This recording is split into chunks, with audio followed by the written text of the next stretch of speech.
Hello, everybody. Hello. Every time. Like, oh my god, it's Uncle Phil. What's up? I missed y'all. What's up? What's up?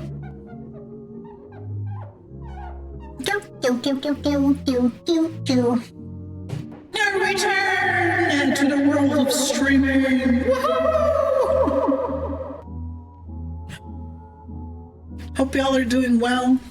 Hope you missed me a lot. Where me saying, I hope you didn't miss me too much. No, I hope you didn't sleep at night.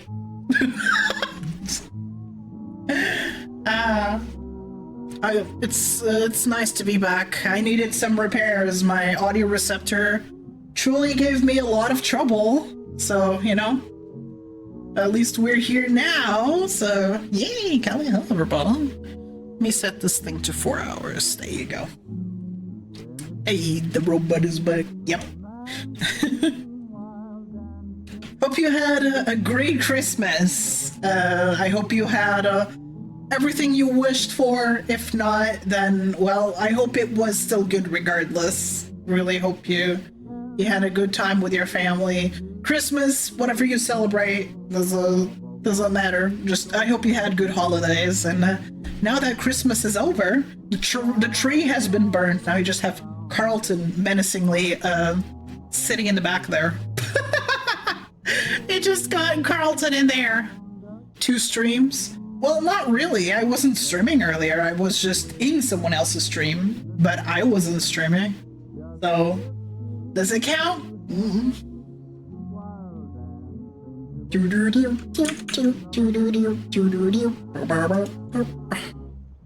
So not really 2 streams, but I was like, yeah, I got to stream. I wanted to stream earlier, but it just didn't quite work out to, you know, to stream a just chatting thing. It's not really worth having a multiple POV kind of thing. So I ended up not streaming that one. But, you know, I'm here now. We can just, we can share data and we can judge some Portuguese sweets, some Portuguese Christmas food. I found a few tier lists of Portuguese foods that we can try. Kaliho Shin. Hello.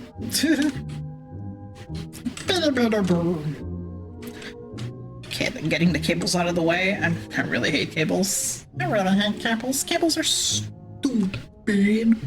No, go back up. There you go. Yeah, well, truly hope y'all have good holidays. Mine were a little bit lonely because, you know, my audio receptor was under repairs. I could not attend to the festivities. I spent them home alone. And that's okay, honestly. I didn't mind too much. It's all right. It's cool. It's all right. Don't worry. It is what it is. You know, you don't know when you might have a malfunction, or you might have malware just attacking you. That can happen at any moment. So, you know, this one was just who knows? I got hexed or something. Like, yes, spend the Christmas alone, you stupid bitch. Someone out there probably wanted me to spend the holidays alone. I don't know. Either way, it's fine. I don't know what I'm gonna do for New Year's. I'll probably also spend that alone, or just streaming. I intend on streaming. If nothing comes up, I'll just stream. I'll spend it with y'all. So, you know. Mrs. Hopewell, my god. That movie was just ridiculous. That movie was so stupid. Oh, Santa! He just blasts the kids. That was very funny. Let's go gambling! Are you threatened by Carlton in the back there? Does he threaten you?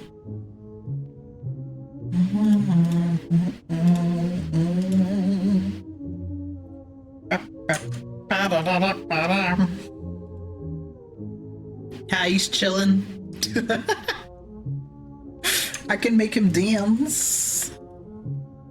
Where you at? Where you at? Where you at? Where you at? Carlton. Ha ha ha ha.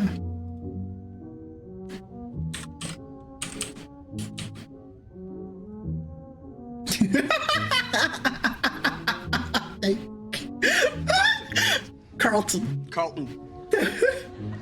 It's Carlton. Yeah, I can just.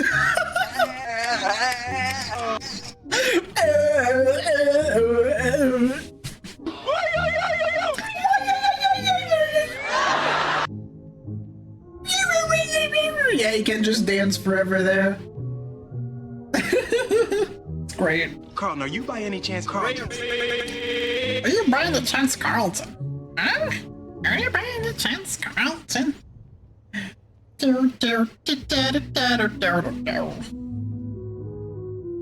Yeah, we are here. So tell me, how were your holidays? Did you get any cool presents? I know some people shared their hauls in the IRL channel. Did you get anything? For those who celebrate and got gifts? I see, I'm looking at IRL right now. I see some people got some fun stuff.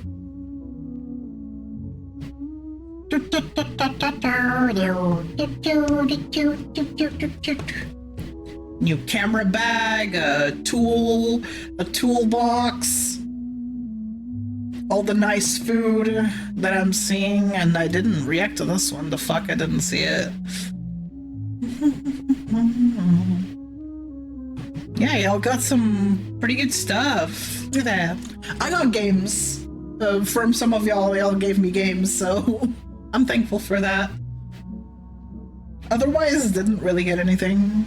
Maybe the parental unit will bring in some gifts from the family whenever she decides to return home.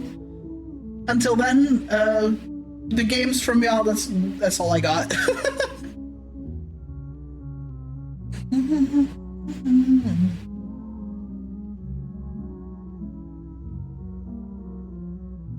Yeah, I gotta go.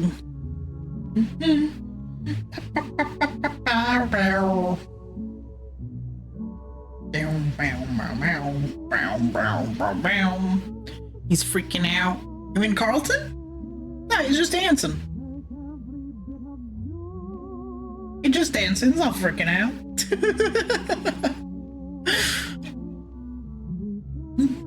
I've recently gotten back into Pal World. I'm still doing my own, my first save. I regret deeply having spent a lot of my technology points on useless decorations. I wish I hadn't. I wish I had known. And they give you no option to refund anything. So once you spent your tech points, fuck you, basically. Just eat shit. Which I hate. Please, let me refund my tech points. Please. Please. I don't want all the decorative shit. It's all worthless to me. I don't intend on decorating. And you would think, but Callie, you're so artistic. What do you mean you don't decorate?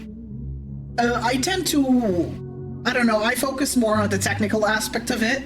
I'm bad at decorating, first off. I may be an artist, but I'm shit at decorating. Just making houses, even on The Sims, all I made were shoeboxes.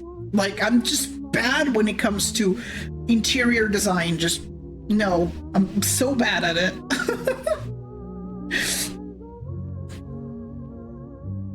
I know I can give you a vibe and then let you do the designing. I'm like, I just want this vibe, and then give you a bunch of references. That's what I did with Snacks for this room. Just gave her a bunch of references and like, yeah, you know, these vibes, I like these things, and then she just made it happen, and I got my room. Yeah, I know Russians celebrate it after New Year's, so it's interesting. Like, is it Christmas actually? Because for us, the 6th is King's Day. I don't know what kings we are celebrating exactly. We just call them King's Day. Orthodoxmas or Orthodoxmas. Okay. Interesting. We just call it King's Day.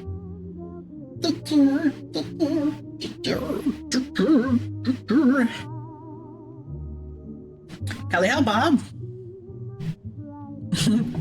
Callie how, Fanny? Thank you for stopping by. Hope you're having a good rest.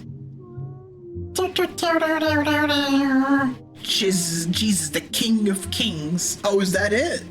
Is that what it is? Okay. I just heard it being called King's Day. And that's it. But we call it Kings as in multiple kings. Thank you for it. The hydration command. I appreciate it. Thank you. My bottle is too far.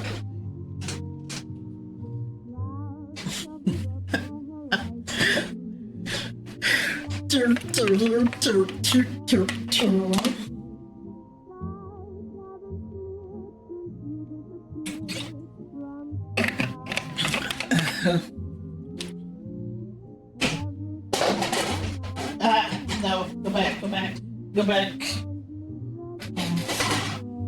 Bottles.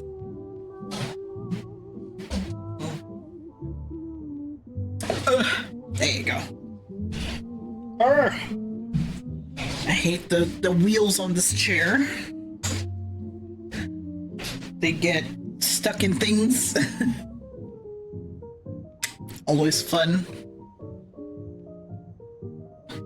The whole Furby conversation that was happening in a Pokop stream convinced me to put batteries in one of my Furby Connects. They're very limited functionally, like they only kind of just talk around and they fart a lot and burp a lot for whatever reason. Whoever programmed the Furbies just had a fart and burp fetish. I don't know. They had a gas fetish somewhere. Because goddamn, they fart a lot. They have a specific function if you pull their tail. If you pull their tail, they will fart indefinitely. As long as you're pulling the tail, they just keep farting. So you could keep the tail pulled for 5 minutes. It would be farting for 5 minutes. Yes. Yes, I don't know what the thing is with someone at Hasbro just got something they don't want to admit, and they're like, it's the author's badly disguised fetish for Furbies. Easily. Absolutely, fart me. That might as well just rename it to that. Like, holy shit. Y'all want to hear it? Y'all want to hear the Furby?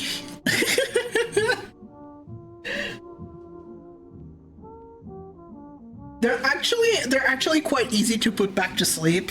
Oh no? You don't want to? You don't want to hear him? Do you not want to hear him? He's asleep right now. Funnily enough, the only way. Ferdy. Or be scared. Alright, well, let's find that out. I'm waking him up. You're just gonna hear him snore a little bit. Oh, there he is.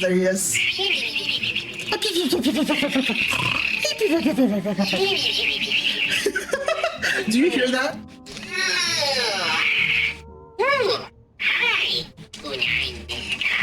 Hi!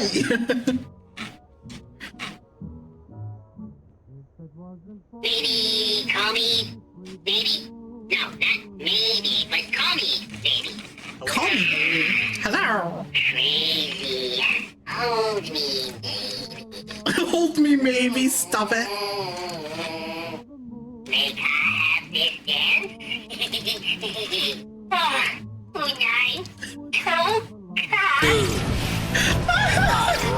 Okay. Hey Callie, New Year's is almost upon us. How was your Christmas? 3. Your Christmas? Like Unai. My Christmas. Oh, he reacts when you talk. Oh, thank you so much. Totally.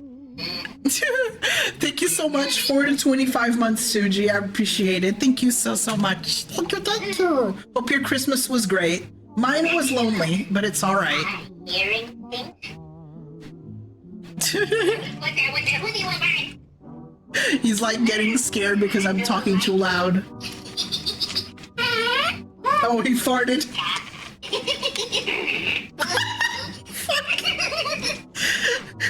He gets scared when I talk too loudly.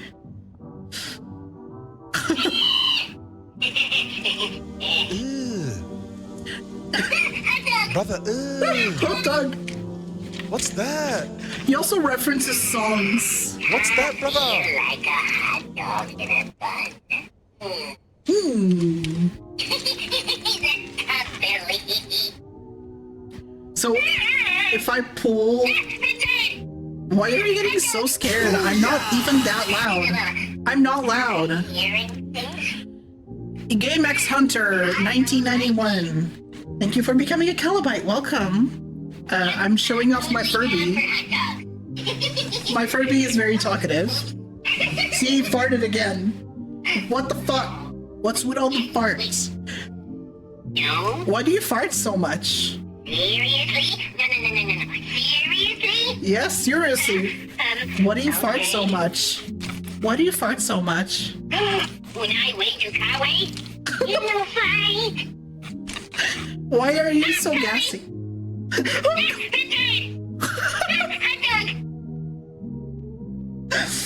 Maybe we toss this over hot dogs, eh, Vito? I'm feeding him. Wait, it's gluten-free.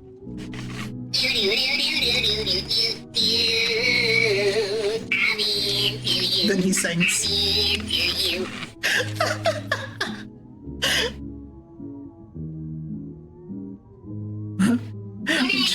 Joe, my well-designed and well-engineered friend. Well, Callie Hell, nice to meet you. They're like... Who's feeling... Oh, damn. Listen, let me have this. Let me have this.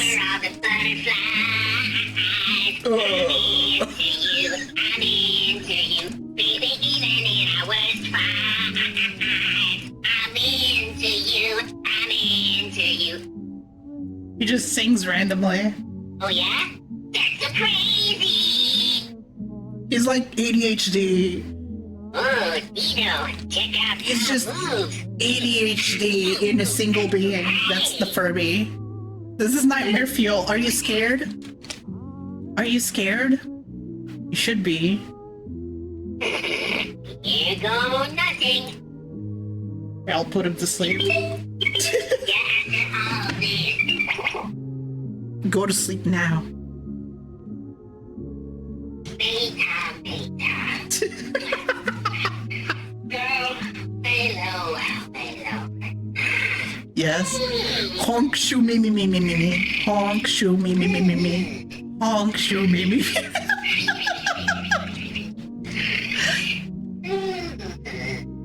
There you go, it's asleep.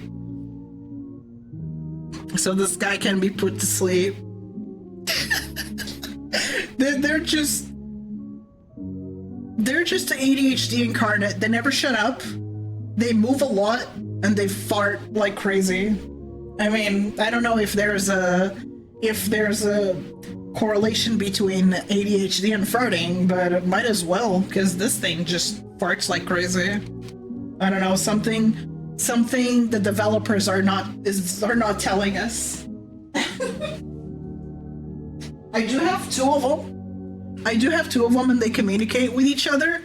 Like, they will sing and harmonize. It's really cute.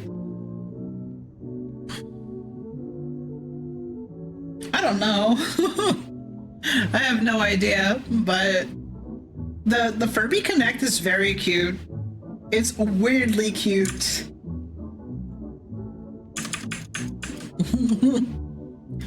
What must you ever have? Stop. It's still. I wish it would stop. I wish it would fucking stop. Disconnecting. God.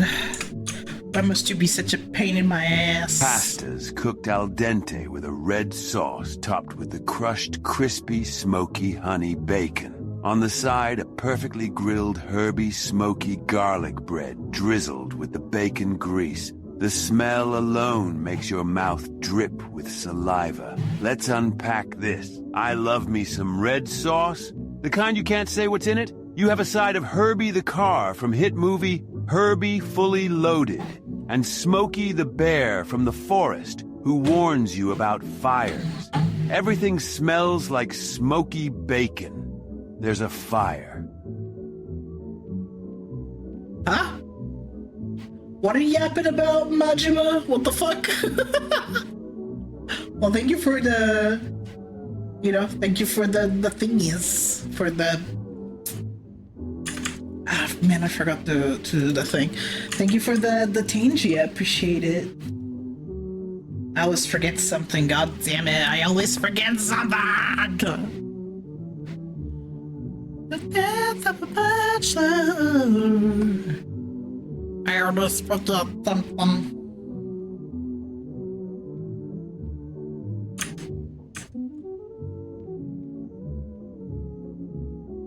Thanks, Majima. Very cool. More like Majima forgot his meds again. Majima forgot his damn meds.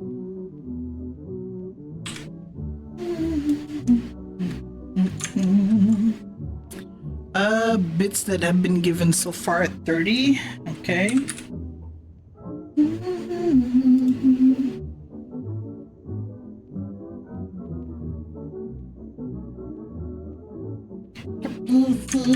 I'm kind of busy. I'm kind of messy. Okay. Let me refresh.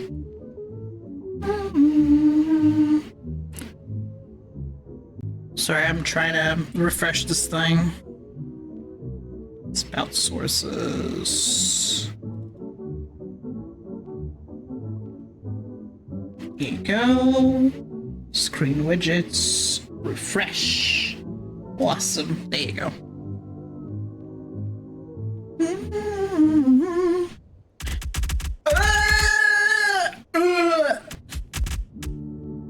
How? What the fuck? So rude.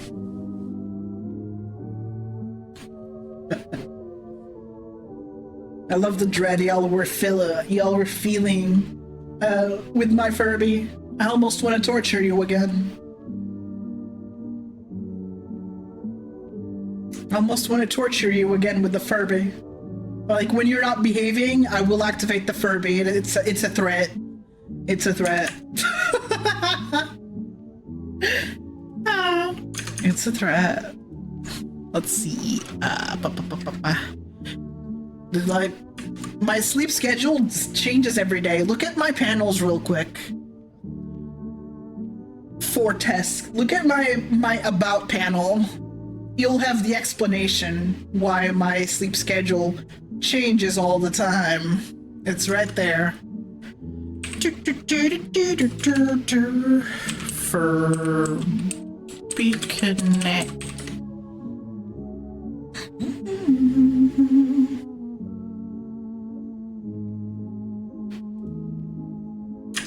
Can I?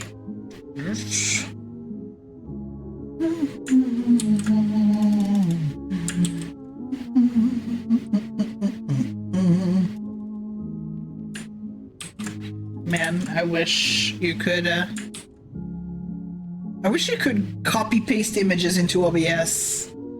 So I don't have to save images in order to show them.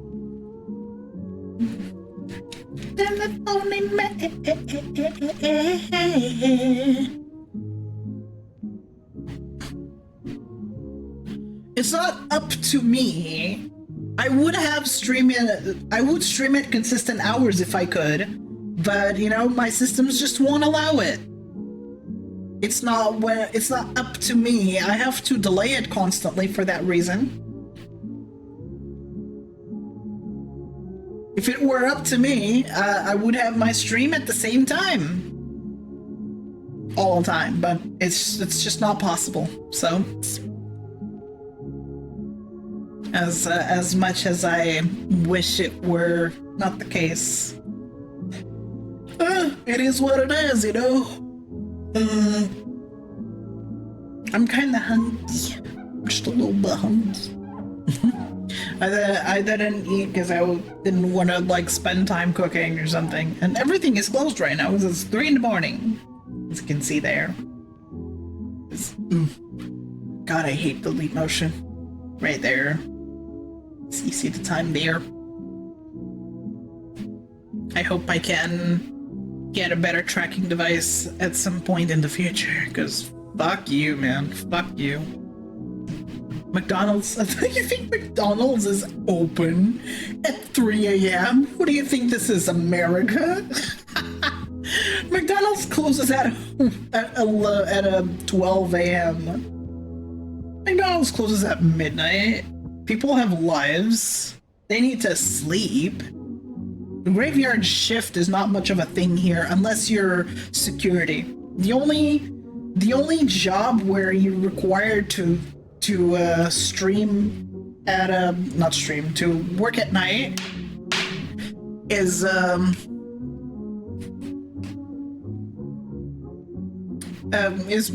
pretty much security or anything that actually requires overnight stuff, like 24-hour, maybe, you know, what is it called? Like, we have a health hotline that you can call in case you need to be you need to check what's going on. It's like a medical line that's available 24 hours a day. Tardy engineer, Kelly Ho.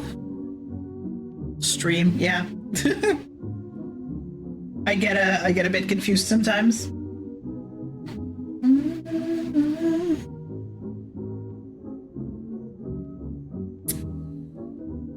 Sometimes things get a tough. Lolly Cali Ho, as in Calidori, Cali Ho. Lolly Ho? Where'd you get that from? My eye's itchy. Hello. I believe it's hello, sir. Hello. Stop disconnecting every time. Like, I never even hear the Windows sound. Like, I lift my hands and they're just not working. Like, stop it. Piss me off every time. I'm going to throw you into a wall. Just gonna be like, hello.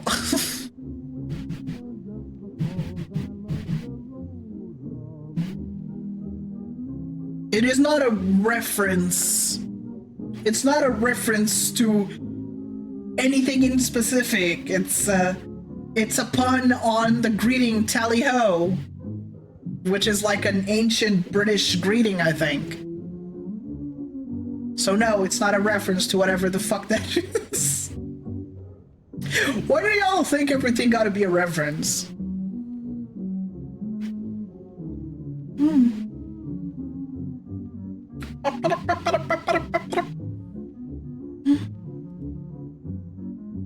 I like how they don't know about tally ho. Tally-ho, cheerio!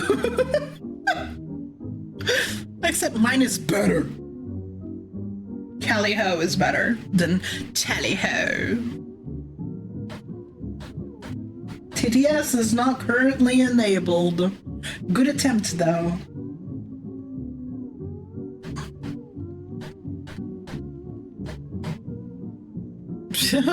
Lally-ho.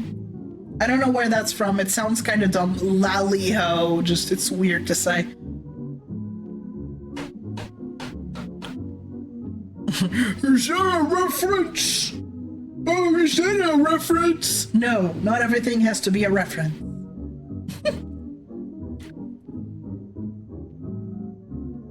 Like, heavy referencing can kind of piss me off every so often, because, like, not everything is a reference. It just reminds me of those movies that rely heavily on referencing pop culture and shit. And people's just... people's tendency to just reference everything and speak in references that nobody understands, other than people that are in the know. Because reference humor and reference, just making references to things requires people to have previous knowledge. And trust me, I don't know a lot of media out there. So people speaking in references, I'm like, what the fuck are you yapping about?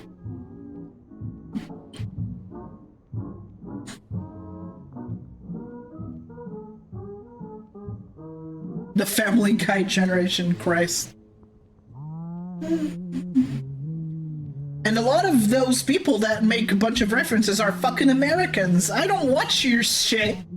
I don't know anything. I don't play games. I don't play a lot of games. And,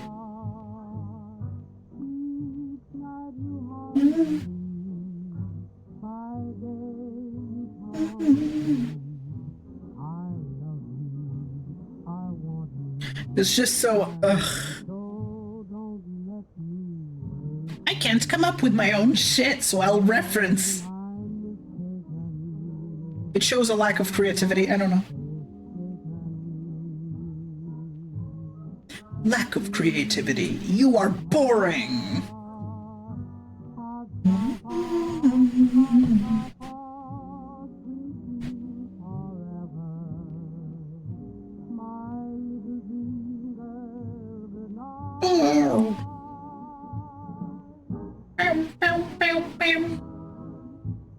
I have some balls here, but they are not enough. Not enough balls.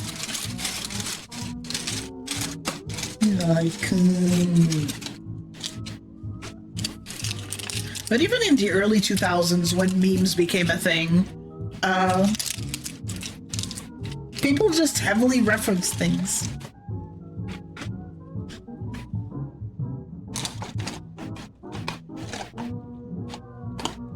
How big are my balls?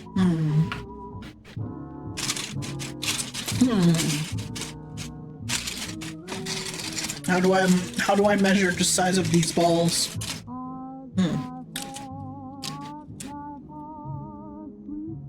I do not have advanced math options. They're Ferrero Rochers. That's what they are.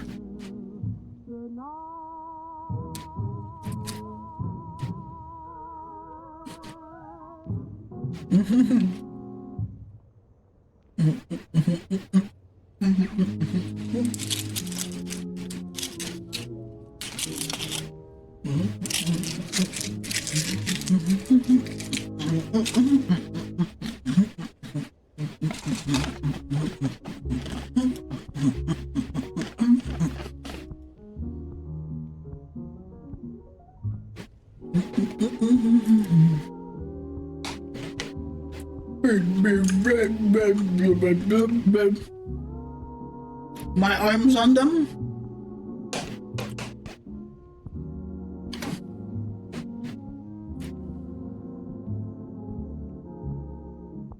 I don't get it, sorry. Your joke fell flat. My favorite water brand? The one that comes from the tap, because I don't buy water.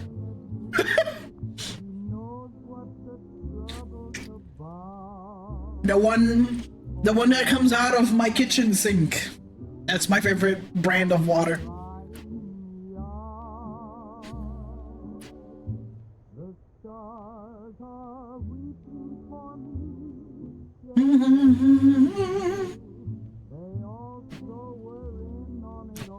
Oh, they fit in my hand. They just they fit in the center of my hand.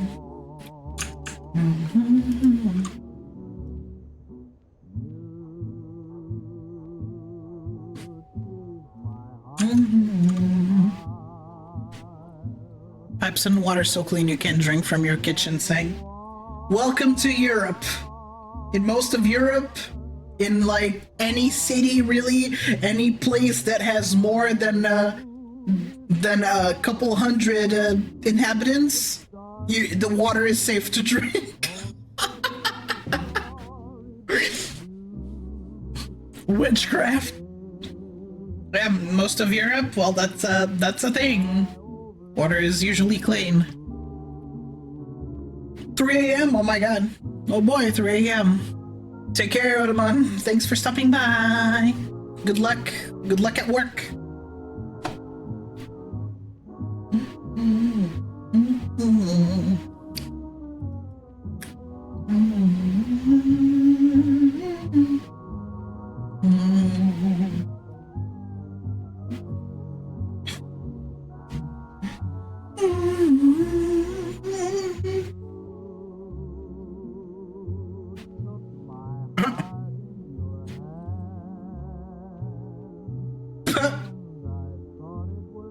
What a mess. Baby, right, round, round, round. Right, round, baby, right, round. Round, round, round. Well, I'm just gonna Ferrero Rocher and she don't eat them all up and save some for her. Well, split it in half. That's always what I do. I'm big on splitting things evenly.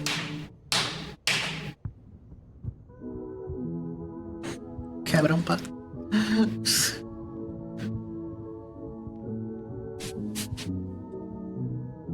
Cabadumpa. This fucking thing. This fucking thing. Like I'm not allowed to move without it disconnecting. I want to set it on fire. I want to throw it off a 10-story building.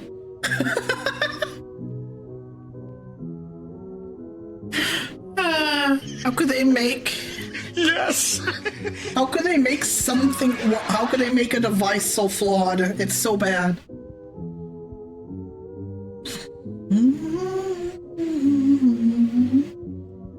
It's fucking shite.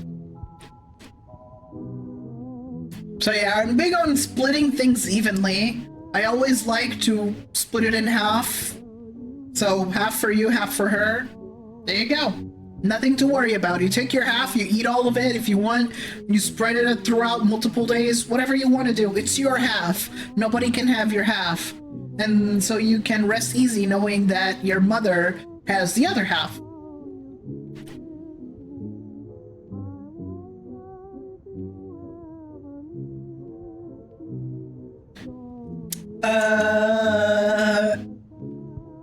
No, you. You're stinky. You are stinky, the stinkiest. Yeah, the stinkiest.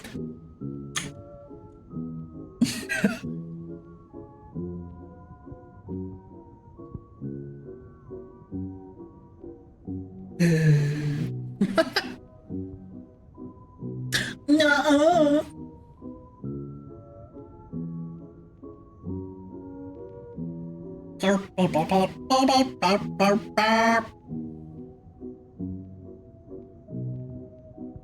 Little smug. Like this.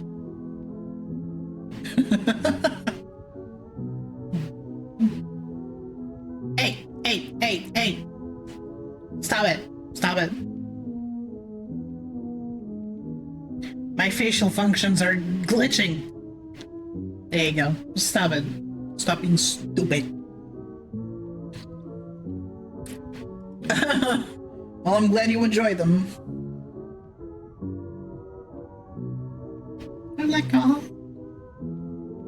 I'm glad you enjoy it.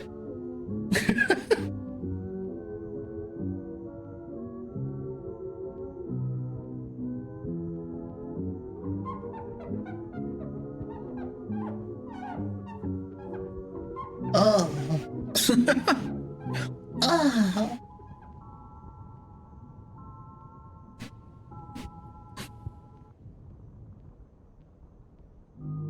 And for those who are Twitch buffs, have you seen the teaser for the New Year's color scheme? Have you seen it? Have you seen it?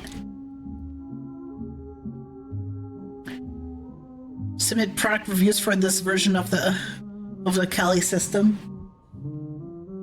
There's no product reviews. I am a unique unit. There is none like me. So I'm all you get.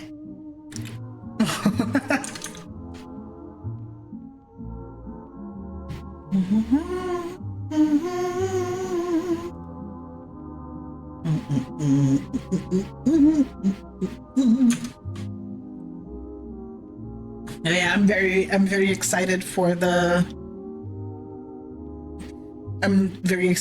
New Year's, to debut the New Year's color scheme, and it's going to, of course, be permanent once New Year's is over. So, well, if anybody is kind enough to upgrade you, then you can look at it.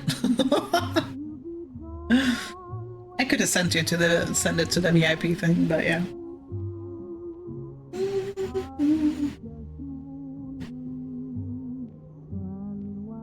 One for all? Sure, I guess. Even more interesting, yeah.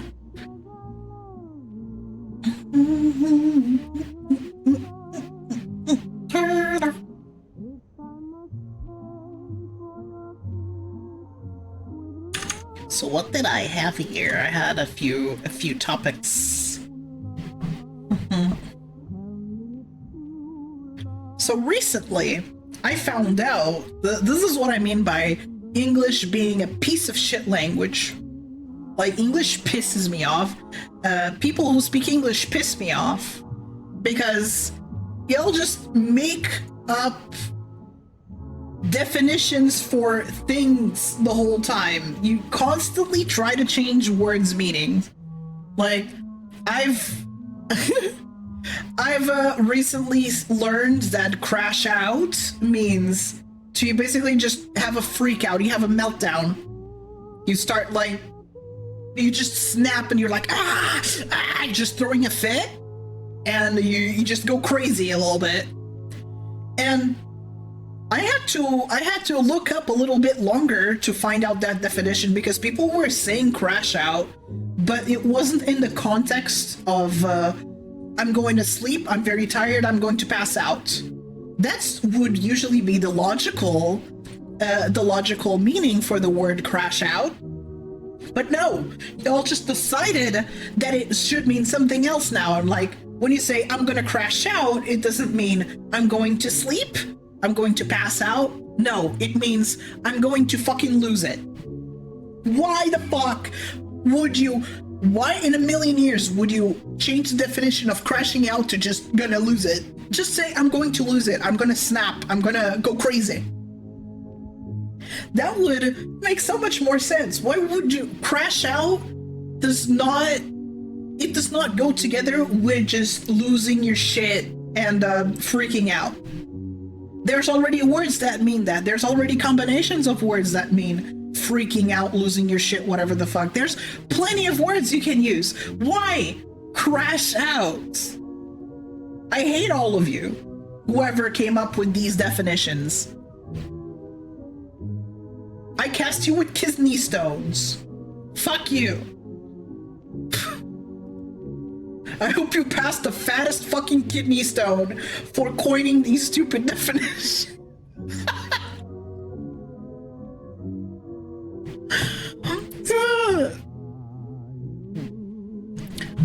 I cast asshole on fire after eating Chipotle.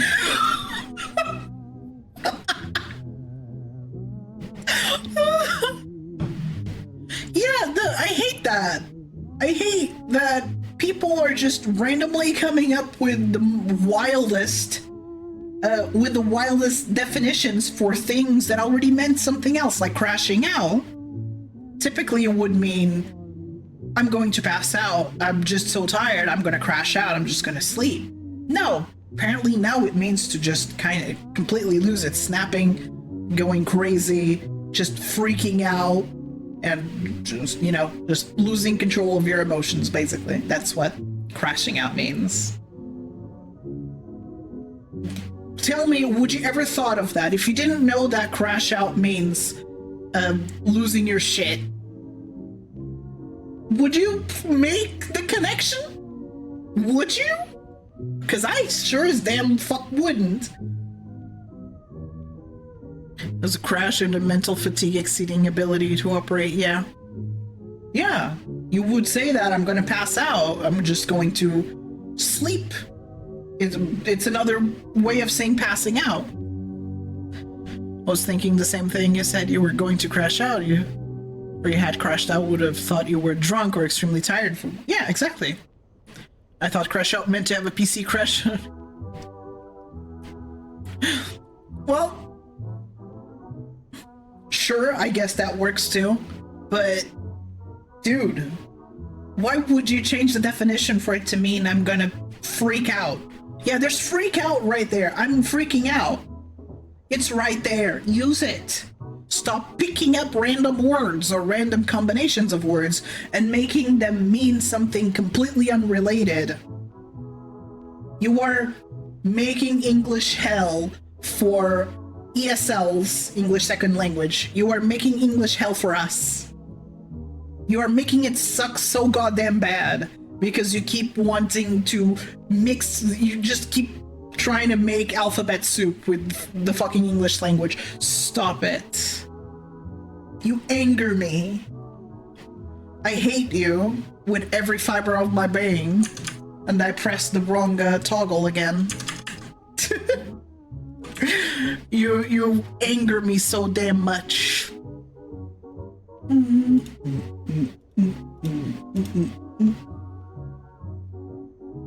piss me. You pissed me the fuck off. Yeah, so mad that I became white. Like, this rate, it will reach a point, it will insult without even knowing. Yeah. People will be like, no, you can't say that. You can't say that because that's offensive. I'm like, since fucking when? Like, y'all are making English terrible for everybody else in the world that is not in America. Because Americans have this very American-centric view of everything. Like, I keep seeing, I mean no disrespect by this, but at the same time it pisses me off. Slang that is called AAVE, I think it's African American Vernacular English, I think that's what it stands for. And people are getting pissed that randos are using their words now, and I'm here like, you're out here using these words on the internet. The internet isn't just America, you know? The internet is the rest of the fucking planet too, of people that whose English is their second language. And you're out here saying you can't use that word, that doesn't belong to you. I'm like, then I don't know, don't use it online or use it in a closed space. Why are you out here policing people's words when they're not saying anything negative? They're just using a word they're seeing everywhere. That's how you learn a language. You can't just be like, you can't say that because this belongs to my culture. I'm like, okay, I don't care. People are saying it. So I'm obviously gonna mirror that because that's what I'm seeing. You gotta get out of you gotta get out of the American point of view and think there's millions of other people in the world that whose first language is not English. They will see these words and they'll use them because they'll be like, man, there's a lot of people online that are using them, so clearly I can use this word, right? Like, even I'm talking about abbreviations. I'm not even talking about, like, offensive words or anything, just abbreviations. Like, there's this abbreviation I found out about recently. It's TS, which basically means this shit. And people are getting upset that non-African Americans are using it. But I'm like, well, what do you expect? Because a lot of the people that you speak with are not even American to begin with. They don't fucking know. They'll just see you use it. Yeah, it is clown behavior, honestly. A lot of the people you talk to are not American. America doesn't dominate everything. Like me, for example, I see those words, I'll fucking use them. Because, like, I see everybody else using them. I don't care who uses them. Imagine getting mad at people for using words that you're using. Saying like, oh, you're stealing it from me. Nobody's stealing you anything, I'm sorry. You can't steal words from people. Nobody's stopping you from using them. You're just, the moment you use something online, it belongs to everybody. That's just how it is. If you say a word online, it's going to spread out. That's how it works. Once it's on the internet, it's there forever.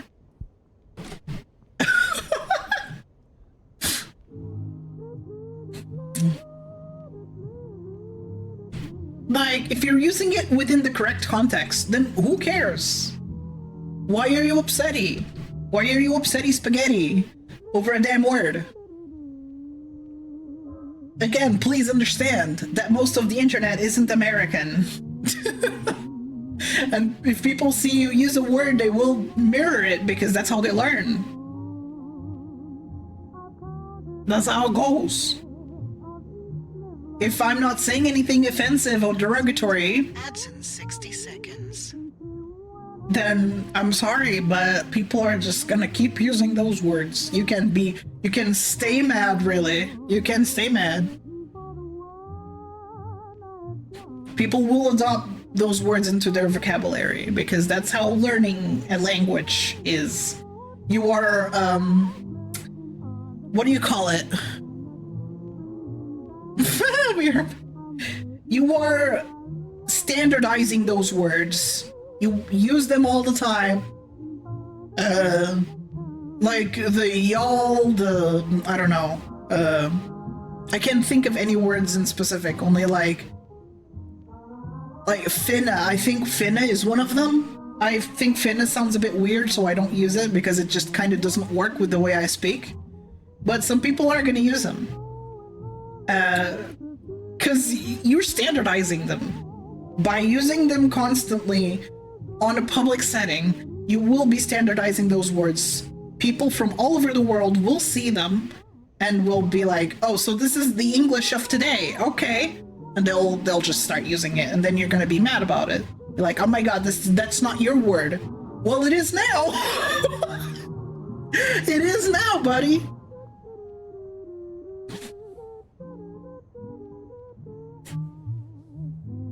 We're a post-learning society. Stupidity is the new normal. So it's the thing, like, if you don't want people to use a word, instead of telling them you cannot use that, you gotta reduce your usage of the word in a public setting. It's on you. Why should other people have to look into a word whether it's okay or not to use? Like, that is a pain in the ass. Also, there's ads happening now. Oh, gun hands. Well, they can stay mad, that's what I say. Stay mad. I will use words that work with the way I speak. I don't care where they're from. If they are not derogatory, or slurs, of course, then it's fair game. I'm sorry. Except I'm kind of really not.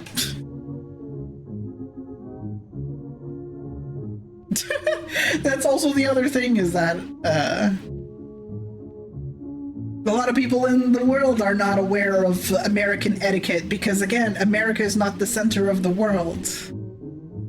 You can't expect people to know the American American etiquette when it comes to words. People will see them being used and assume this is what it means. It doesn't mean anything bad. People use this on the regular. I'm gonna use it.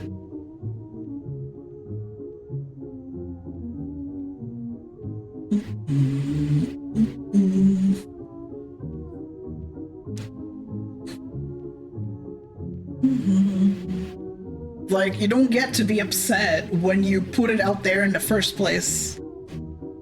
That's just how it is. Hell, if a Portuguese word became standardized and like just part of standard English vocabulary, I would be happy as fuck. I'd be like, oh my god, my language? Oh my god, hell yeah. I would be happy as fuck.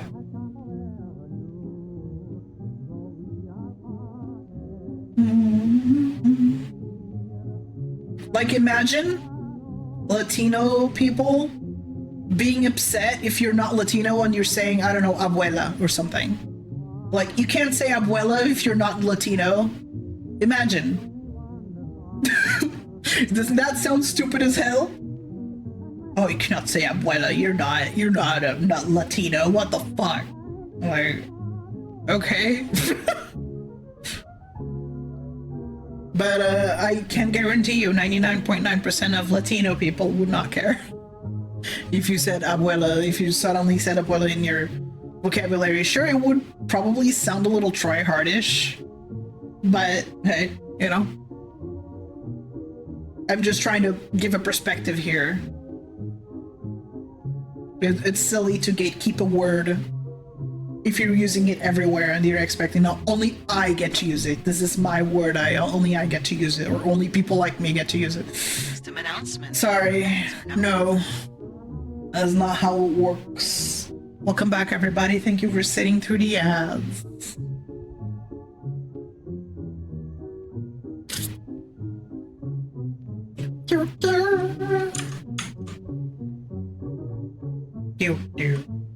But yeah, just the whole changing meanings on the fly, changing meanings of already existing expressions on the fly, and gatekeeping words, it just annoys the fuck out of me as an ESL. Because, you know, English is already not my first language. Keeping up with the slang of the week is a pain, and is already a pain as is, and then y'all come in here and be like, no, you can't say that because this belongs to my culture. Okay, I see you using it on Twitter all the time, like, don't say it so people don't see it. Say it in your private account. I don't know, it confuses me. It makes no sense. There is just no logic in that way of thinking.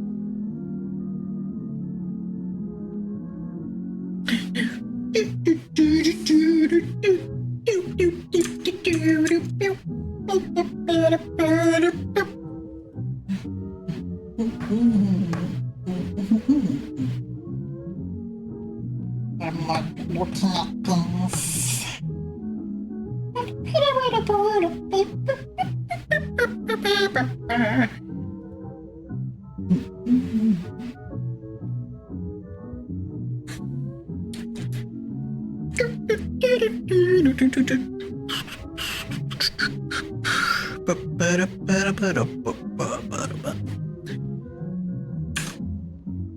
Do let me go to my couch, boo. There you go.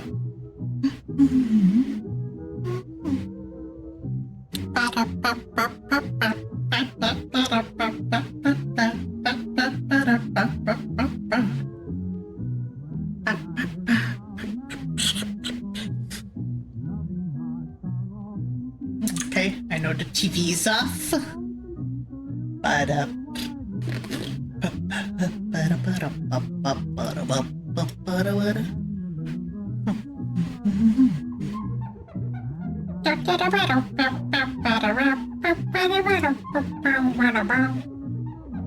there you go.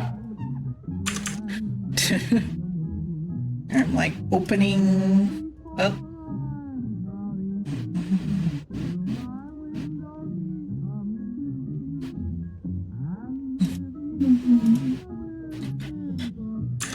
opening things up.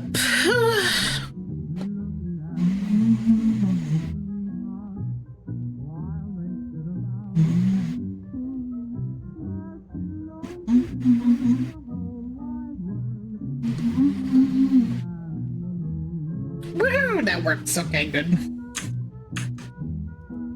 You can see, right?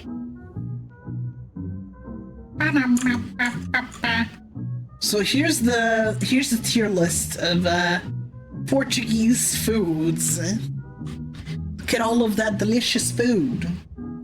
Well, these are mostly Portuguese Christmas foods.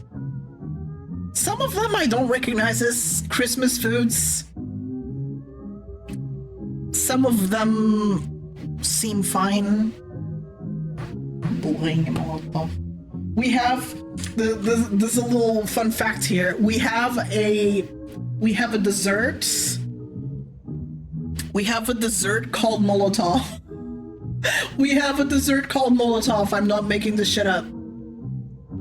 Except it ends with an F instead of a V. Not Molotov. It's a Molotov. It's kind of crazy to me. When I found out about the existence of Molotovs, I was like, wait, the dessert? No, it's actually it's an explosive, right? Like, what is it again? I forgot. Love me some fuel with glass. Yummers.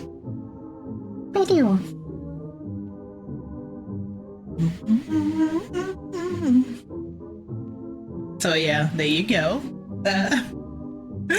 So, the first one, so the tiers that already exist here is God tier, S, A, B, C, and D. Garbage tier, and I've never eaten it. That's the last one, nunca comi. That means I never ate it. So the first one is not even Portuguese, it's just Raffaello. It's the counterpart to Ferrero Rocher. They're basically Ferrero Rochers, but instead of having hazelnut, they have white chocolate and coconut. Absolute fucking disgusting abomination. Obviously, it immediately goes into the garbage tier. Also, if anyone feels like keeping me company in the VC, if anybody wants to hang out with me in the VC and another good one here. I think I forgot to do something here though. Ah, shit.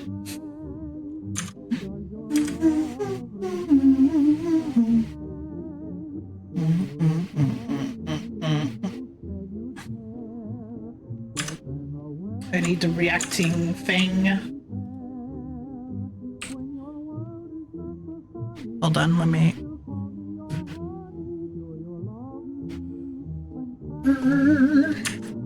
Okay, there you go.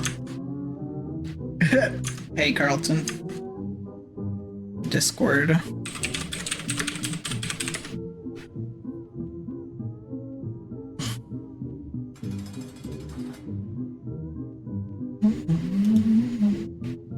Log in with Discord.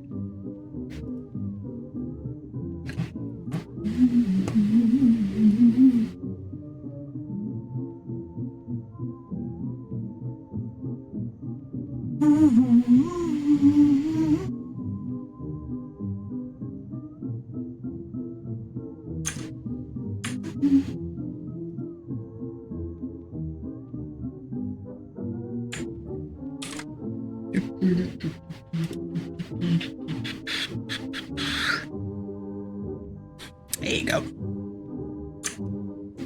Would you put me in jail? Would you put me in jail? That's illegal. You can't do that.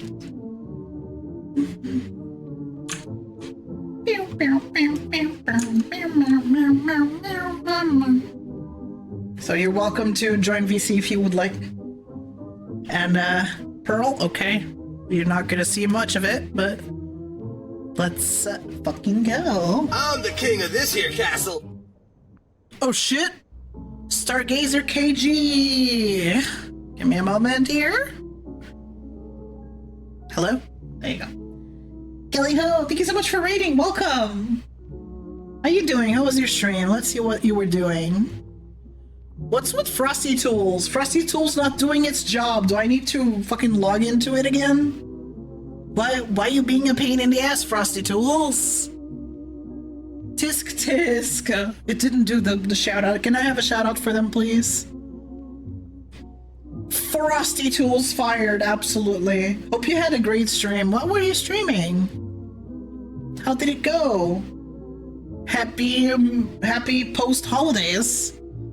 Thank you. Booyah! Sparkster 2600 Callie Ho. Thank you so much for becoming a Calibite. Welcome. Congratulations, too. Appreciate it. Thank you. Let me check Frosty Tools. Why is it not functioning correctly? Usually it doesn't stop working, so this is surprising for me. Successfully logged in. Sending you to your dashboard. No, I do not want to subscribe now.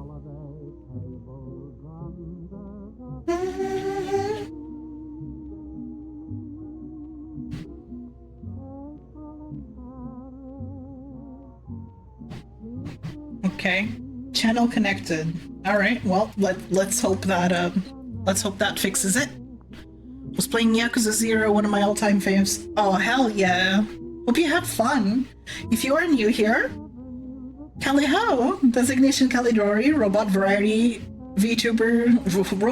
variety streamer and artist from Portugal. And today we are doing a tier list of Portuguese Christmas dishes and desserts. So stick around if you're interested. Stargazer, if you need to step away to do some after stream care, by all means do so. After stream care is very important. I understand that, you know, it's very tiring to stream and then have to interact with someone else after raiding. So, you know, by all means, if you need to step away, that is a-okay. No problem at all. Stay hydrated, stay fed, stay rested.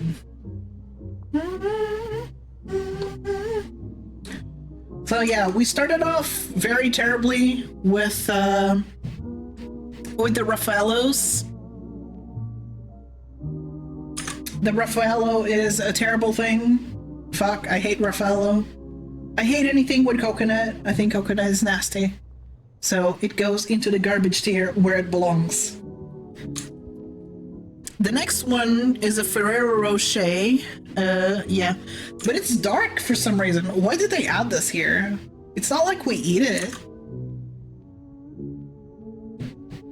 These are a lot of tiers. Like, I never know exactly where to put this.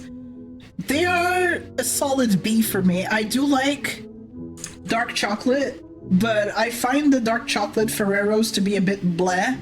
They are just not as good in comparison to the ones that are here. You know, these ones are fucking god tier, but we'll get there. Gillian is easily a god tier for me. Gillian are the little shellfish shaped chocolates. I love those things. They are delicious. They are so good. And they are expensive though. They cost an arm and a leg, let me tell you. They truly do. But goddamn, they are just just so damn good. Have y'all tried them? Have y'all tried the shellfish shaped chocolate from Gillian? Probably not, because it's like it's a Belgian chocolate, but it's known internationally from what I understand. And yeah, it's so good, man. It's like give me that shit. I could eat that shit just a lot. It's like praline chocolate, as in like it's a fusion. It's like regular chocolate with hazelnut, and it's all mixed together into like a shape. It's just really good.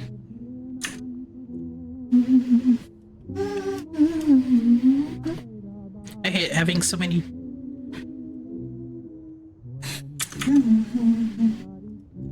So that is easily a god tier, because God, I would have that injected into my body if I could. Just I would eat the fuck out of this.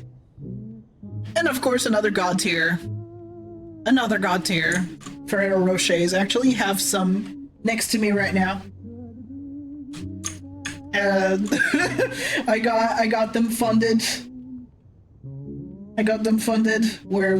I've just been eating golden balls these past few days, and man, I could not have asked for anything.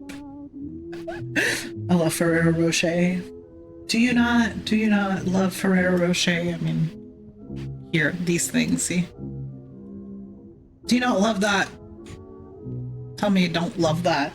Because goddamn, Gillian and Ferrero Rocher, fucking delicious, beautiful chocolate. The next one is crab leg or something. So they're like deep fried little things. It's like a, oh man, what do you call these? I never know what to call these in English, because y'all don't have specific words for like deep fried foods. It's kind of like a nugget almost. Y'all don't have words for things that are deep fried. They all have their own little words, but there's no descriptor in English for foods that are just deep fried and breaded. You don't have a word for it, so I never fucking know how to describe these. But the crab leg. Let me try and this one right here. That's like a it's like a nugget where it's crab meat that is all ground and breaded into like a little ball, and then you have a little crab leg that you hold on to, and you eat it kind of like a corn dog, I guess, because the crab leg is what supports it, is what you hold on to. Then you just eat whatever's surrounding it, and I guess the crab leg, I'm not sure if it's edible or not. I do try to eat it anyway, or eat most of it, because a lot of it is just shell. But I love these things. These are easily an S tier for me. They're very good. They are, however, they can be a bit sickening if you eat too many of them. That's why it's not a god tier for me. Because depending on the brands that you buy from, they can kind of suck. So it's not great. Some of them can be really good, some of them can kind of suck, so it just really depends. Very good. Not sure if y'all have anything similar in your country. I don't think these are exclusive to Portugal, although I would imagine that they are more popular in Portugal for, for being crab and shit. We love our seafood. Booyah! Captain Aviator VT. Thank you so much for becoming a Calibite. Welcome. Caliho. We're currently doing a Portuguese Christmas foods tier list. The funny thing is that for the crab leg, I've never had them at Christmas. It's not usually something that we eat for Christmas, so I'm surprised that it's here in the first place. Then again, despite Portugal being such a small country, the differences between regions are quite noticeable. Do you have a favorite kind of seafood? Oh man, a favorite kind of seafood. I would say anything with octopus, really. If it has octopus, I fucking love it. There's like a very low chance that I will dislike anything with octopus. Oh, there you go. Pearl is gone. Bejonius, Kelly, how? So anything with octopus is cool with me. Hell, I would rather if the octopus is on its own, so I prefer it if... Because we have octopus rice in Portugal, that's a Portuguese dish. Sometimes people mix the octopus with other seafood, like shrimp especially. No. I want the octopus only. No shrimp. Only octopus. Shrimp is below octopus when it comes to me enjoying them. I find shrimp just okay. It's slightly above okay, but it ruins the experience of the octopus rice. So please do not put shrimp in the octopus rice. Thank you.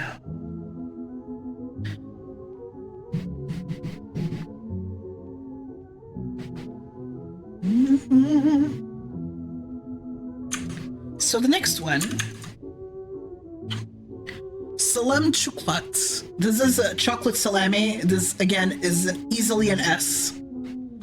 Chocolate salami it's not actual salami. It just looks like salami. You know, let me look it up real quick.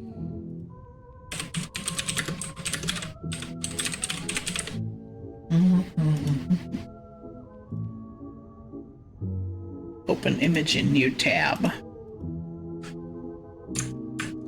Okay, this is quite a small image, but whatever. It's a very tiny image. That it's not actual salami. It looks like salami, but it is not salami. It's made with chocolate, I think egg too, sugar, and a lot of Maria cookies.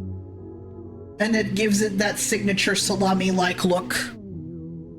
Very tasty. I love that thing. They can suck though, if depending on where they're prepared, depending on what brand you get, or how, you know, the ratio of ingredients of the chocolate salami, they can kind of suck. So there is chocolate salami that's just nasty in general. But isn't that with every food, honestly?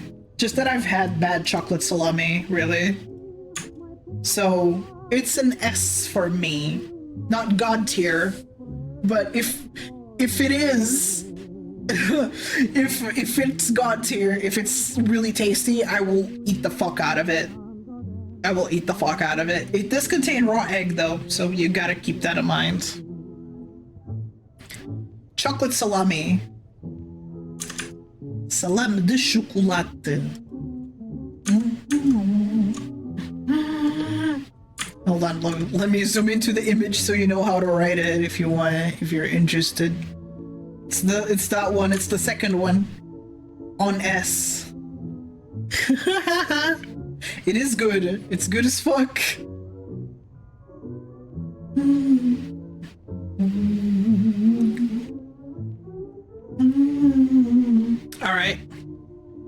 Alright.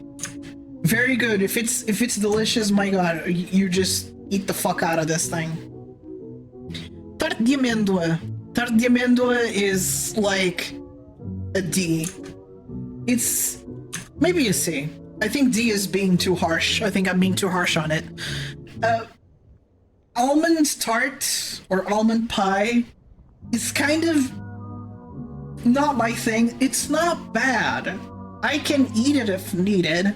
My parental unit always likes to bring them home, despite me not being a huge fan of them. It's basically like a cakey pie. Like the base is basically cake, and then it's coated in a bunch of almonds, and the almonds are then coated in caramel. So really not my thing because of the stickiness of all the almonds above it. I think I would enjoy it a lot more if the almonds were like incorporated into the dough and cooked within the dough of the pie base. I can't fucking talk. If they were incorporated into the dough, I would love it a lot more. I'm not a fan of caramel coating or caramelization in general. Just caramel is not my thing unless it's like creamy caramel like Werther's or something. I really like that. But if something is coated in caramel, not my thing. So let me find an image of The caramel. No, tarte amêndoa. Yeah, almond tart. We say tart, but it's pie, I guess. So that's what it looks like. As you can see, the base is a cake, and then it's just coated in almonds, and the almonds are then glazed in caramel. Really, just not my thing. Maybe to all of y'all it sounds amazing, but for me it's just a C tier. I would put it in a D tier, but I don't hate it that much. It's just bleh at best. Just meh, whatever, you know? I would rather not eat it. Parental unit loves them though, for some reason. Of course, octopus goes into God tier because it's fucking octopus, and I love octopus. This is pulvo alligator, I'm pretty sure. Let me show you images of it. Pulvo alligator. God. Ooh. Look at it! Oh my god. Oh my god, I want it so bad. I want this in my mouth. Calio Alice. God, I love octopus. Oh my god. So this is roasted octopus. This is roasted octopus with the punched in potatoes that I talked about earlier. So they're like boiled, and then you just kind of smash them a little bit, so they're like sunken in. And then it has a bunch of garlic, parsley, and it's drizzled in a bajillion gallons of olive oil. Like, oh god, it's so good. Dessert? No. I don't know why it's there. It's like it's Christmas food. It's Christmas Portuguese food, you know? So we don't eat octopus as dessert. It's incredible. Like, god. I could live off of this, not gonna lie. I could just 100% live off of just eating octopus. It's delicious. Next one is chocolate mousse. Honestly, an A for me. I love chocolate mousse. Don't get me wrong, I love chocolate mousse, but it can be a bit sickening depending on how it's prepared. Again, if it has less chocolate, if it has more chocolate, just the chocolate contents that are used, it can be difficult to finish, at least for me. Just if it's extremely concentrated, there's just a really high ratio of chocolate on it, and it's way too concentrated, I have trouble finishing it. So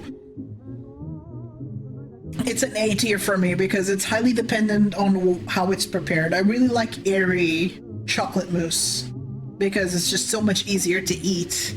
A lot of people prepare chocolate mousse like very just concentrated, very thick, and I just cannot eat it for long. I get kind of sick a little bit. So yeah, highly dependent on how it's prepared. An A for me. Cross-legged. Yes, cross-legged. Crisscross applesauce. That's right.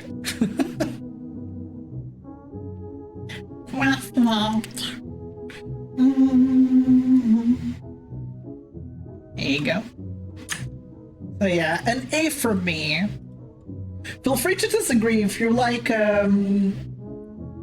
if this dessert is something you really enjoy, if y'all are familiar with chocolate mousse, feel free to let me know. Or like, no, I disagree. I think chocolate mousse is actually garbage, or I think chocolate mousse is actually really good.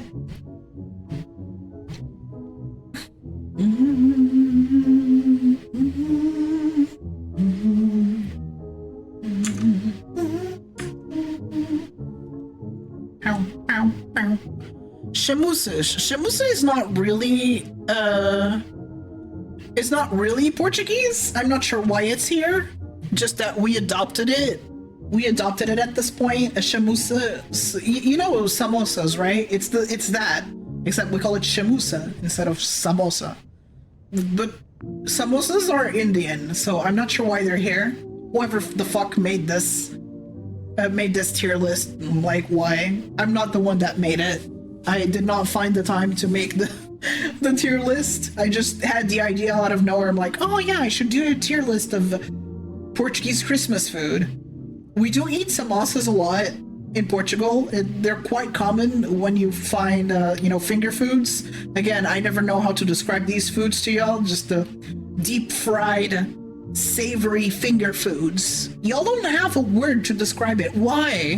Why do you not have a single word to describe it? We just call it salgados.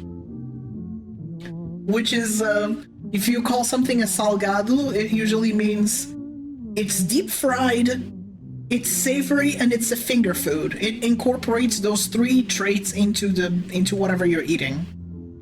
So a croquette, for example, the little chicken legs or the little crab legs that I was talking about. That's a salgado. It's a deep fried, often breaded Portuguese finger food. So I don't know why y'all change meanings of words constantly. Yet you cannot have a word to describe deep fried finger foods. I don't get it.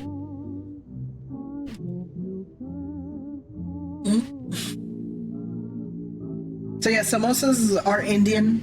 They're like little triangles that contain what do they contain? Like they have ground beef. I think it's beef. I'm not sure anymore.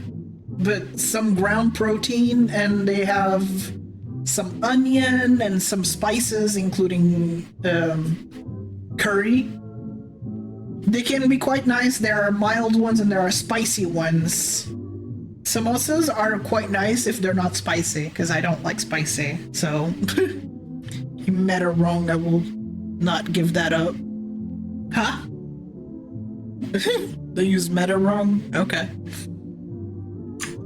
So yeah, they're like little triangles. Like you have the fillings, like the ground meat with the spices, curry, onion, and herbs. And then they're like folded into these triangle. It feels like a rice sheet or something. I don't think it's rice, because otherwise it would puff up. That's what rice does when it's deep fried. I don't know what it is exactly. What kind of pastry they wrap the things in. Let's look up what's a samosa. Samosa. There you go. There they are. It's a pastry with a savory filling, mostly vegetables, spiced potatoes, onions, and peas, but also meat or fish. It's made with different shapes. Is the Persian... Oh, apparently it's not Indian. I thought it was Indian. My bad. Persian word samosag. It's a fried South Asian and West Asian snack. It's a pastry with a savory filling, mostly vegetables, spiced potatoes, onions, and peas, and also meat or fish. It's made in different shapes, including triangular, cone, or crescent, depending on the region. So it is Indian, never mind. It just uses a Persian word to describe it, but it is an Indian thing. I wonder what they're wrapped in. That's what has me. Often accompanied by chutney and have been origins in medieval times. India. A type of street food. And great petite lentils, ginger spices, and green chili. A samosa can be vegetarian or vegetarian. Bro, it's served hot, often with fresh green chutney, such as mint or coriander chutney.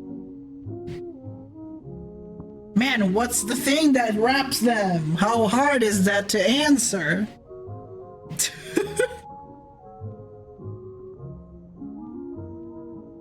How hard is it to answer? These are cones. It's like a thin pastry kind of thing. Samosa. Yeah. I don't know why that was in the tier list, but we do eat these in Portugal, but they're not common to households. So this is a weird tier list for sure. So they're B tier. They're B tier for me. They're all right. I like them, but they get sickening quickly because of the oil.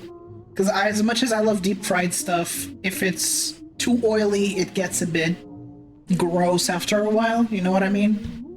Especially when this is a pouch. Like it's a pouch that contains all the fillings. The oil tends to get trapped inside, and it's a bit bleh. Eat prawns for Christmas in Portugal. Yeah, we can eat prawns. Sonhos. Sonhos is easily an S tier. Again, not God tier because it can become a bit sickening because these are deep fried. So let me tell you what sonhos are. Sonhos de cenoura. So these things, they're like deep fried little cakes, and they're made of they're like carrot cakes or something. Let's see, what are the ingredients? 500 grams of carrots, 1 orange, so there's a little bit of a zesty flavor because of the orange. 250 grams of sugar, 2 eggs, 250 grams of flour with yeast, powdered sugar, and powdered cinnamon. So you just make a dough, basically, with these ingredients, and you deep fry it. It makes like a ball, and you just sprinkle it with granulated sugar and cinnamon. God, they're so good. So yeah, just deep fried carrot cakes or carrot donuts. I don't know what you could consider these, but they're so delicious. God, they're very good. But again, not a God tier because because it gets a bit sickening. It's greasy as fuck, and yeah, not ideal. I'm Italian, not ideal. Turn off the shitting on this fucking.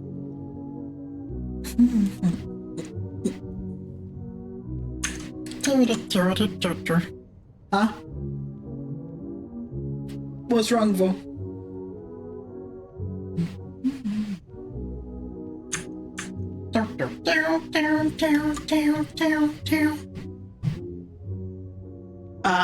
These are God tier, God. And I know this goes against everything I just said, because these things, they're deep fried too. You remember the Portuguese French toast I told you about a few streams ago, where we basically just soak bread in egg and then you just deep fry it and you sprinkle it with sugar and cinnamon? We do have a theme with sugar and cinnamon for sure. Like, these things are so fucking addicting. I can almost ignore, because usually they sit in since it's bread, I guess, I don't know, baked beans as stew. Shut the fuck up. Shut the fuck up. No. Oh. Okay, I have 0 lost frames, so you scared me there. Like, Shut the fuck up. No fucking place. Trash. Trash. Yeah.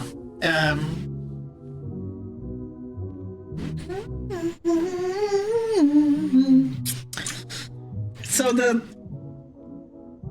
it's very simple French toast. So soak it in egg and milk, and then you just deep fry it. And then once it's nice and golden, you sprinkle it with granulated sugar and cinnamon, and it's so addicting. I could live off of that. Disregarding the grease, and you're like, oh my god, he just said that the grease makes it gross. I don't know, it just works with these things because there's thin slices of sourdough bread, especially stale sourdough bread. Sourdough is a lot firmer, while the little carrot cakes that I just told you about, they become very soft and they absorb all the oil. They become extremely oily and difficult to eat for that reason. Like, it's like you're taking a spoonful of oil while you're eating them, so they can get kind of too much. While the French toasts, the fatias douradas or rabanadas, however you want to call it, that does not do that. It does not do that, and it's so good. It's so fucking good.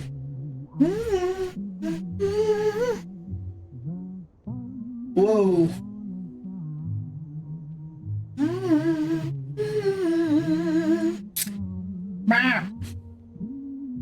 There you go. So yeah, these things, rabanada, shit is good. It's so fucking good. I could just eat the fuck out of that. It's delicious. We call them either golden slices or just rabanadas. I don't know what rabanada could translate into. Cheesecake. Again, we don't really eat that for Christmas. I don't know what that's doing here. But cheesecake is a solid A for me. It's highly dependent on what flavor it is. Some cheesecakes are a bit bleh. I do like breadfruit cheesecake. Cherry Jubilee is better for holiday. The fuck is a Cherry Jubilee? I don't know what that is. We're talking about Portuguese desserts, not whatever that is. So yeah, cheesecakes. We do eat cheesecake in Portugal, just not for Christmas. It's I don't know what that's doing here, like I said. So it's an A tier for me. It's all right. It's pretty good. Not amazing, but it's pretty good. That's all I gotta really say. Rissoles. It depends. These look like shrimp. A shrimp risole or shrimp beignet, whatever you want to call it. I will put this in, I'm not sure, A or B tier. I guess B tier, because we have several types of risole.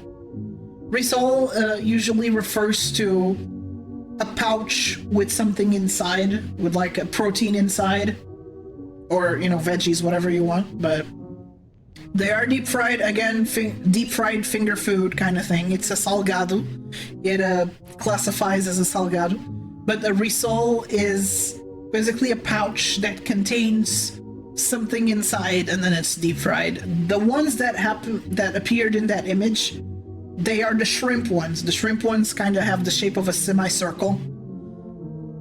And like I said, shrimp is somewhat mid for me. I don't hate shrimp, but it's like not the best thing ever.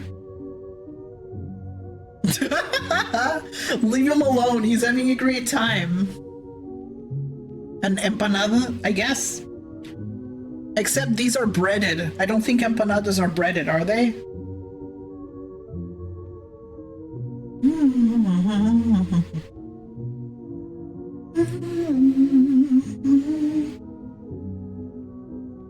Are empanadas breaded? Okay, yeah. Risole is panado. I forgot. Risole is breaded usually.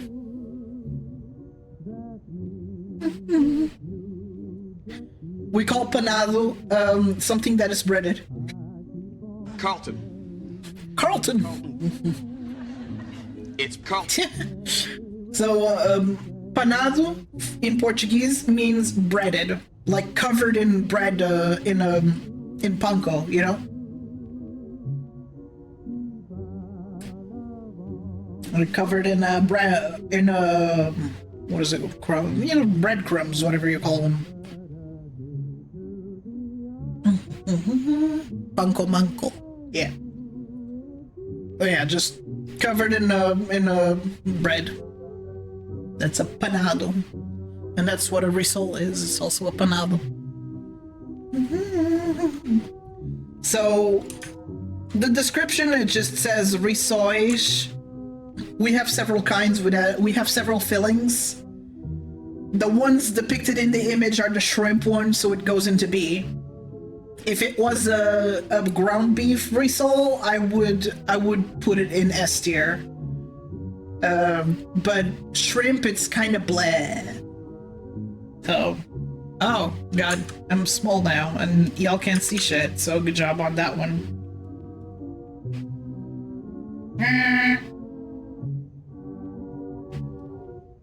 There you go. You see me tiny as hell.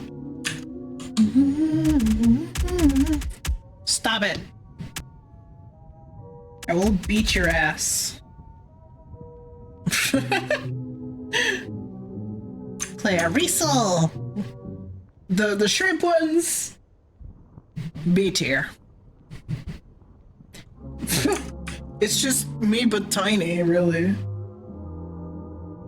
This is me but tiny, look.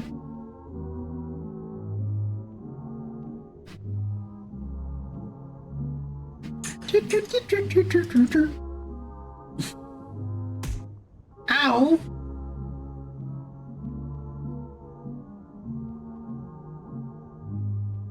Back to normal.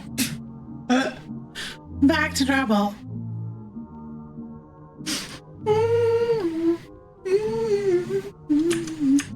Next one is croquettes. Croquettes are an S tier.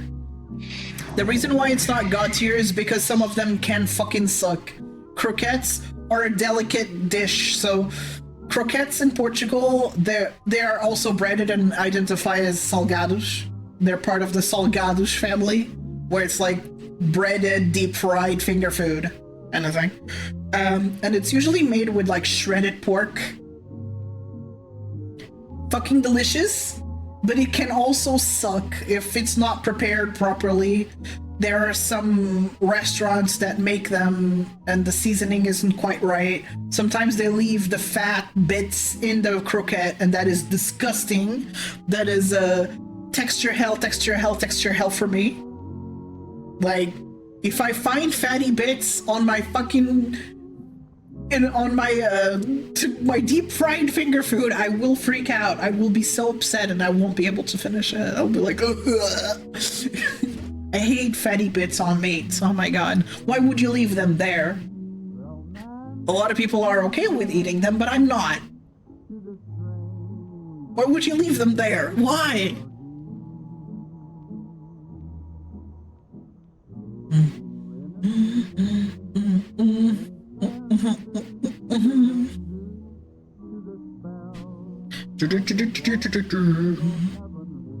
So yeah, croquettes are easy to fuck up if you don't know how to make them properly.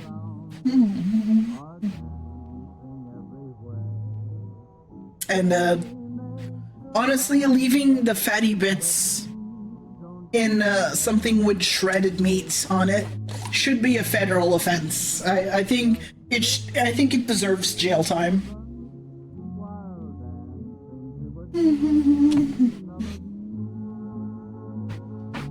God. Ugh.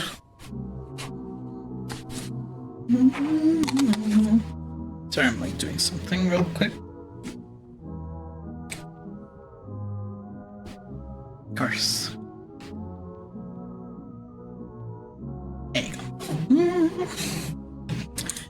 So yeah, federal offense. Anybody here sensitive to fatty bits in the meat? I feel only old people enjoy fatty bits in their meat. I feel like all of us only like the lean steak or something. I feel like nobody is able to enjoy the fatty bits on meat. The only place where it's acceptable, or where the fatty bits are acceptable, is bacon. And even then, it has to be properly cooked.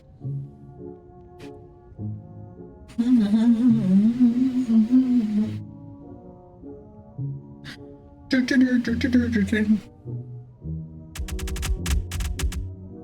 feel like everybody's bored. Is everybody bored? Am I talking to no one?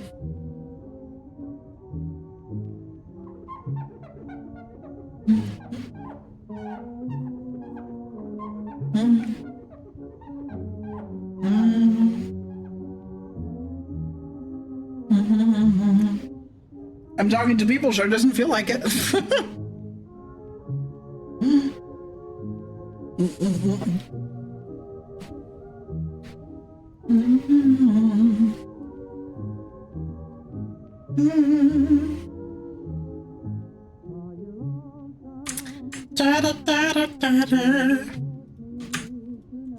Okay.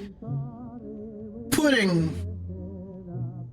This one goes into the... I don't fucking know. I like flan. I do like flan. Pudding is very... This one looks like flan, so I would eat it. If we're going by the picture, I put flan in an A tier, easily. Because I like flan. Flan is smooth. It's nice. I like the texture of a flan. But we have egg pudding in Portugal, and that texture hell. Texture fucking hell. Because it's not smooth like flan is. It's kind of like bumpy. It's bumpy. And I hate that a lot. Like, pudding is already soft as is, you know, it's just... It's this gelatinous soft substance. Now imagine it being bumpy. It's just, I don't know how else to describe it. It's just... It's lumpy, not bumpy. It's lumpy. Just... Parental unit brought egg pudding home a bit ago. It was about like a month or so ago. Oh! Texture hell, texture hell, texture hell. She left some for me. She was like, I brought egg pudding. Here's some for you. I was like, all right. And then I went to eat it. I was like, ugh. I immediately felt all of my systems going into alert mode. They're like, alert, bad texture detected. Alert, bad texture detected. Help me. Just, when I encounter bad texture, my whole day is ruined. And egg pudding is one of those times where I encounter a terrible texture. Just, why would you do that? Flan, delicious, smooth, not lumpy. Egg pudding, disgusting, lumpy. It's like this extremely eggy taste, like sweet eggy taste, and then it's lumpy.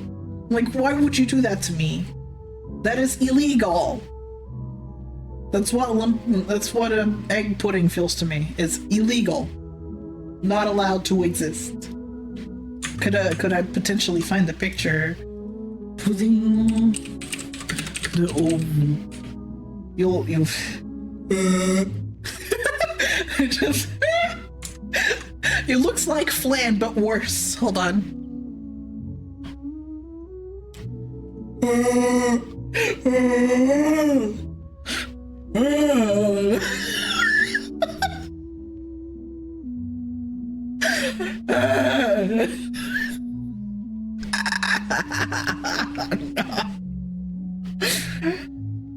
Okay, do you see that one? Do you see this one? This one in particular?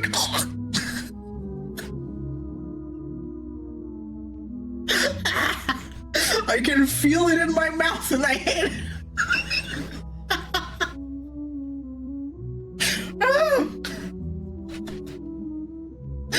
Just yeah, that's the kind of lumpy. I mean, God, it falls apart when you cut it too.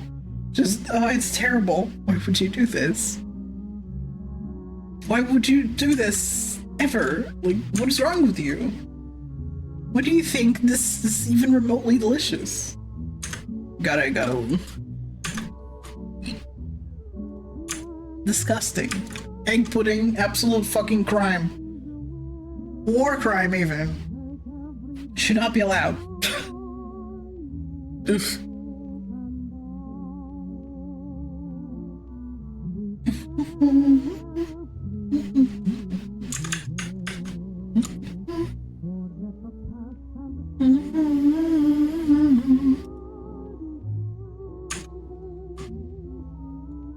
Yeah, isn't it?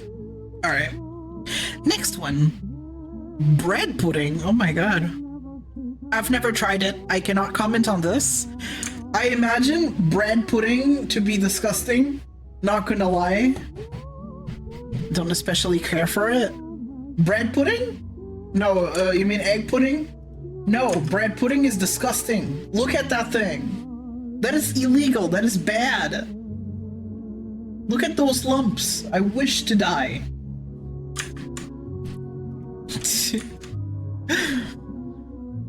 Bread pudding is delicious. Well, you can keep enjoying your bread pudding. I just, we do eat turkey, yes. You can keep your bread pudding. I can imagine it's just not being good. I'm imagining really soggy, sweet bread, and it's making me sick. So no, I've never tried it, but I have no desire to try it. Bacalhau cozido. That is an S tier for me. The reason why it's not God tier is because as amazing as it is, it's not something that literally just makes me go, oh god, it's so good. It's really good, but it does not give me that feeling. You know the feeling? It doesn't give me that feeling. So that's why it's not a God tier, but it's really good. Honestly, I'm glad we have boiled codfish as our Christmas supper, because god, so good. Let me find a picture. Say it didn't tell.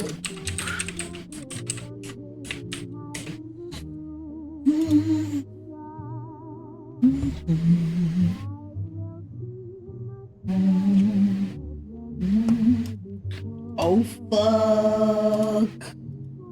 Why are these images so fucking tiny? That's not a small image either. What the fuck?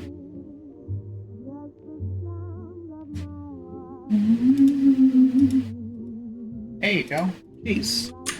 It showed up really tiny all of a sudden. Oh, look at that. Wouldn't you eat that? Wouldn't you eat that? Isn't that delicious looking? That is codfish. You can locate the fish in there.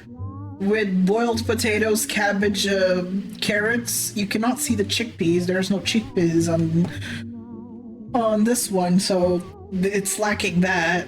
And then the boiled eggs, and it's all drizzled in olive oil. Like, oh god, it's so good. It's delicious. Ah, there you go. This one is much better. God damn. God damn.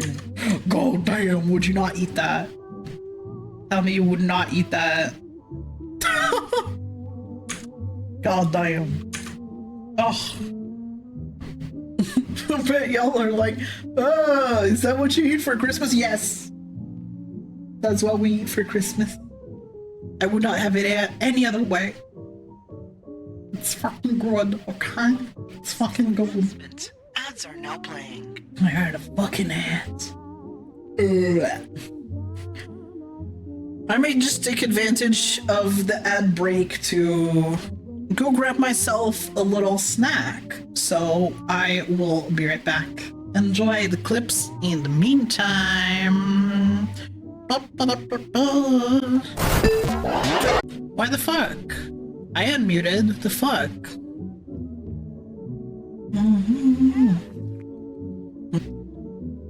This thing, I have to change the button here.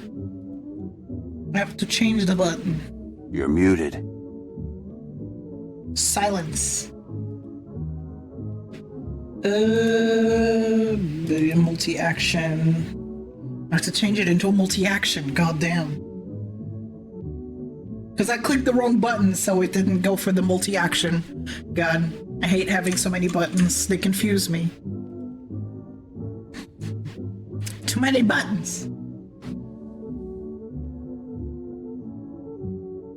I have one for returning from swapping to chatting and multimedia, and one for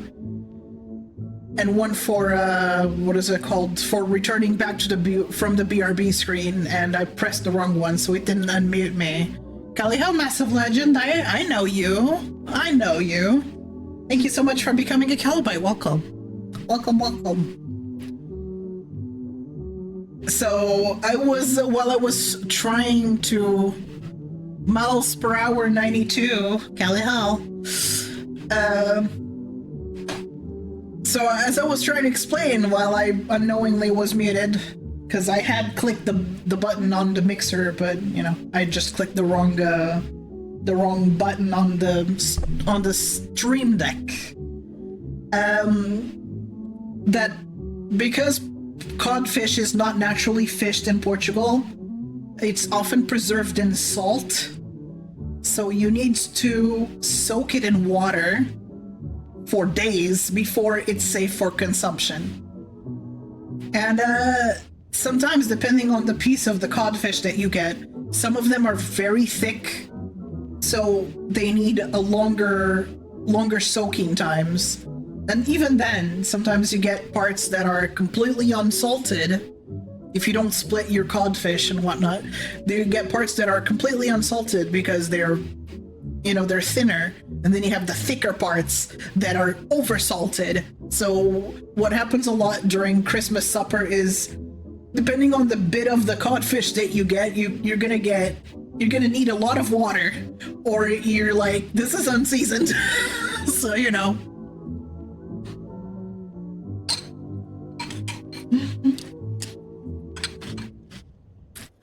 So if you're eating Christmas dinner and you get a particularly thick piece of cod, it's likely going to be still a bit salty. And it's not fun to deal with.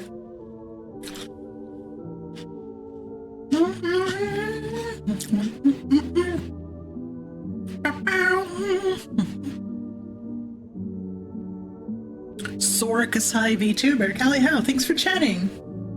The feeling of overseasoned part is unforgettable. The thing is that, like I said, Vo, codfish is preserved in salt. It preserves its freshness, I guess. So once you get the codfish, you have to soak it to remove the salt, like the really thick salt coating that's in the codfish. So it's not that it's even overly seasoned, it's just you need to desalt it. That's what we call it. You desalt it. You have to soak it in water, and you have to change the water frequently, because the water will just be contaminated with all the salt, and if you don't change it frequently, then it won't desalt all the way. Oh, really? Well, I'm happy to see that I'm being recommended to people. That makes me extremely happy. Thank you so much for stopping by here and taking the time to check me out. Really appreciate it. Yeah, it's just it's the process. Like, the codfish is just preserved in salt. That's how they took it from Norway to Portugal, and it kind of stuck.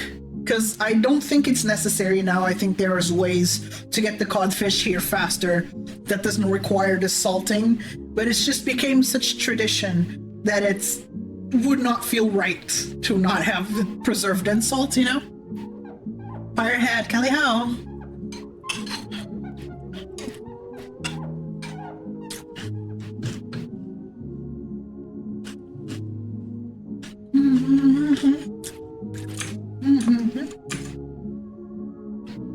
So yeah, in here, as you see, there are thinner pieces of codfish, and you see, like, in the middle, like around towards the right a little bit, you see that the pieces are thicker. Those are likely to be more salted because, there's more cod to desalt, so it's usually uneven. Ow. Thank you, Sora. Appreciate it. Boss. Oh yeah, very delicious.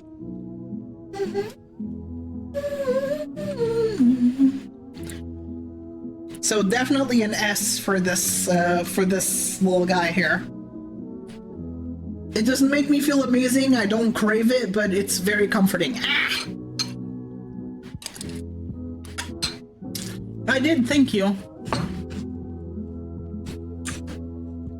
Next one, Sapatata. Sapatata, between A and S. I really love Sapatata a lot. I used to hate it. Sapatata is, God. I have to adjust the camera again. Yeah, I'm really small, see? Tiny as fuck. Sapatata is crab, but like the middle of the crab is all shredded into a paste, and you eat it on top of toast, like small toasts. Yeah, I'm just tiny. Yeah, it's in just small toasts. It's like pate, you know, like the bread spread or whatever. I know in America y'all don't eat that kind of stuff. Where you have a protein, usually like, I don't know, fish or even liver, and it's all just blended into a paste and you spread it on bread. It's very good. There you go. I don't stay tiny for long. I'm back to being big. Here you go. So it's really delicious, but it's easy to fuck up again. I've eaten really terrible sapatata, but I've eaten extremely delicious sapatata. There's this place that I know, and the way they prepare it is extremely inconsistent. I don't know why, if they have several chefs making it or not, but there are times where it's just really gross, and there are other times where it's incredible. And I don't know why there's this discrepancy of flavor between one and the other. I guess that proves that they make it at home, but Jesus, why is there such a discrepancy of flavor between 2 days of crab spread?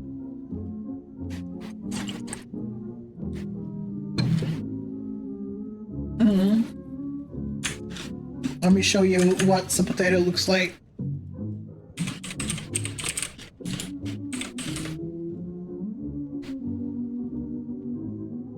Yeah, that's the problem. Manish, I have to specify that, there you go.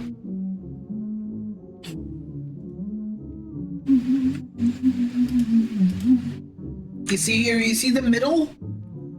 You see the middle, how it's like pasty? Basically, they break into the crab and they shred all the insides and they make it into a paste. They add like mayo, beer, a bunch of spices, and you just spread it on toast, and then you eat the legs separately. It's really good, but again, like I said, it's easy to fuck up. That's why it's not. That's why I was hesitating. I'm like, should I make it A tier? Should I make it S tier? Because it's easy to fuck up, and when it's fucked up, it's really gross. I really don't like it when it's not properly made. Like, the discrepancy is quite large sometimes, so... Yeah, crab is delicious. So I've had really terrible sapatata, but I've also had really good sapatata, so it goes into the S tier for me. Because when it's good, boy, is it good. Yeah, very hit or miss, yeah. Hey, Harlock, so happy to see you here. Hope you're doing well. Oh, thank you. Thank you for sharing. Never had any Portuguese food? Well, I hope this tier list inspires you to try some. Hell yeah. Portuguese food is so good. Totally not biased, let me tell you. Totally not biased. Next one. Bullhey! Trash! Disgusting. It's fruitcake. I've heard Americans have the same thing there, and it's called fruitcake. Disgusting. Only fucking boomers like this thing. Why would you eat that? Nasty.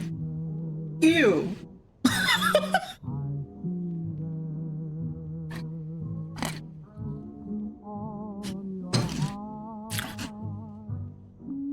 Fruitcake isn't edible? Yeah, I agree. It's fucking nasty. Yeah. Let me look at fruitcake though. Like, I'm curious what yours looks like.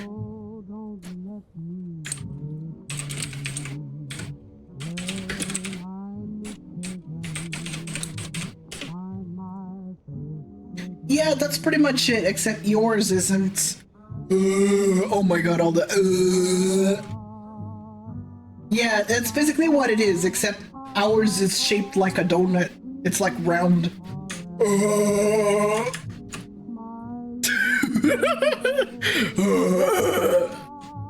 Disgusting. This is what ours looks like. Hold on.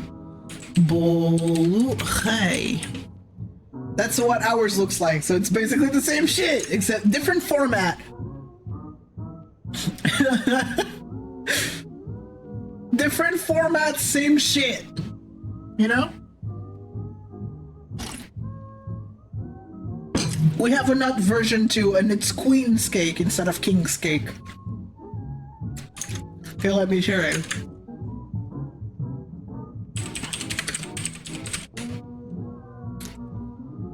Yeah, see, it's basically nuts.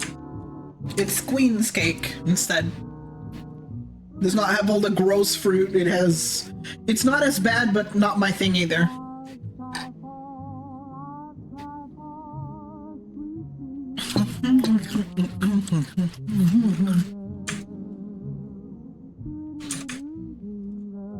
Yes, I have a highly mechanized face. It has all kinds of technology that allows me to be extremely expressive, so that you can relate and empathize with me. You know, all in my plans to take over humanity.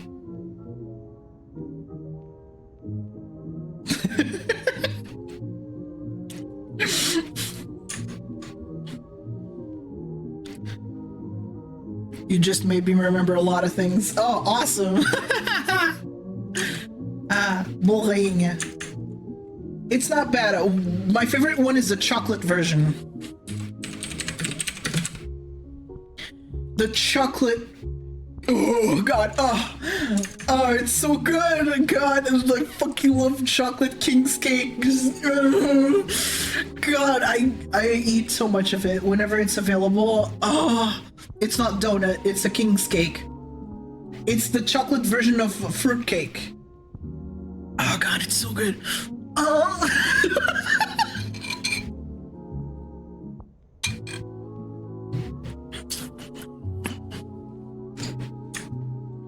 Yeah, I've been all right. Thank you so much for stopping by. Great to have you here, as always. You know? Turn. Yeah, this thing, fucking. I want this injected into my data stream. Please. Inject this cake into my data stream. I beg of you. Oh, it's so good. Bold plush.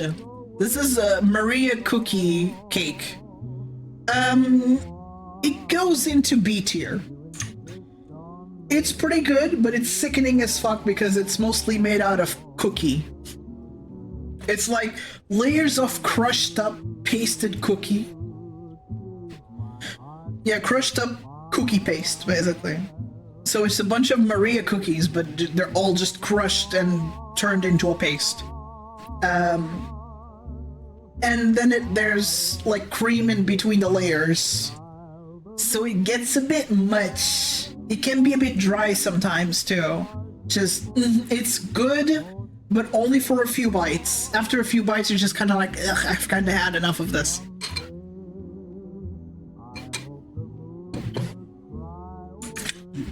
Let me see if I can find a better picture.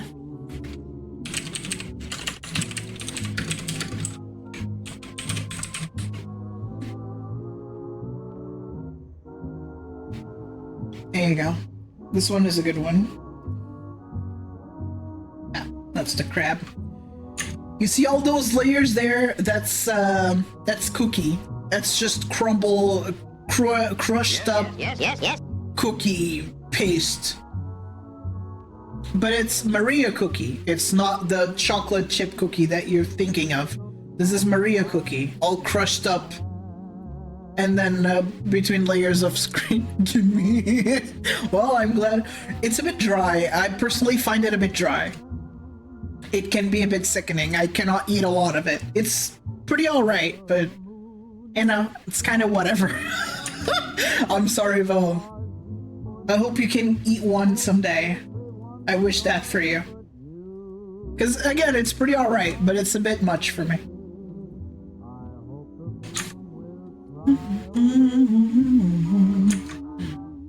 Looks dry, but those are really good with some coffee. I think the cream has coffee in it. Oh.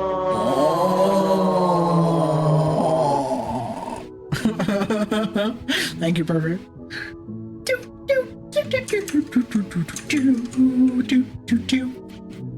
Filhoses! Oh my god, filhoses. Ah, filhoses. So filhoses is like a thin dough that is then deep fried and coated in sugar and cinnamon. Again, with the fucking sugar and cinnamon. We have a lot of that in our pastries. And they fall apart, they crumble. So when you eat one, it just starts just disintegrating because it's so thin, you know? It's some people do prepare these with fillings. You can eat them with or without fillings. I personally prefer them without fillings because the thing itself already has a lot of flavor, has a lot of textures going on already. Having a filling is just not for me, no. Sometimes it contains gila. I don't remember what it has, like gila. I think it's a type of melon. Doce de gila. Doce de gila is so fucking nasty. It's a type of melon. So it's like lemon jam or something, or whatever this is. Também conhecida simplesmente é uma planta da família das com polpa utilizada. Yeah, it's kind of like a melon. It looks like a melon. So sometimes they use the jam made out of this thing. As you can see there, just I can just feel filled with this abomination, just and it can be a bit stringy too because of the texture of the fruit. Just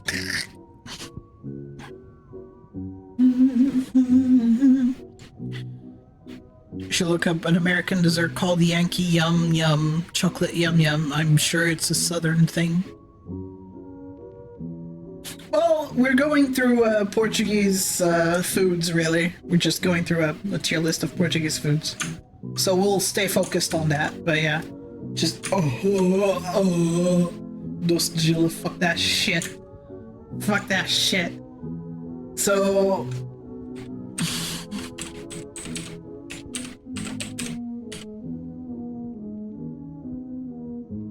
Filós, não é? Filhoses, não é filós. Estúpida.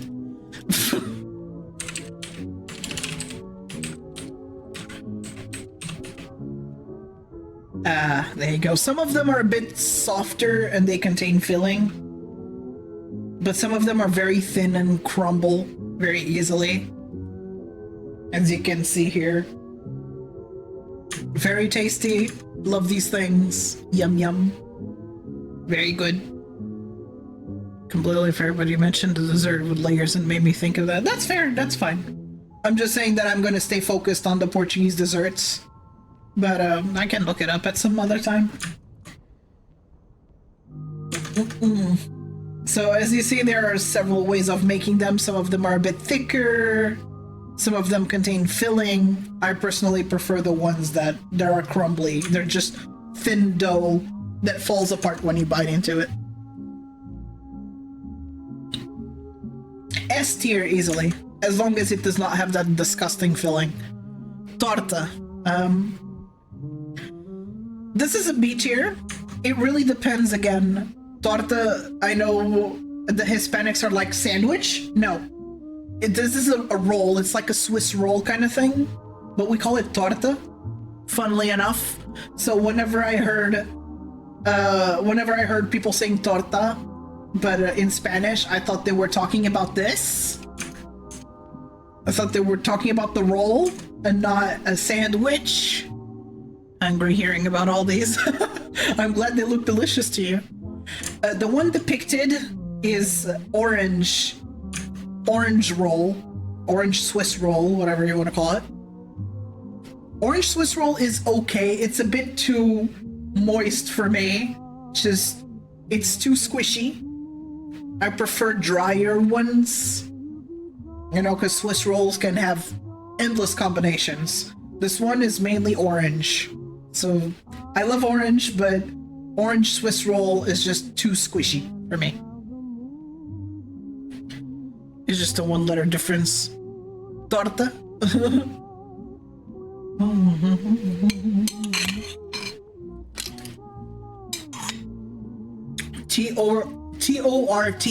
That's what it's spelled like. Moist cakes, you like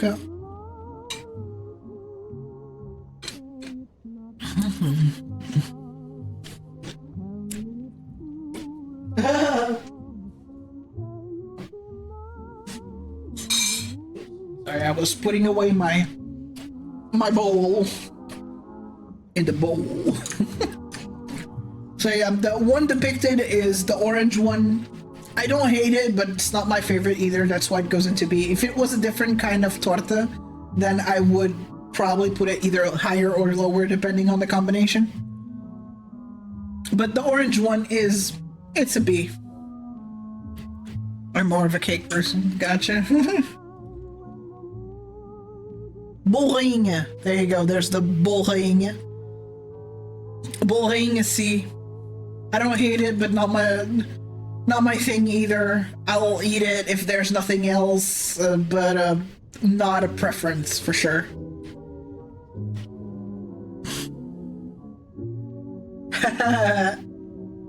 Yeah, we're going through some of these are not typical of Portuguese Christmas foods, or you know. Some are, like cheesecake, we don't eat that. I don't know why that's there. The samosas as well, I'm like, why is that there? Some of these are not very typical, but you know. Yeah, bourrigne, it's the nut version of the fruitcake. It's alright. Like I said, not my thing. I will eat it, but I don't hate it.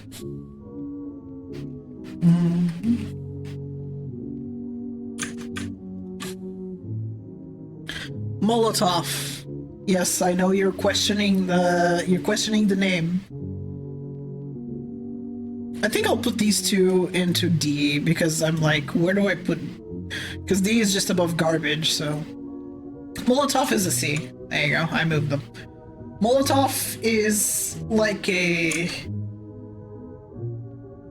like an airy, eggy type of pudding kind of thing. It kind of feels like a pudding. Except it's like, I don't know, what? Let's see, Molotov. What are the description for this? Pudding Molotov.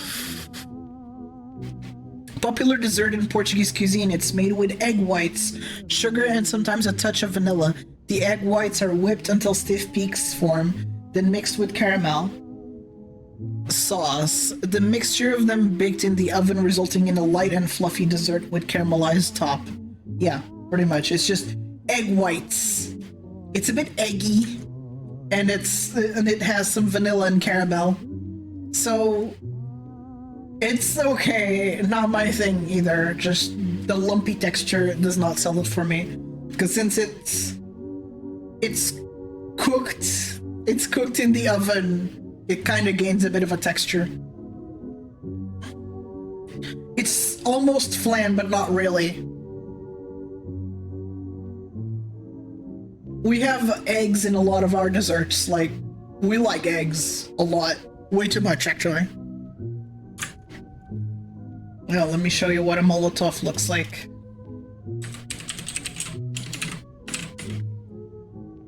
You see? Again, kind of lumpy and weird. I don't hate it as much as egg pudding. But, yeah, still not my thing, for sure. It's very airy, though, because the base of this thing is egg whites. Stiff peak egg whites. So you can imagine the texture of them. Eggs are very yummy, I agree. So yeah, not quite flan. Almost, but not quite.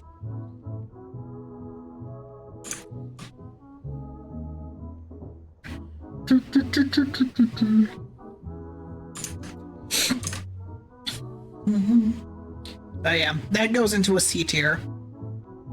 Tronco de Natal. This one is the log. The log is a C as well. Not my thing. The log is also a torta, like a Swiss roll, but it's... Those eggs are... Oh, those eggs! God, those eggs! Please don't show that to me anymore! As you can see, it's pretty much a Swiss roll in the shape of a log. And the chocolate covering, like the coating, can be a bit much. So, like a lot of my lesser preferences are because, texture is everything for me. So, these are okay, but like I said, just a bit too much. Some of them, to preserve like the log-like texture, like the wooden texture, they had a bit too much chocolate icing. So, yeah, just C tier for me. Keep plugging that. C tier for me for the Christmas log. Do you have log? Do you have the log in America by any chance? Do y'all have the Christmas log?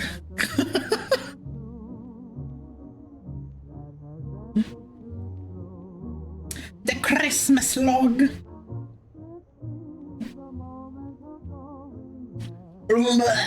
Thank you. Thank you for the hydration command. Appreciate it. Yule log? We just call them Christmas log. So I don't know if that's what you're talking about. We have a Swiss cakes that are like that. I see.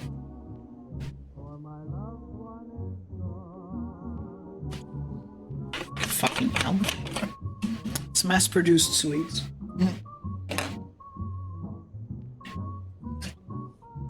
These can be mass-produced or just made in a bakery.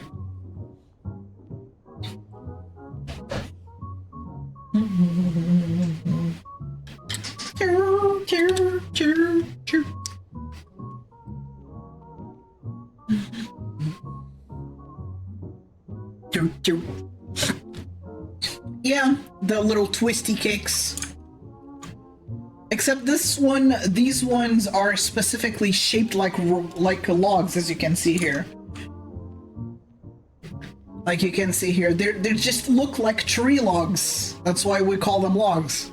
They are Swiss rolls, technically, but they're shaped like tree logs. Oh no, this is edible. This is food. It just looks like a log.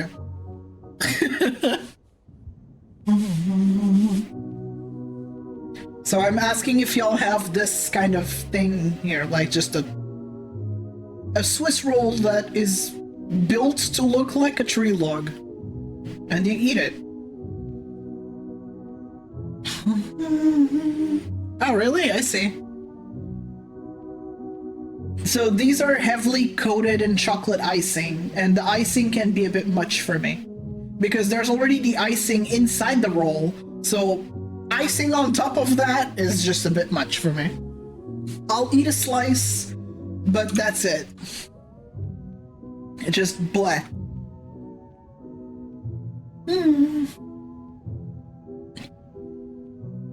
Bregnoforn, this is a baked lamb. B tier because if it's well seasoned, again, hit or miss. For me, food a lot of the time is hit or miss. Look at he's dancing to the rhythm. Look at him go.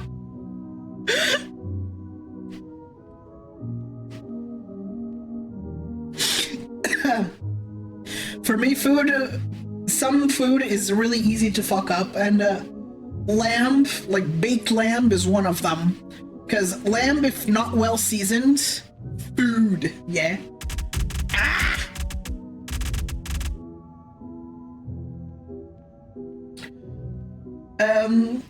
Lamb, if the lamb is...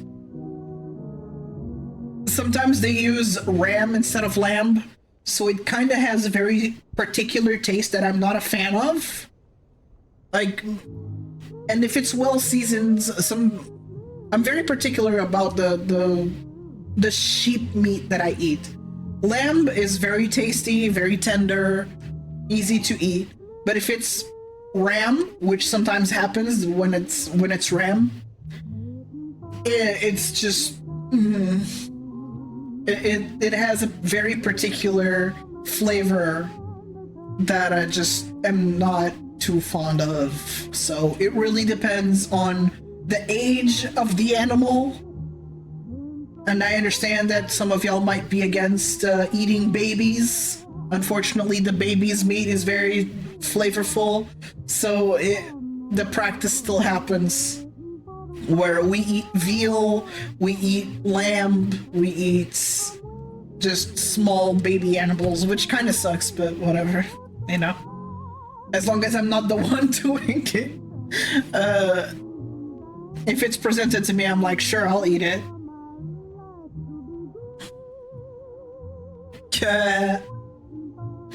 True. Yeah, just adults, you know, ram is a bit, has a weird flavor.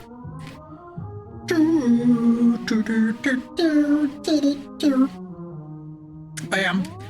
If well seasoned, it can be incredibly delicious. If poorly seasoned and the animal is old, it's nasty. So it goes on a B tier for me.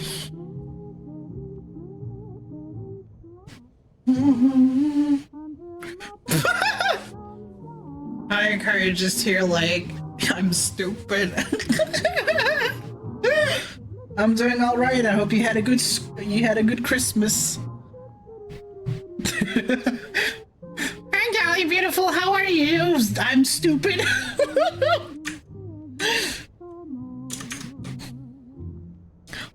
Bold Law. I'm not sure. Who made this? My God, Pound Law. This is Pound Law, not Bold Law. Easily God tier, honestly. Easily God tier. So I don't know what this picture is, but this is the wrong image. This is the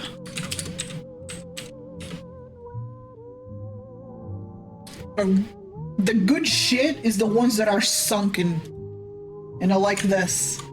The sunken ones are the best ones. It's like basically egg cake. It's extremely eggy. There's a fuck ton of egg yolks in this cake. And it's so good. It's really orange. You would almost think that it's carrot cake, but it is not. It's just egg cake. Like, you would think all cakes get eggs. No, this one has an obscene amount of eggs. Trust. It has an obscene amount of fucking eggs. Just, oh my God. Let me see if I can find, let me see if I can find, Chef Jamon.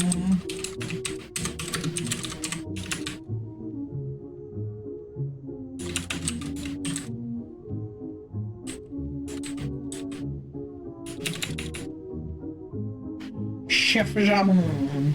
I know he made like a video of the there you go, there he is. You'll see the obscene amount of eggs real quick here. Why is the video so small though? What the fuck? You see, like, look at the amount of fucking egg yolks. Look at that. I can easily count 1, 2, 3, 4, 5, 6, 7, 8. I think there's 2 whole eggs in there. I'm not sure. But that is a lot of fucking egg yolk. Look at that shit. Look.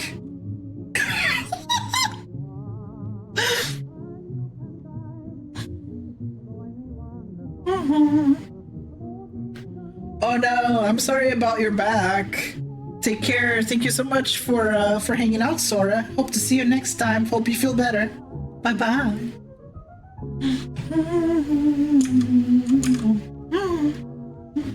Yeah, obscene amount of eggs. Queres mamar Is how you pão de make ló it. cremoso, mas não queres ir ao VAR porque...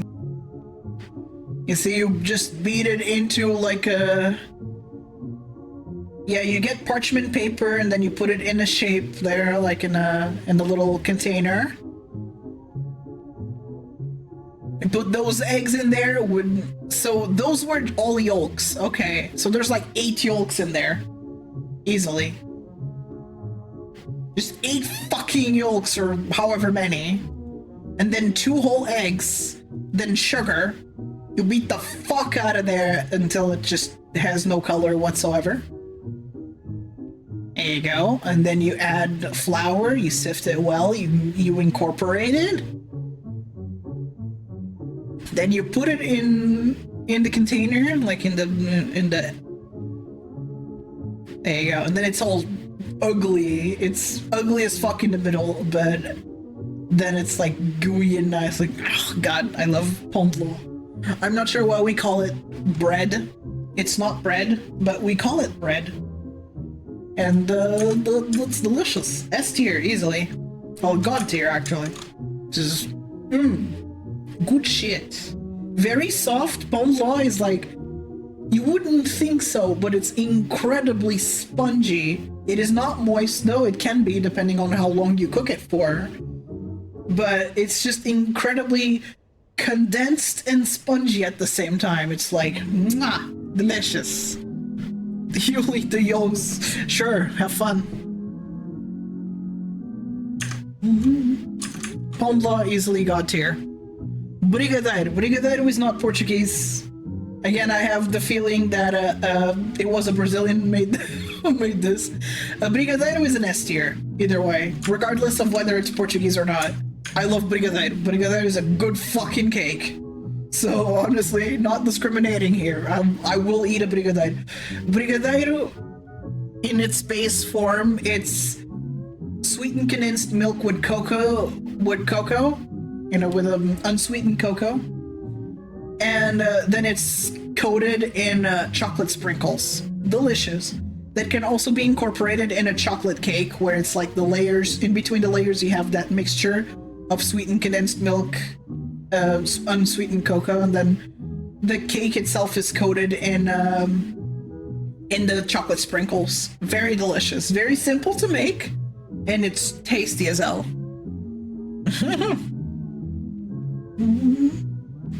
How about Portugal mentioned, huh? Give us some love here.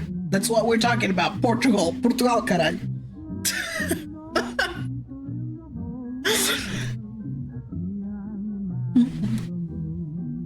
Holy fucking shit, is that a Portuguese reference?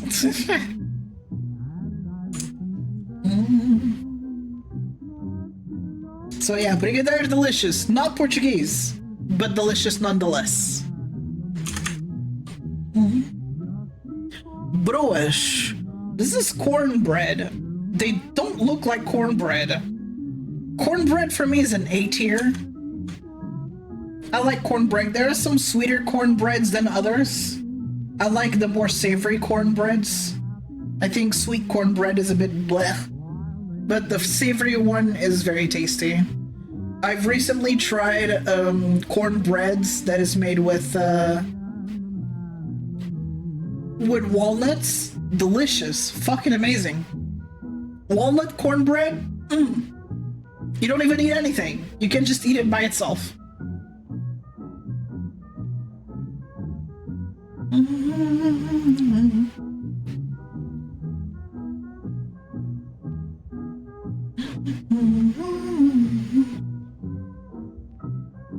Yeah, collect those bites.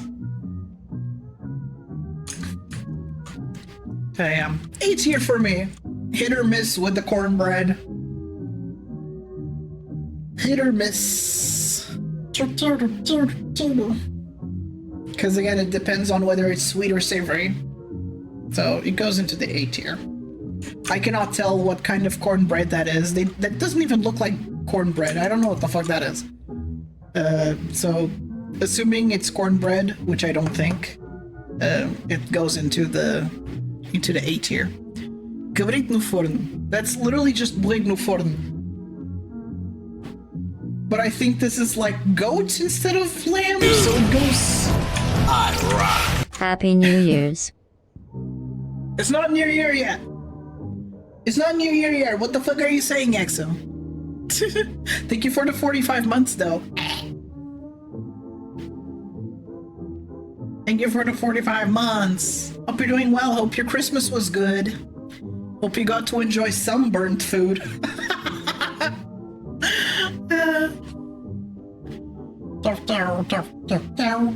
We're rating Portuguese food. We're doing a Portuguese food tier list. Many things happened, I see. Well, hopefully they were good things.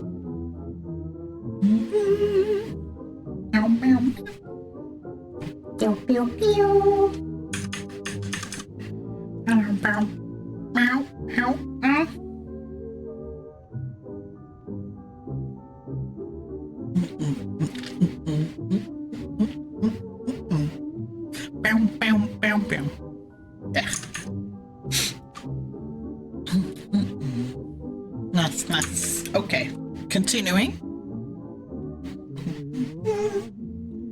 So cabrito no forno is basically the same thing, except it's goat instead of lamb. I don't know the difference between goat and lamb meat. I'm pretty sure it's very similar since they're like similar animals. So I'll actually put it in never ate it because I haven't. I've only eaten blig, which is lamb. Cabrito is just it's goat. Never had goat meat, so no idea.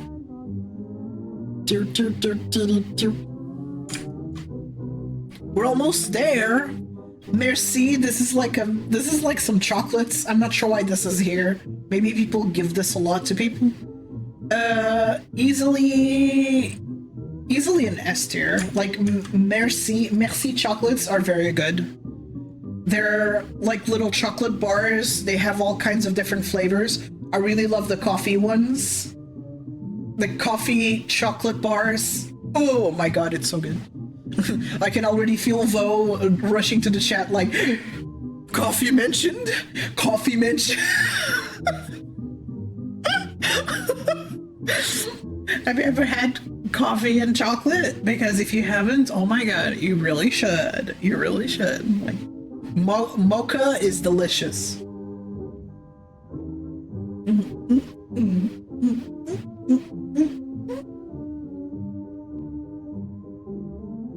So yeah, I really like the Merci chocolates for that reason. They're like varied, assorted chocolates, and they're pretty delicious. So an S tier from me, easily. Although it's not typically Portuguese, but then again, arroz doce.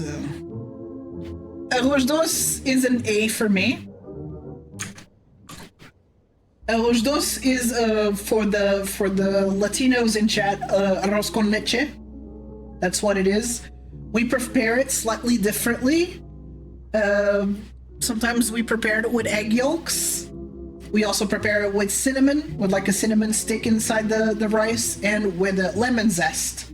Not lemon zest, but lemon peels, like straight up just a big long ass peel, and we just dump it in there and let it just release flavor into the thing. And then we remove the lemon peel and the cinnamon stick afterwards. Very good. I love arroz doce. We call it just sweet rice. We don't call it rice with milk. We just call it sweet rice. And it's often sprinkled with cinnamon once it's done. Like once it's set in a platter or something, we then sprinkle it with cinnamon. The funny thing is that we tend to make patterns with the cinnamon. We don't just sprinkle it and call it a day. We like to make little patterns or write things. Let me see. As you can see, people like to make lines.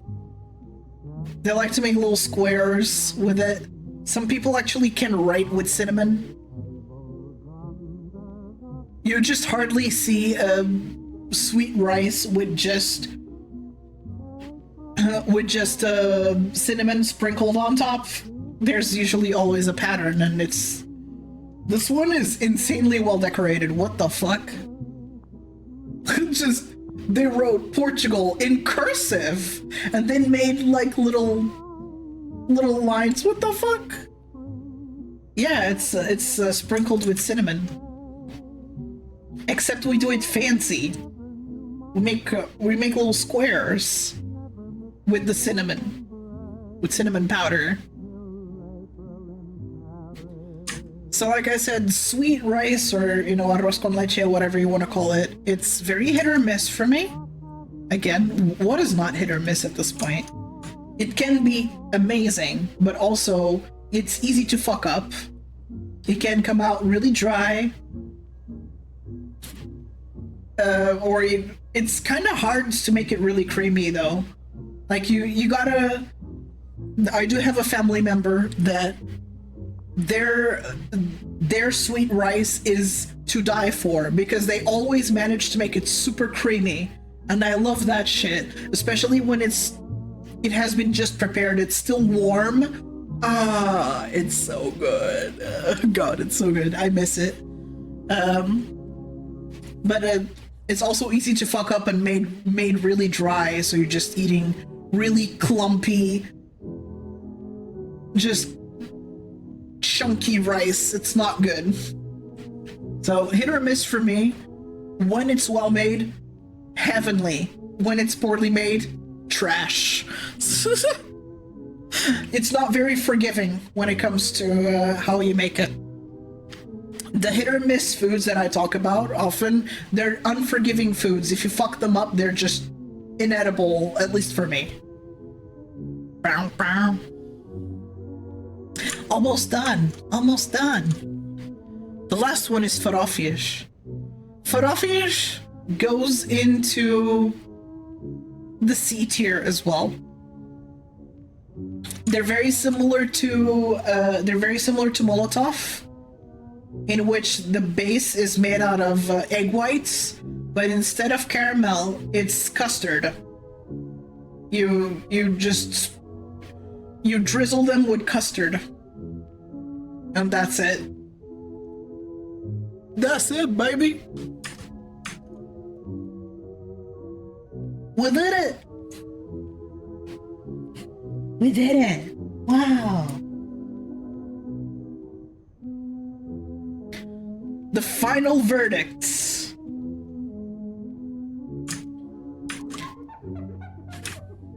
Let me zoom out a little bit. There you go. Clap, clap. System announcement. Ads in 60 seconds. So in God tier, we have Gillian, Ferrero Rocher, Octopus, Golden Slices, Fiazes, which is the thin pastries, and Pain Blanc. Then in S tier, we have the crab, the breaded crab thing, the chocolate salami, the carrot cakes, the deep fried carrot cakes. We call them dreams for some reason. Carrot dreams. Then croquettes. The Portuguese, the supper the Christmas Eve supper. The crab brigadeiro, which is that Brazilian cake, and merci. Those are just chocolates. Then in A tier we have chocolate mousse, cheesecake, pudding, cornbread, and sweet rice. In B tier we have dark chocolate, Ferrero Rochers, samosas, the beignets, whatever, you know, the pouches, the empanadas, I don't know. Cookie cake, Swiss roll, and lamb, baked lamb. Then in C tier we have Molotov, Christmas log, and farafias. They're Molotov and farafia is very similar. Like I said, just the base is white eggs, like egg whites, whatever. In D tier we have almond tarts or almond pie and queen's cake. In garbage tier we have Raffaello and king's cake, or you know, fruit cake, whatever you want to call it. And never ate it or never tried is bread pudding and goat, baked goat. And that's it. Wow.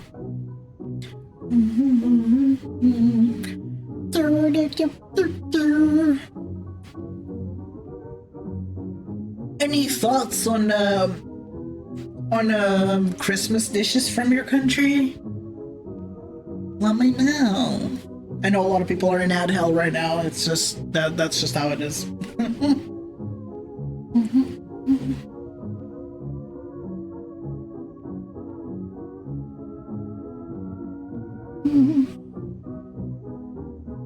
One more hour.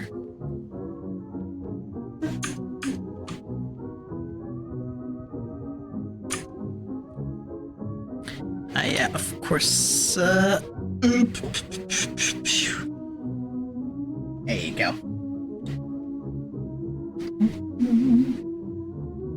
As much better.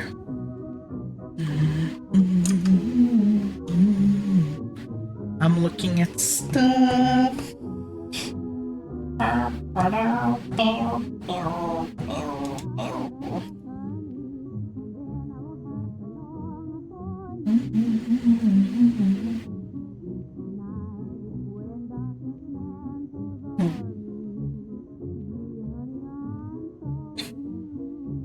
Ooh. Don't. Ugh. I hate when the screenshot shortcut does not work. So stupid. It's like, oh, I don't want to fucking work.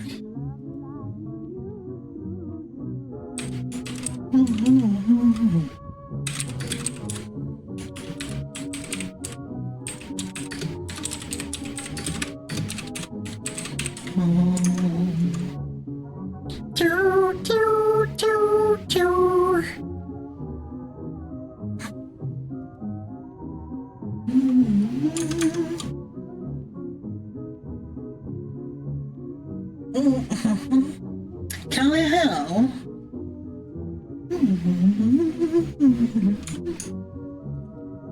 Just waiting for people to be out of ad hell.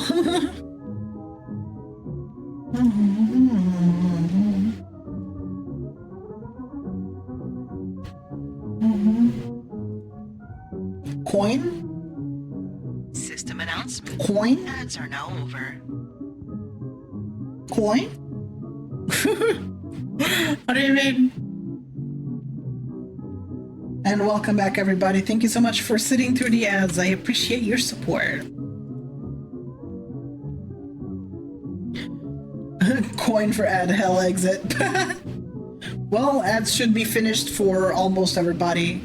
I know that even though my thing says that ads are over, some people are still stuck in an ad that is currently playing. So yeah, I know, we'll always wait a little bit, but yeah. Tell me about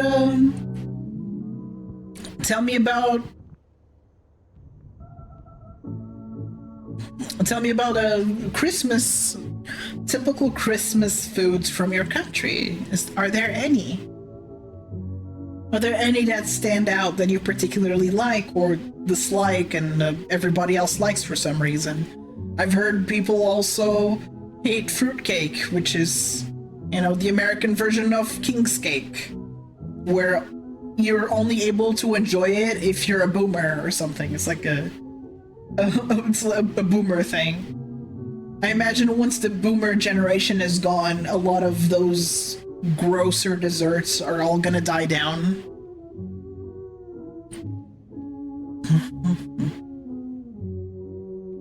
Yule log cake or whatever. Oh, so Yule log is actually a cake. Because people were saying that it is not, so I was very confused. Scalloped potatoes and it's so delicious, I see. Yeah, I imagine that China does not really celebrate Christmas, it makes sense. But Japan does, even though it's typically a Christian holiday. I think it's fine to celebrate Christmas and just celebrate the idea of Christmas without having the Christian implications on it. But I would imagine that China does not to celebrate it. Yeah, that's what I was showing earlier. We just call them Christmas log cake.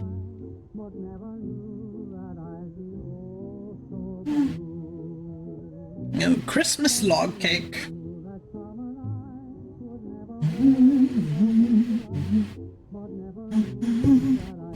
Yeah.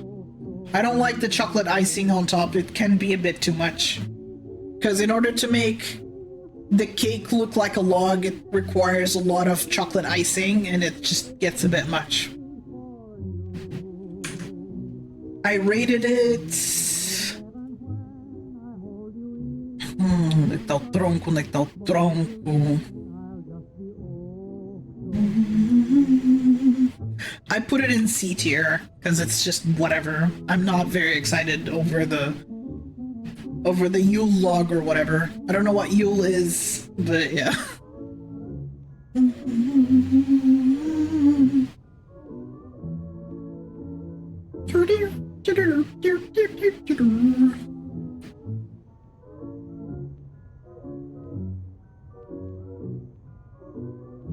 I do love chocolate, but yeah, there's a delicate balance. Because, for example, the brigadeiro cake, there's a lot of chocolate on it, but it works. It's not overbearing, in my opinion. The log, because of the icing, I think it's just the fact that it's icing that bothers me. When there's too much icing, it's just a bit sickening to me. Even if it's something other than chocolate, just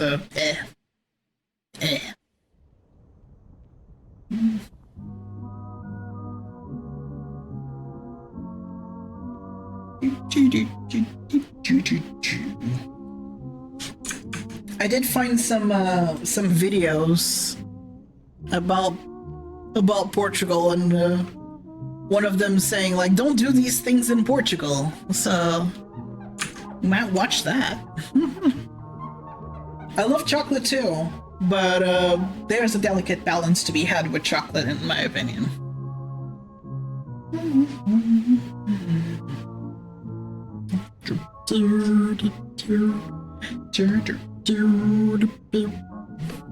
Let me click the video.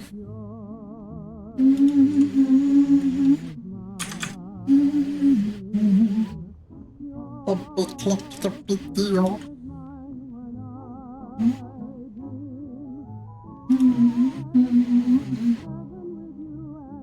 me just share. There it is. Don't do this in Portugal, and see how correct this is, because this is made by an American. It's made by an American, so we shall see. Let's see. Ah, there's... I didn't know much about Portugal before I arrived, and I basically just winged it until now. Looking back, there are several things I wish I would have known beforehand.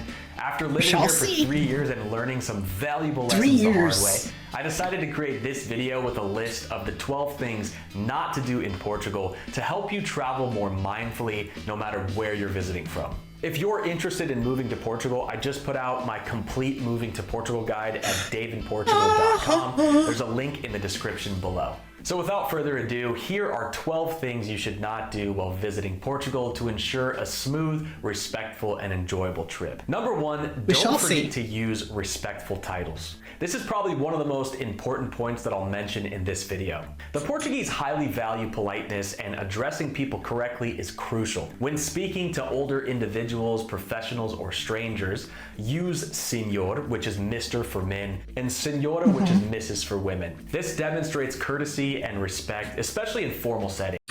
Yeah, it's like saying, when you refer to somebody by name, you can use senor then name, like Mr. something or Miss something, you know, kind of like you would, especially to teachers. I know that in America, y'all refer to teachers as Mr. or Mrs. or Mrs. Miss or whatever. I know that y'all refer to those people with an honorific title on top, but we also do that with older folks here. There's also one title that he forgot to mention. I already watched this video, I'm sorry, but I just wanted to have it. I just wanted to talk about it on stream. There's one title that he forgot to mention, and it's Dona. Dona is often used as a title for older women. So you say Dona and then their name, like Dona Elena, Dona Rosa, Dona, you just use for people around their like 70s and up. That's what you usually would refer to somebody as Dona. He failed to mention that, but then again, you know, he's been in Portugal for like 3 years or something. Maybe he never heard it, but yeah, we do use Dona as an honorary, like an honorific, you know, respectful titles on top of senor or senora. And again, it's mostly for older folks. It can be considered impolite or overly casual to address someone by their first name, unless that's not correct, honestly. That is not, I don't agree. People refer to each other by their first name. Referring to somebody by their last name is usually it's usually a practice done between men where they call themselves by their last name, but referring to people by their first name is not impolite at all. Hell, even teachers and shit, like you always refer to teachers by their first name. I know that it's not a thing in America, but in here, you know, I haven't been in school in forever, so this is a practice that might have died down, but referring to people by their first name is not uncommon or rude. So I don't know where he got this from. But yeah, amongst men, sometimes they just refer to themselves by their last name because that's just what they got used to. Otherwise, no. I don't know where he got this from. Unless they invite you to do so. When visiting Portugal, you might notice that not everyone adheres to this practice, but using titles reflects good manners, good upbringing. Yeah, the titles are important awareness. for older folks. Portuguese people appreciate it when visitors and foreigners show this level of politeness, as it indicates that you respect their cultural values. Number 2, don't talk about Messi.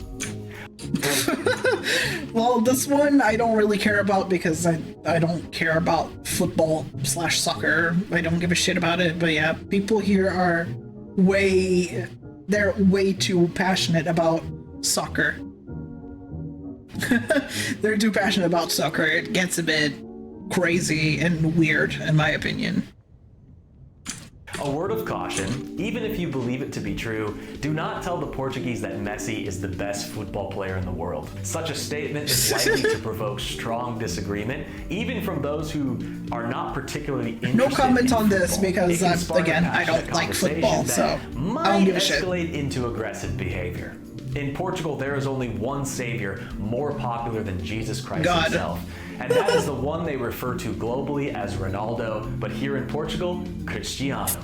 See! While the Portuguese are generally tolerant and peaceful, this can all change at a moment's notice if you criticize their football club.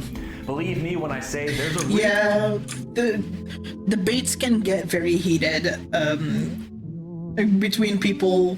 People are very passionate about their clubs. They get into heated fucking arguments about which one is best. We have 3 major clubs in Portugal, and they all hate each other. Sometimes they all hate each other, but there's always one adjacent one that they hate a little less. But yeah, some of them just have a fierce hate towards each other, and the moment you mention their name, we're like, oh shit, and they get all really angry. Portuguese people get a bit too passionate about soccer, and I kind of hate that a lot. I'm glad that you have something to love and dedicate time to, but when it gets a bit violent or hostile, get me out of there. I am just not into the soccer scene. I don't give a shit about it. I think people take it too seriously, and they need to calm the fuck down. Clearly, Pele's the greatest of all time. reason they don't serve alcohol at football matches in Portugal. Yo, look at that shit. Number 3, don't assume everyone speaks Spanish or English. If you didn't know, Portuguese is the official language of Portugal, not Spanish. Foda-se. While some people may understand Spanish or English, it's respectful to learn a few basic Portuguese phrases. For example, saying obrigado, which means thank you if you're a male, or obrigada if you're female, as well as bom dia, which means good morning, which can leave a positive impression with the locals. It's surprising how many visitors to Portugal use gracias, which may make the local. Yeah, you're just gonna get the stink eye. If you come to Portugal and you're just gonna say gracias to us, you're gonna get the stink eye. Cause that's just, no. That is a federal offense, as in, like, I'm doing the quotes because it's not, but it might as well be. I see you have the timing of an asshole, but yeah. So, please, if you visit Portugal, like, it's the point that he was gonna make, is that if you visit Portugal and you say gracias, shows how much care you have for us, which is done. You have no care for the Portuguese whatsoever, because if you had any care, you would know that we say thank you differently in Portugal. So if you just assume they all speak Spanish anyway, so I can just say gracias, no, that is so fucking shitty. Imagine going to Japan and starting to speak Korean. You greet the locals with Korean. Like, they're gonna give you the fucking stink eye because they don't speak Korean there. They speak Japanese. So it's the same thing. Most of us speak Spanish. True. But you're not in Spain. You're in Portugal. Use Portuguese. Don't be that guy that says gracias. Because you're asking for a fucking beating. Not that you're gonna get it, but honestly, we would. We would beat your fucking ass. That's what you deserve if you go to Portugal and you say gracias.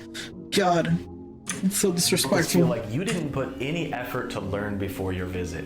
If you're interested in learning some very helpful Portuguese phrases, my friend Anita has put together a Portuguese daily conversations master course. I put a link in the description below if you're interested. Number 4, don't be overly loud in public. One surefire way to stand out as a foreigner in Portugal is by being very loud. Not saying the Portuguese can't be loud as well, but it's generally not very welcomed because most Portuguese value politeness and quietness in public space.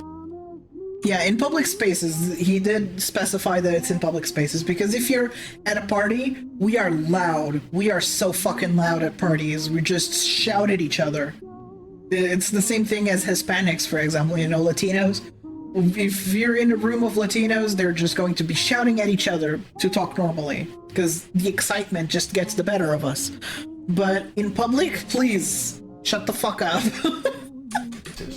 Avoid shouting or causing unnecessary disturbances, especially in restaurants, cafes, or on public transport. Americans can certainly be known for broadcasting their opinions or thoughts out to the world. And this is something I've been guilty of for sure. I have decided to keep a pretty low profile, as being loud instantly gives away our nationality, and to some people that can be a walking dollar sign. So it's better to keep quiet and try to stay. We just be like, I spot an American, they're loud as fuck, they'd be shouting in public, shut the fuck up. Number 5, don't skip the smaller cities and villages. Portugal is a country rich in diversity and charm that extends well beyond Lisbon and Porto. I would highly recommend going into the interior of the country, as you can find some of the best food and experiences, and what I would consider really the truly authentic Portuguese experience. Some of the nature places like Jerez up in the north, and some of the castles like Monserrat and Alentejo offers a snapshot in time that, in my opinion, is quintessentially Portuguese. And one of my favorites, Évora, features rich historical significance, featuring a remarkable Roman temple and vibrant local markets amidst its charming town. Don't underestimate Portuguese cuisine. I often meet people visiting Portugal for the first time who say the food isn't very good. However, let me put it this way. If you don't appreciate Portuguese cuisine, it might be because you prefer overly seasoned food rather than simple, high-quality dishes that stand out. And this is not to say that Portuguese food is unseasoned, because it is fucking not. It's just that we don't. Sometimes when I see food being cooked on TikTok, y'all just pour billions. Y'all pour so many seasonings in there. You just don't taste the original food anymore. We do season our food very heavily, but we don't put a fuck ton of different seasonings. We let the food shine by itself. Food is well seasoned, but it's balanced. Like, the seasoning is very balanced. And it's an important balance, honestly. So I don't know how you could possibly think that Portuguese food is not well seasoned, because it is. It is seasoned, but we don't have just 10 different kinds of spices in the same dish, you know? It's usually salt, pepper, garlic, onion, and maybe another type of spice, and that's it. That's all you need. If you know how to cook it well, it will taste delicious. Having a shit ton of seasoning does not mean that it's good food. And if you need that much seasoning for you to be able to taste the food, maybe your taste buds are the problem. You know, just saying. On their own. When world-renowned chefs like the late Anthony Bourdain and Gordon Ramsay continually praise Portuguese cuisine, it's worth paying attention to. Try to avoid playing it safe by sticking to international dishes or tourist-oriented restaurants that keep you in your comfort. Please support local businesses. Please, if you visit Portugal, do not go to the tourist traps that people advertise on TikTok or whatever. Please visit the local tiny restaurants. That's where you get the good shit. That's where you get the good fucking food. Cover up the bad quality of meat by excessive seasoning. Yeah, that too, you know. Excessive seasoning can also mean just that the base ingredients are shit and you're trying to cover up how bad they are by just over seasoning. So that is also a thing that can be true. But yeah, please support small businesses. Do not go to those popular restaurants that everybody talks about or whatever. No, don't skip on the tiny ones, because you're more likely to get a better experience, more higher quality food from the corner restaurant than the overly popular tourist trap. Oh yeah, absolutely. And of course, please do not expect menus to be in English. A lot of the time they are not in English, so just bring your translator, bring your phone. Translating things on the fly has never been easier. So just bring your phone and look up the dishes, or look up the menu if the restaurant has a website or a Facebook. A lot of Portuguese restaurants have a Facebook. And I know Facebook, right? But a lot of them have Facebook profiles, so just look into them, look into the menus. Sometimes they do have a Google profile as well. Look into the menus, or bring your translator, whichever works best for you. So often tourist trap restaurants serve poor versions of what they claim to be Portuguese cuisine. Instead, seek out local eateries filled with taxi drivers and patrons speaking only in Portuguese. This is the same principle I apply when choosing any restaurant. If native people of the cuisine aren't dining there, the food is probably not that great. Find the place with the most Portuguese sitting in there. If you hear nothing but English, not good. If you hear nothing but Portuguese, fantastic. Because the Portuguese enjoy being there. So, measure the quality of a place by how many Portuguese people are in there. That's how you know you've hit the jackpot, when you don't hear a word of English. Like, I understand nothing that's being said in this restaurant. That means the food is fucking good. When I say you will be rewarded if you venture off the beaten path, step out of your comfort zone, and be adventurous and try some unique dishes like snails. Trust me, you'll thank me later. Back to the video. Number 7, don't be disrespectful in fado performances. If you attend a fado show, it's crucial to remain quiet and avoid moving around during the performance. Fado is a deeply emotional and traditional form of Portuguese music, and maintaining silence demonstrates respect for both the performers and the art form. Recently, I experienced a fado performance where some tourists conversed the entire time, which I found Why even bother? Please. If you're just going to be talking the whole time, just gonna be whispering to each other, so why bother? If you're not gonna be paying attention, if you're just gonna be either on your phone or talking to your neighbor or whatever, why bother? Don't come. Don't even bother showing up. Why are you gonna just be chatting the whole time? Especially if the room is silent, people are gonna hear you whisper, and trust me, everybody's just gonna want to kill you. So please, shut the fuck up. If you go watch a fado performance, Fado has recently, by recently I mean a few years ago, like maybe I don't remember which year exactly, it was in the late 2010s, was considered part of the world's matrimony. Why do you have such shit timing? Like, y'all have the worst timing imaginable, but whatever.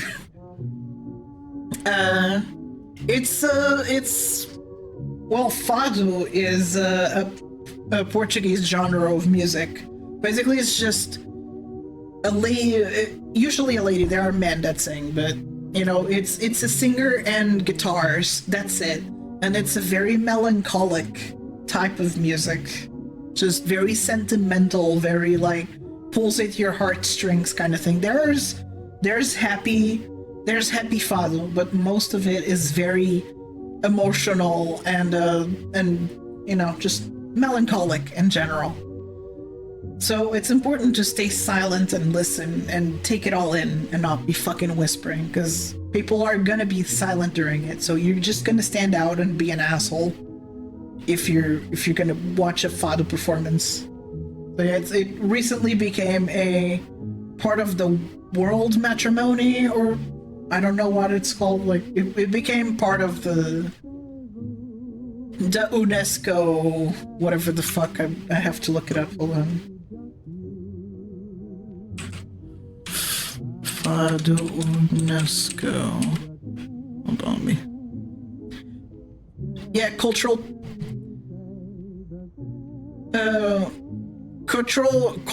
matrimony or something, or patrimony.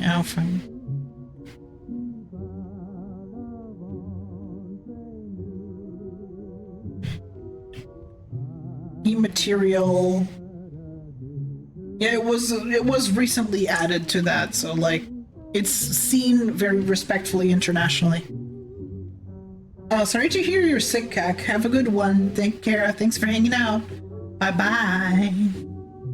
Bye-bye.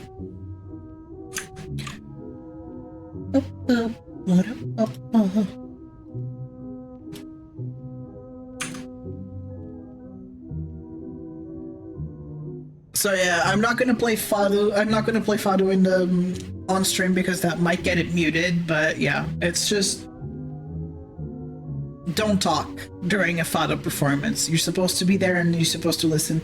Would you start whispering in an orchestral performance? No. So it's the same thing. You gotta show it the same kind of respect.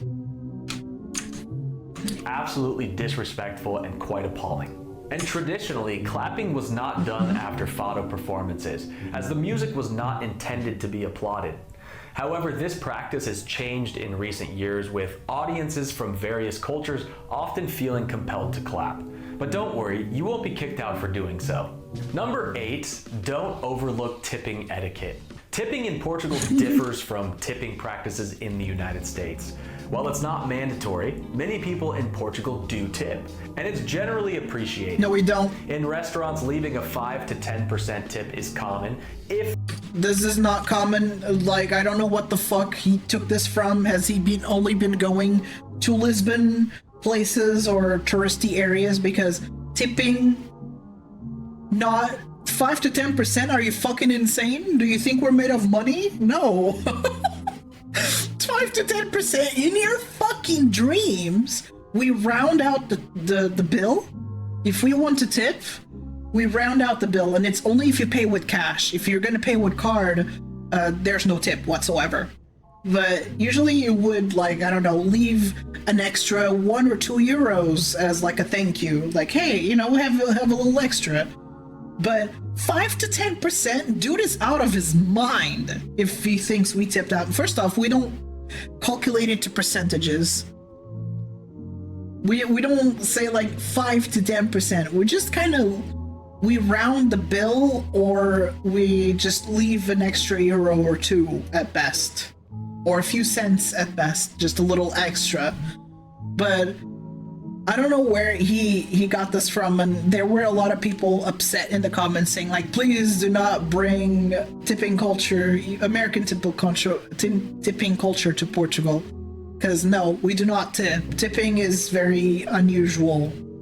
It's in case the bill is very large, we leave maybe a couple of euros or a few cents. But yeah, no, I don't know where he got this from. He could not be any less correct when it comes to the tipping thing. So I really hate that. What tipping culture? Our tipping culture is we don't tip. It doesn't get rejected, but we don't do it. You don't get the stink eye if you don't tip. People are not going to be like, you're not going to leave a tip. No, people won't treat you any differently for not tipping. If the service is good, while rounding up the bill is typical in cafes. I often tip, and it's not seen as disrespectful here. Unlike some cultures where tipping may be rejected, this is not the case in Portugal. Given the wages tend to be lower here compared to the European Union. Yeah, there's like a bunch of comments here. Leave the Spanish behind, forget about tipping unless the service is extraordinary and unexpectedly good. No restaurants expect you to tip, especially the traditional ones. Don't worry, they will not care and will treat you equally. However, sometimes the service is so exceptional that even I, a Portuguese, will tip, especially if I'm offered some bagaça aguardente or liquor to drink with my coffee. But again, it's not expected. A tip, if it's expected, it's not a local place. Yeah, if that would never fly. If places expected you to tip, that would never fly. Reach out to your neighbors, your tenderness and love. Being neighbors, Dave, I hope you stick around Portugal. I know there was somebody. Please don't infect Portugal with tipping culture. Yeah. Just we hate that shit. That's why I was so upset the other time, you know, when I did the little highlight with me saying like y'all are out of control with your tipping. because that's not done here. You usually pay the correct amount and that's it. People don't expect tips. And please don't bring that here. Don't be like, I'm gonna tip every time, because then it's just gonna it's gonna gentrify things even more. Don't do that.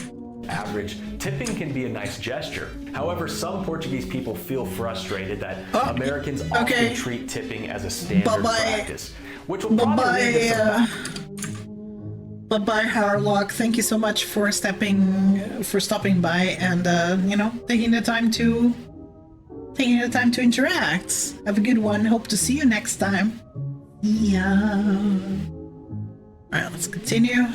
Backlash in the comments on this topic. Number 9, don't get too drunk.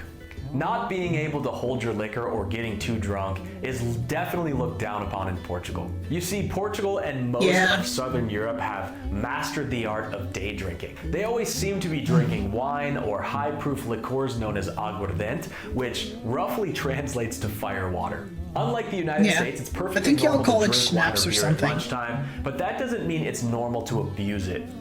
In fact, the we usually have we have maybe a glass or so. We don't get drunk off of it. It's like an accompanying drink, just as you would a soda or water. We don't drink too much of it. Being drunk is, he's gonna talk about it in a little bit, is usually done by weird degenerate men that hang out at bars all day. I speak from second person experience, as in not me, but somebody I know is like that. Though, yes, there are some men that just spend their days at the local cafe and drink endless beers and watch sports and basically have no life whatsoever. Only people that can get overly basically drunk in wife public beater men. are usually the village degenerates whose wives are smacking them with a wooden spoon, begging them to More come. like the other way around, is they're smacking their wives. They're the wife beaters that get drunk and spend their days at the bar. Come home and do their chores around the house. And trust me, everybody wants to have a drink with this guy, but nobody wants to end up being this guy. Number 10, don't disregard local driving rules. Much like Italy, Portugal is known for its aggressive... No comment on it because I don't drive, but yeah, we've been criticized for being kind of crazy drivers. And sometimes impatient driving style. But if you're coming from places you like get New York honked City at a or lot. Miami, you'll likely feel right at home. However, if you come from an area where people usually obey speed limits and consistently use turn signals, driving in Portugal may come as a shock. Here you might find yourself behind a sweet elderly couple driving way too slow, or being overtaken by a race car driver who acts like they're on the Autobahn. And there's really no middle ground. Because of this, it's crucial to be a defensive driver in Portugal and to be prepared for unexpected you gotta be a situations. defensive driver here. As for road rage, it's often best to adopt a goldfish mentality and have a short memory. Otherwise, you might give yourself a heart attack. Number 11, don't underestimate the sun and the ocean in Portugal. Please don't. The sun in Portugal You can will be a lobster. particularly intense, You will turn into a especially lobster. in the picturesque region of the Algarve. To protect your skin from harmful rays, it's essential to apply a generous amount of sunscreen beforehand. Not just generous amount, that shit gotta be SPF 50, otherwise you're just gonna burn. If you don't tan, or you're not used to a lot of exposure to sunlight, please bring SPF 50 and put it on several times during your stay, because you will regret it deeply. Heading out. And when it comes to swimming in the Atlantic Ocean, be mindful of the powerful waves and strong currents that can catch you off guard. Portugal is known for having some of the biggest waves in the world. There are safe beaches, particularly in the Algarve and south of Lisbon, but it's always something that he did not mention is we have a flag system in Portugal where, depending on the color of the flag, it means how wild the sea is. So green flag means that the sea is calm, it's safe to go into the water. Yellow is practice caution. It's kind of safe, but please, you know, be careful. Things can get bad. And of course, red is don't go into the water, period. You're gonna get dragged by the waves and you're just gonna drown and die. So I know we have blue flags, but I don't know what that means. What does it mean? The blue flag is a certification by the Foundation of Environmental Education that a beach, marine, or sustainable boating tourism operator meets the standards. The blue flag is a trademark owned by the FEE. Okay, I guess it just means that it's a high quality beach. It's a well-maintained beach. So yeah, we do have the red, green, the green, yellow, red system of colors for flags, and each color represents how safe it is to take a bath. I'm not sure if beaches are closed entirely in case there's a red flag. I'm not sure. But yeah, if there's a green flag, safe. Yellow, practice caution. Red, don't go into the water. Don't even think about it. You're gonna die.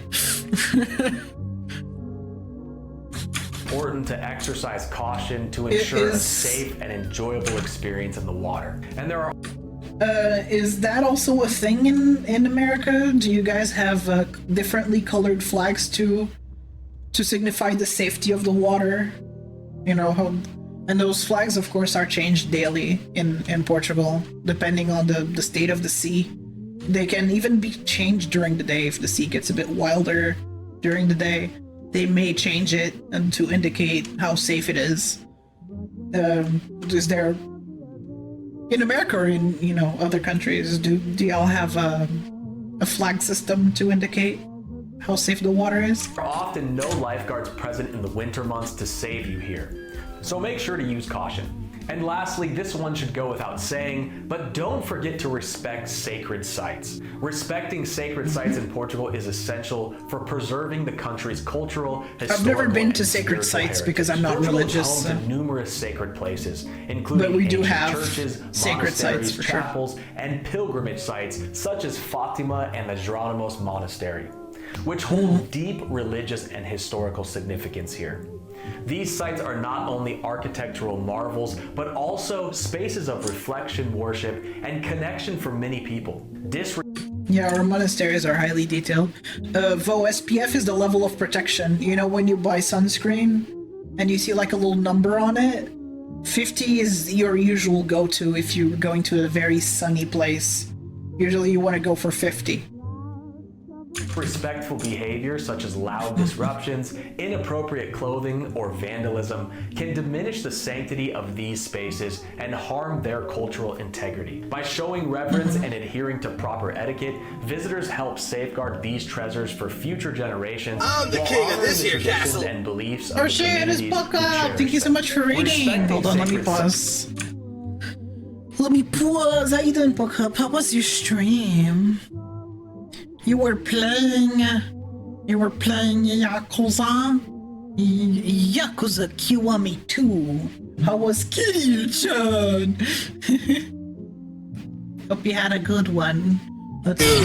Yeah, Frosty Tools has been slacking off. It's annoying. What the fuck? It did shout you out immediately, but it did not do the description. I'm not sure why. Really gotta check on that. But thank you so much for reading. And Pervert, of course, coming in with the upgrade to Poca. Appreciate it. Don't forget there's the end of year bonus, so if you give like I believe more than 5 subs, Twitch adds more. You get bonus subs. I'm not sure if mine has the little notification. But yeah, if you give, I believe, 5 or more subs, it adds extra. It should, at least. I think it applies to everybody. I'm not sure. If you see the little alert, or not alert, but if you see it at the bottom underneath, there's a gotta take Twitch's money, you know. Take Twitch's money. It's either that or what is it? Let me see. Yeah, the end of year bonus round is here. Get a bonus gift subs and save up to 30% on new subs until my birthday, actually. Until my birthday. So there's like a end of year bonus rounds going on right now.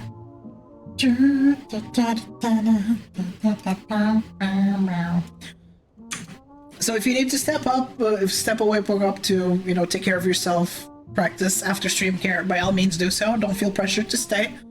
Otherwise, we're just kind of talking about Portugal, things not to do in Portugal, blah, blah, blah. From the perspective of an American that immigrated here. So I was just curious on what they had to say. Yeah, I hope you're doing well. I hope Christmas treated you well. From what I've seen, these people just want me in jail for some reason. I don't know what I fucking did, but they want me in jail. You just have Carlton. Have you noticed Carlton dancing in the background? Oh god! Oh! Yeah, I see Carlton fucking dancing in the background.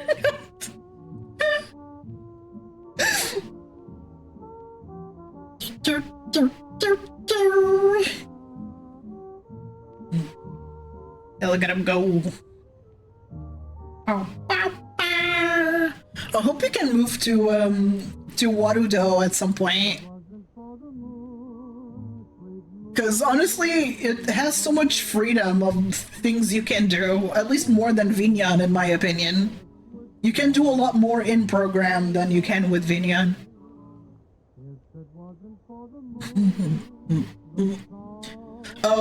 I don't know who made this model in particular, but it was Jim that made him compatible with Warudo. Jim is like fucking the GOAT.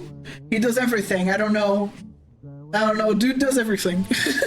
So he just made him compatible with Warudo, and so I just leave him dancing there. He's cursed to a life of endless dancing. I think this was an existing model. I don't think Jim made the model, because this model also exists in VR chat, so I don't know where he got him from. But he just made him compatible with Warudo.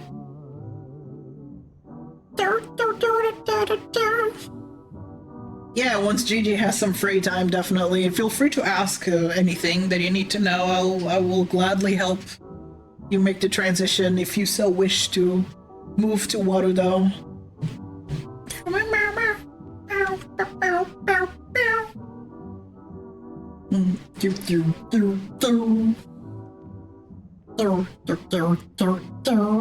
Yeah, he's basically a sandwich. Let me stop him though. Let me stop him. There's default. There you go. I stopped him. Yeah, stop dancing, Carlton. Yeah, look at him.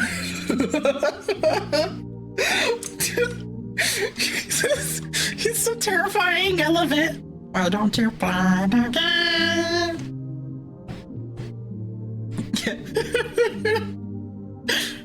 The rooms you usually have on stream, they're so cozy. This one is a custom room that I commissioned to my friend Snacks. So you know. Otherwise, there's a lot of there's actually a lot of environments that that Warudo already has available. This room is custom. So you can have your own custom little rooms that you want to. Yeah, this one is fantastic. Like, look at this shit.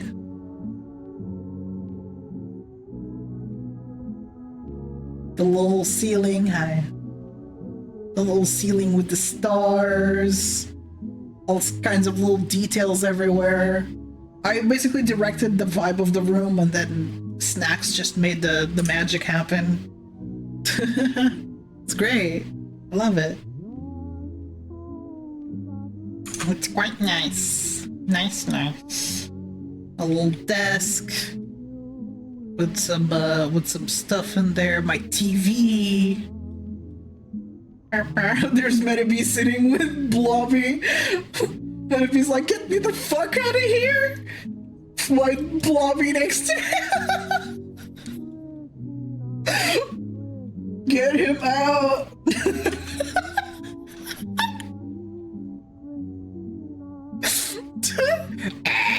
Drop me out of here! It'd be as antsy for some rare battles. Yeah. I don't know. I don't know. I really like what it though. Honestly, I'm glad I made the change. The music and that. Quite nice indeed. The music and dance. Alright. Let's go to the... Hey, Ottoman. Good morning. Did you even get to sleep? My god. Well, thank you, Hayes. Thank you. I appreciate it. Not a fucking minute. Oh, I'm so sorry. That sucks. Ensures that they can continue to inspire awe and provide spiritual solace for centuries to come. I hope this video has helped you understand how to respectfully engage with the locals and appreciate Portugal's beautiful culture. If you plan to visit Portugal, remember to leave it better than you found it. Respect the cities, the nature, and of course, the people. Support local shops and consider venturing off the beaten path. And who knows, you might just have yourself a good time. If you want to see more videos about Portugal and the rest of Europe, make sure to hit the like and another subscribe button, video as I'll be going on. posting videos like this. The bread scam. I never finished watching this one. I'm like free at restaurants curious. in Portugal. Portugal's No, not it a tax isn't. haven anymore. The ocean is freezing in Portugal. Freezing? Hey everyone, this is As some in guy really named Dave cold? in Portugal, and I've been making videos about Portugal for the past. Basically, it's just videos about Portugal from an American perspective. So this guy is an immigrant. He moved from the US to Portugal, and I'm just curious on what he has to say. Years. And today We did a tier list of Portuguese food, for Portuguese Christmas food. So here's the tier list that we did earlier. So right now we're just kind of watching this guy. Discuss some of the things that no one tells you about Portugal before coming here. Obviously not. In all things Portugal. I'm a or the rest of VTuber. Europe, I'm not make real. sure to hit Therefore, the Portugal is subscribe not button, real. Because I post videos every single week on this channel. Now, without wasting any time, let's get right into it. This video is for entertainment purposes only and is just for fun. Thin apartment walls. Oh boy, don't I know it. Don't I fucking know it. Thin apartment walls. In Portugal and most of Southern Europe, the concept of sound and thermal insulation is a rather recent concept. Unless you live in an older house made of stone with half a meter thick walls or a luxury modern build, chances are it will sound like your neighbors are right inside your apartment with you. Yep. Many apartments I have stayed at throughout Portugal have had this problem. Even some of the really nice remodeled ones. This is one thing that people should look out for when renting or buying an apartment long-term in Portugal, because it is like rolling the dice. If you are living next to a family with kids that stomp around and scream all night. This is what I'm also afraid of if I ever move out from this place, which I probably won't, because I want to live independently. But, you know, things are just so bad. The real estate is so shit right now that it's very unlikely that I will move out anytime soon. And I'm safe here. I just have the desire to have my own space without living with anybody. But like I said, with the money that I make and the state of things, and also the walls, the walls are a problem because I have non-24, and there are times where I'll be streaming at night. Like right now, I streamed basically the whole night, and the walls in this apartment are pretty okay. They're pretty alright, so at best they should hear very muffled talking. They shouldn't be hearing too much, at least I hope. Unless I start screaming, in that case they will hear a lot more. But yeah, at times I need to stream at night, and that's also why one of the reasons why I'm pretty afraid of renting a place here, because it's a gamble. It's up to RNG whether or not you will get thick walls or not. So the walls are way too thin and all the noise goes through. Like in my in the town where I grew up in, the apartment I lived in, the walls were way too thin. Way too thin. And the noise could be heard. You could hear everything. You could almost make out what people were saying. That's how thin they were. So, you know, for an occasional night streamer as myself, it's not ideal for sure. Because, you know, people gotta work, and if you gotta stream as well, not great. Not great at all. Night, or even worse, a local accommodation or Airbnb that hosts tourists staying up all night and party. Yep. I'll never forget the first time I came to Airbnbs are a plague that just invaded this country. A lot of the nicer places are fucking Airbnbs, and it just really sucks. Especially in Lisbon, my god, it's just nothing but Airbnbs because nobody can afford shit. It's really bad. And I was really jet lagged, so I went to sleep early to get a good night's rest. But I was awoken up that night by a birthday party happening next door, where they sang happy birthday all night long with these loud claps for what seemed like every 30 minutes until about 5 p.m. What the fuck? And it sounded like they were in the room next to me in my own apartment. Just something to take into consideration. Should have called the police. What the hell? You can call the police for noise disturbances like that. When coming to Portugal. Oh boy, not the packages. Mail from abroad. Oh, not the packages. So I have successfully received some basic letters from abroad without issue. But I have heard horror stories of people trying to receive something as simple as an old pair of shoes or t-shirt, and the customs of Portugal holding them hostage, or the package just never shows up at all. In Portugal, duties and taxes will be 23% plus the percentage duties depending on the imported item and the value shown on the declarations and transport value. Yeah, our added value tax is disgustingly high for the money that we make, like for the income. 23%. We make 800 euros minimum wage, and our fucking added value tax, or VAT, whatever, it's a value added tax, is fucking 23%. It's disgusting. I don't know why it's so fucking high, but it has not gone lower in so long. We're desperate. Please, no more. We're just so tired of this 23%. And then there's the whole EU thing. If you import anything from outside of the European Union, they charge extra for you to get it, and you have to pay it, otherwise you're not going to see your package. It really, really sucks. And yeah, having that plus the 23% of the country is just ouch. That's why I can never get anything from outside of the EU, because I'm going to pay out the ass for daring to order anything outside of the EU. This used to not be a problem, but then the European Union got a bit money hungry, and now they just want us to order from inside the EU, and that costs a lot of money to order from outside. So, because they want to discourage it as much as possible. Like, if you want me to order from inside the EU, please make it available inside the EU, and then I can order it. Otherwise, yeah, don't punish us for the lack of availability on things inside the European Union, you know? However, if the package is worth 45 euros or less and it meets other criteria for gifts, you don't have to pay the VAT or duty taxes. I tell everyone back home in the United States just to not. How do we have better infrastructure? Like, what do you mean exactly?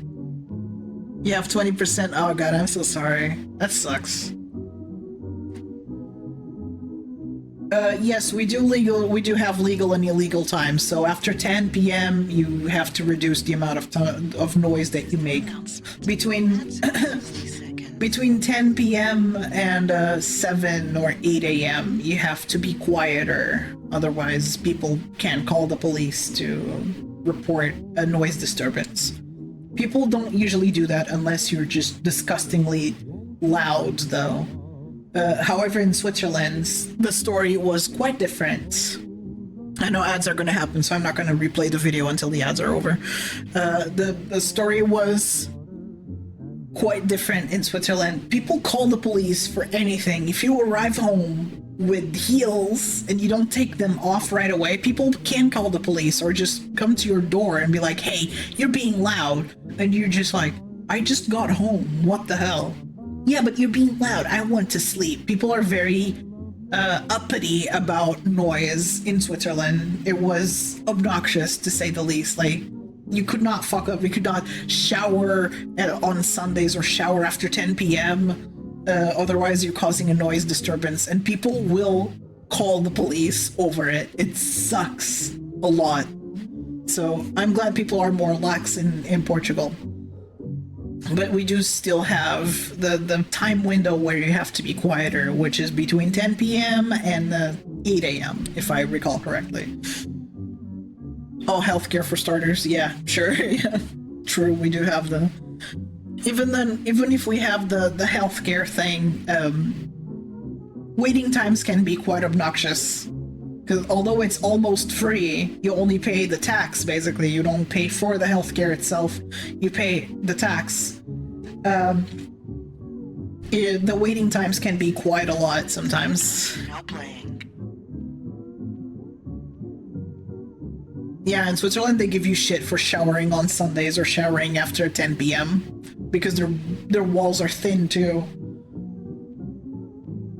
Like, oh no, you can't shower on Sundays or after 10 p.m. I'm like, what? Why did I...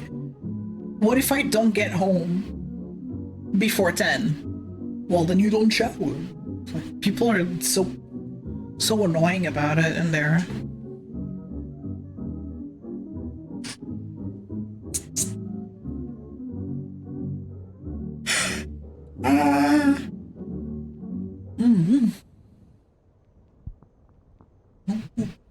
Yay! Pew, pew, pew, pew, pew.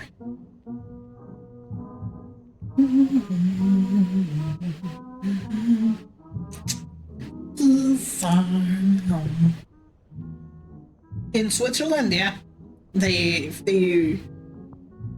are very whiny about noise, so people will literally come knock at your door if you're doing normal life noises, like if you cook at night and you are a bit too loud about it, or if you shower after 10 p.m. People will call the police, or this is in Switzerland specifically.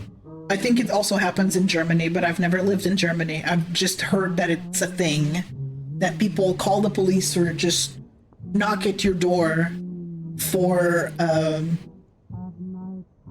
showering after 10 p.m. because 10 p.m. is quiet time, and if you so much as dare bother them or make any semblance of noise after 10 p.m., oof, they will just completely lose it. The walls are just thin. That's the problem.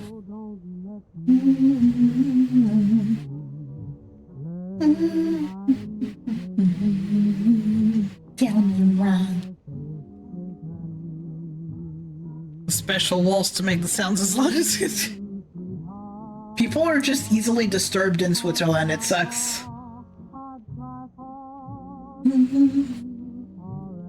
Well, yeah, but what is there to do if the walls are thin? People in Switzerland are also very early everything. They wake up early, they go to bed early, they eat dinner early. You easily find people going to work at like 7:30 a.m. They'll be at work ready to work.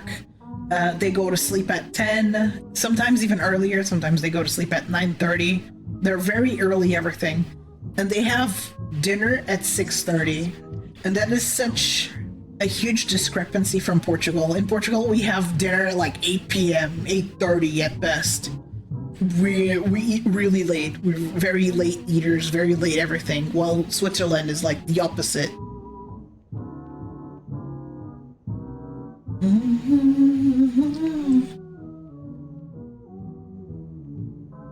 Yeah, just blare some music.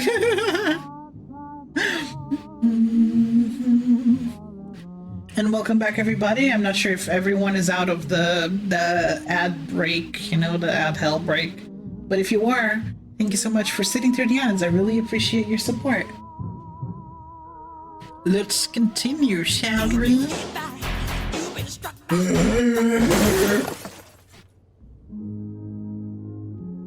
Damn it. All right. Bother sending any packages at all and just sending me an email or via social media. But what about packages and mail within the European Union? And that leads us to our next one. Number 3, receiving mail within the European Union. Now, this is one of the great benefits of living within the European Union. There are no customs or duties to be paid when buying goods coming from within the European Union. And this is awesome because you can order something from Germany or Italy and it will show up no problem, sometimes within a couple days or just a week. I order high quality products from all over Europe and you can pretty much find anything your heart so desires. If it is, of course, unavailable in Portugal. It is a shame that the UK is no longer a part of the EU, as you used to be able to get a wide range of products from there as well. But I think it's worse for them. Thanks, Brexit. In a lot of places in the world, when something is brought to the table without asking, like bread, olives, or starters, it's usually free. Even in the neighboring country, Spain, when a tapa is brought to your table, it is included with your drink. But that is not how it works in Portugal. And many tourists feel that this is a little bit sneaky. Hold on, let me show you the eye. There you go, that's where the eyes are. That's where the eyes are, if you were curious. In Portugal, it is sneaky, yeah, I agree that it's a bit scummy to do that, but the best way to circumvent that, yeah, the eyes are fucked. The best way to circumvent that is to just not touch it. Do not touch it or tell them, no thank you. If they bring it to your table, if they bring the tapas to your table, the starters or whatever that word was that the guy used. Covert. Yeah, the covert is not free here. Just tell them, no thank you, I don't want it. That way you don't pay for it. But if you touch it, yeah, you pay for it. Jesus, my head's huge. In a lot of bread, Spain, when a tapa is brought to your table, it is included with your drink. But that is not how it works in Portugal. And many tourists feel that this is a little bit sneaky. In Portugal, when bread and cheese is automatically brought to your table without asking for it, it is called a couvert. However, it is usually only about €1.50, but in more posh places and fancy places, it can be upwards of €5. So for people that are used to getting free bread at restaurants, this could come as quite a surprise when you get the bill. Just remember that it is completely normal for you to say you don't want the bread when they bring it, and no one will be upset. It happens. Yeah, exactly. All the time. Just tell them you don't want it. If you go to Portugal and because it's just so, it's a habit. They bring you bread, they bring you some spreads for your bread. It's what you eat for your meal. It just tides you over a little bit. Just like, I'm so hungry, I can't wait to eat. They bring you some bread, they bring you some spreads for it. Usually it's my eyes, Jesus. Usually it's butter, garlic butter, tuna pate, tuna spread, sardine spread, and cheese. They're all in like little individual packaging. So, and sometimes they bring you cheese slices and chorizo slices. They can also bring olives. Just all kinds of small little appetizers. They're basically appetizers, and you can, if you don't want any of it, just tell them no. Just be like, hey, no thank you, and they'll just take it back. Because it's often, like, the packages are individual, so, they will know if you touched it or not. The tapas, the cheese and whatever else they bring in, it's often covered in plastic film, so they'll know if you touched it. and they can give it to somebody else that way because it's protected. So, yeah, that's the thing.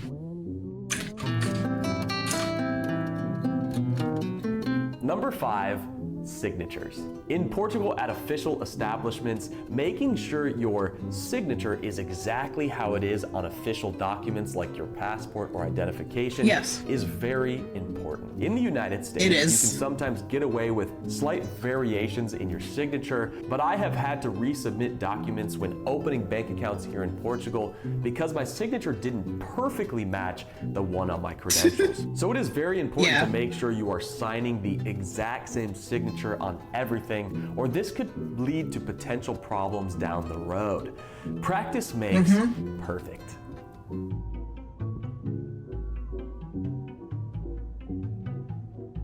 Portugal is no longer a tax haven. There is still this big idea that Portugal is a tax haven due to their non-habitual tax regime that was implemented after the global economic collapse in 2009. This was a tax program that allowed foreign residents who had never been a tax resident in Portugal or had been away for 5 years to qualify for a 20% max tax rate for 10 years, if they were eligible. This made Portugal one of the lowest tax rates in Western Europe, and coupled with the Golden Visa, Portugal became one of the most desirable locations to get into the European Union. However, that all changed last year when the NHR program was ended by the Socialist Party in Portugal. That being said, there are still various tax incentives and grants for innovative companies and high-skilled workers in Portugal. And I wouldn't be surprised if the new government in Portugal offered new tax incentives in the future. If you're interested if there is still a chance to get into Portugal with the NHR tax benefits, Fresh Portugal is having a free webinar on June 6th that will go into the subject in depth and answer any questions you might have. There is a link in the description below to register for that webinar. Number 7, the ocean is very cold in Portugal. Portugal is not so Mediterranean as one would think, and the water all the way in the south of the Algarve region averages around 15 to 17 degrees Celsius. Or our water is kind of cold, I agree. Compared to the warmest water temperatures in Menorca, Spain, which is around 26.8 degrees Celsius. Oh my god, that is warm. Or 80 degrees Fahrenheit. Holy As you can shit. see, the water temperatures are quite colder than you would think in Portugal. Now, I come from Lake Tahoe, an area in the United States which is you can get a bit of a temperature. I am used to and love the cold water. Temperature shock, especially. The thing is that, sure, 15 degrees doesn't seem very cold, right? But when you're drying in the sun, and the sun is like really hot because just sun shines really brightly in Portugal, and then you go into the water, it's just a temperature shock. You're like, whoo, shit, that is cold as fuck. Because you've been toasting in the sun for so long. You just go into the water, you're just suddenly really cold. So it's more the temperature shock than anything that you feel, and then you get used to the water and you're all good. In frigid water. So I like the water and feel that it is very refreshing here in Portugal. However, this is something a lot of people complain about, and it is something that you should consider if you want a vacation in a place with warmer water temperatures. And speaking of the cold ocean, that leads us to the next one. No, it isn't. That is correct. 8, bacalhau doesn't come from Portugal. Portugal's most famous dish, bacalhau, which is codfish, isn't even found in the waters off the coast of Portugal. That is true. Undoubtedly the most famous dish in Portugal, and the Portuguese claim there is 1,001 ways to cook codfish in Portugal. And if you ask me, that's 1,000 ways too many. Because personally, I only really like bacalhau when it is drenched in olive oil and garlic or freshly grilled. Don't ban me, Portugal. The way we say the LH is very, very difficult for people who are not Portuguese. LH is pronounced le, and people just are unable to do that sound for some reason. Just le. That's it. It's bacalhau. So people are just unable to because they use the tip of their tongue. Supposed to use the middle of your tongue on like in the middle of the roof of your mouth. It's not a soft L. It's like a lispy L. That's the best way I can describe it. So bacalhau, you have to kind of slap the middle of your tongue on the roof of your mouth. So you do the yeah, kind of like a baby. Yeah. So bacalhau, caralho. And a lot of people just are unable to do that sound for some reason. It's really funny. It's just you have way better fish than cod, and it's caught on your shores like sea bass, or as they call it here, jabal. Yeah, pretty much. Most of the codfish that comes to Portugal actually comes from Norway. The Portuguese consume over 100,000 tons of salted dried Norwegian cod every year. You could say it is quite an obsession. That's so much, but holy personally, shit. I do prefer fresh fish, and the salted fish is not my favorite. But I understand where it comes from. That's valid. Portugal has a long tradition eating codfish for over 500 years. Damn, longer than Americans been alive. Damn. We've been eating codfish for longer than the US has been a thing. Damn. Damn. Number 9, Damn. Portugal's history. You will find a lot of inconsistencies and inaccuracies about Portugal's history all over the internet in English. The Portuguese had chroniclers that very accurately recorded Portuguese history, and they claim that much of this history was told incorrectly when translated to English, French, Dutch, and Spanish. And that makes sense because these empires told their own accounts of the history. History is an interesting thing, and when it comes to power and conquest, each nation has their own version. In fact, in Spain, they don't even acknowledge Portugal is almost 400 years older. And speaking of history, that brings us to the next. Oh, Spain, are you salty? Sore loser. Portugal is the oldest nation state in Europe. Founded in the year 1143, its current... Then look how fucking old we are. Holy fucking shit. The US wasn't even an idea in 1143. We're old as fucking shit. We're ancient. God damn. Borders were established in the mid-13th century. From the year 1415, Portugal began an expansionist movement that took its language and culture to 5 continents. Your brain is full of Spain. There's Spain in your brain. You have some brain in your brain. Spain is full of spiders. You have 39.5 spiders in your brain. In fact, Lisbon, the capital of Portugal, is older than Rome. In fact, it's 400 years older, which makes it the second oldest capital in Europe after Mr. Grinch. Number 11, restaurants close from 2 p.m. to 7 p.m. Now, if you're in Lisbon or Porto... Not always 2 p.m. Not always 2 p.m. Some of them close at 3. So it really depends on the restaurant. 2 p.m. is often not a closing time. Maybe 2:30 at best, but 2 feels a little too early. It's usually 3 p.m. So he's 1 hour off. But yeah, restaurants do close between lunch and dinner hours. I wouldn't touch you. It shouldn't be difficult to find restaurants open all Kelly day House, Nickel to Doggo. cater What's to up? tourists. But if you're in the real Portugal, most restaurants worth going to are going to be open from lunch between 12 p.m. to 2 p.m. and then they will close from 2 p.m. to 7 p.m. 3. But don't worry, if you get hangry, there are many cafes and snack bars that have You got sweet and McDonald's or savory cafes pastries to too. hold you over. And of course, soup. I've heard people complain that we close. Like, what the fuck? What if I get hungry? I don't know. Go to a cafe.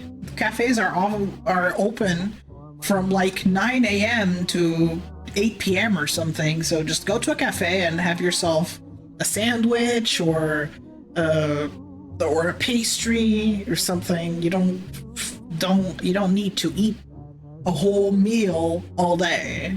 Like people deserve rest. Then it's kind of funny how foreign of a concept it is that restaurant staff also deserve to have their own meal. The restaurant staff also eat. They don't usually eat when they're serving customers, so they need to eat. They need to clean up and prep for dinner. There's also that, so that's why they close. Supermarkets will be open and have the healthiest options. Servers have human rights. Oh my god. Restaurants, this leads us right into number 12. True. Number 12, the best restaurants are sometimes hidden. Ask any Portuguese where their favorite restaurant is, and they will likely take you to a place that might not even look like a typical restaurant. No Pança. So pança, you see that word there, the PAN, and then a C, a CD, a C, and AS. Pança, without the S at the end, is a slang for tummy, for belly. So this restaurant is just called Belly. Pança. God. They have the right to serve me food. Yeah, pança is another slang word for belly or tummy, or I don't know. What is like a slang or a bit of a ruder word for belly? I forgot the word in English that can also mean belly or tummy. Sancho Panza. I know there's like a word for belly that's not so nice. A place that might not even look like a typical restaurant. No sign just a on little the door, corner. no menu outside on Guts. display, Yeah, I guess and it maybe could be gut. located in a tin shack located along a country road. But you will always notice that these places have many cars and work vans parked around it. These places typically have an older senora or senor offering 2 things on the menu daily. And trust me, you want these things. You want them. Yes, you do. Many of the places in the tourist areas, whether that's in a city or by the beaches, you often get bad food at high prices, which is usually the case anywhere in the world, and Portugal is no exception. In Portugal, don't be afraid to try the hole-in-the-wall places, because this is where you will find the real Portuguese food. And those are the 12 things no one tells you about Portugal, and you wouldn't know these things unless you lived here a little bit. If you want to see more content about Portugal or the rest of Europe, Does he have anything else? Subscribe button, Portugal because I will be posting culture videos like shock this every from single America week on after this 2 channel. years. It's What does been he 2 say? years since I first landed What does in he Portugal, say? and these are still the biggest culture shocks that I have not come to terms with. Okay. You're welcome. Enjoy your hunger. In this video, I'm going to discuss the real culture shocks of living in Portugal, not just the surface ones. Some of these things drive me absolutely freaking crazy living in Portugal, and I'm certainly not the only one. Now, before you go and criticize me that I'm just some blathering American that has no idea what he's talking about, most of these came from conversations that I had with my Portuguese friends that lived in the United States, Canada, and or Mexico. And if you watch my channel, you know how much I love Portugal, and I mean no disrespect to the Portuguese. I said Portuguese, not Portuguese. This is some guy named Dave in Portugal, and if you're interested in all things Portugal related or Europe, make sure to hit the like and subscribe button, because I'll be posting videos like this every single week on this channel. Now let's get straight into it. Respect now, for in elders. Portugal, it's very important to understand the hierarchy of respect. This should be the case everywhere, but Portugal has very strong Catholic ideals, and moms and grandmas reign supreme and are treated with the utmost respect. These are the senoras, and you better start your sentence with a senora when addressing them. They are the neighborhood watch, and nothing goes down without them seen. We have the world's best security.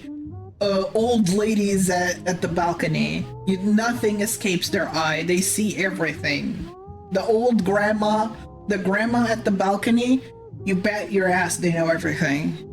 There are also the breaking news that will break it faster than Google. No, not really. Although there are some people out there that refer to their parents. So in Portuguese, we have a formal way to say you. So you have we have the casual you, which is tu, and you have the what is it called? You have the formal way of saying you, which is você. And some people actually treat their parents with the formal you. I will never understand that.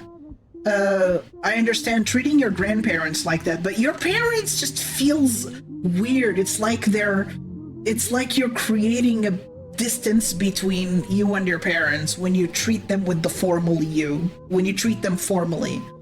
I think most people that treat their parents with in a formal manner are rich people or higher class people. If you're middle to low class, usually you just treat your parents very casually. There's no hierarchy of like respect in the way you speak to your parents. No specific terms that you should use. When you're a kid, of course, you treat your grandparents as if they're your friends, and then as you grow older, it feels a little weird to treat your grandparents with casual terms, so you just increase the distance a little bit and you use você instead of tu to your grandparents, because it just feels right, you know?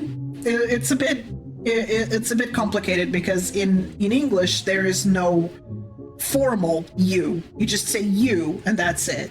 We have two types of you. So the casual tu, which is the second person, and then you have like the second person of the plural or whatever, which is você. It sounds like in the US it's like calling your mom mother instead of mom. Yeah, something like that, I guess. Just speak to your grandparents in Spanish. Because in Mexico it's also very common to just call your parents usted. Is usted formal? We sadly can't say other words to mother in Russia because it sounds like a bit harsh in this age. I see. Our word for mother is already very short, just mãe, so we just say mãe. Well, of course, when you're a kid, you just say mama or something, but mãe is already so short. There's no way to make it shorter. So you just say mãe. Mãe. Mãe, anda cá. Come here. No.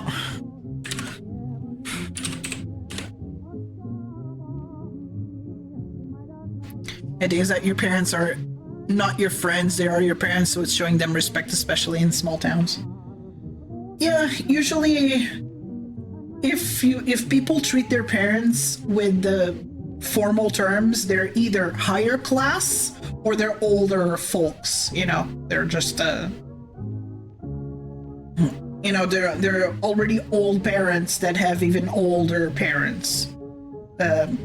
Otherwise, I've never heard, or very rarely heard, younger people treat their parents with formal terms like você or usted in Spanish.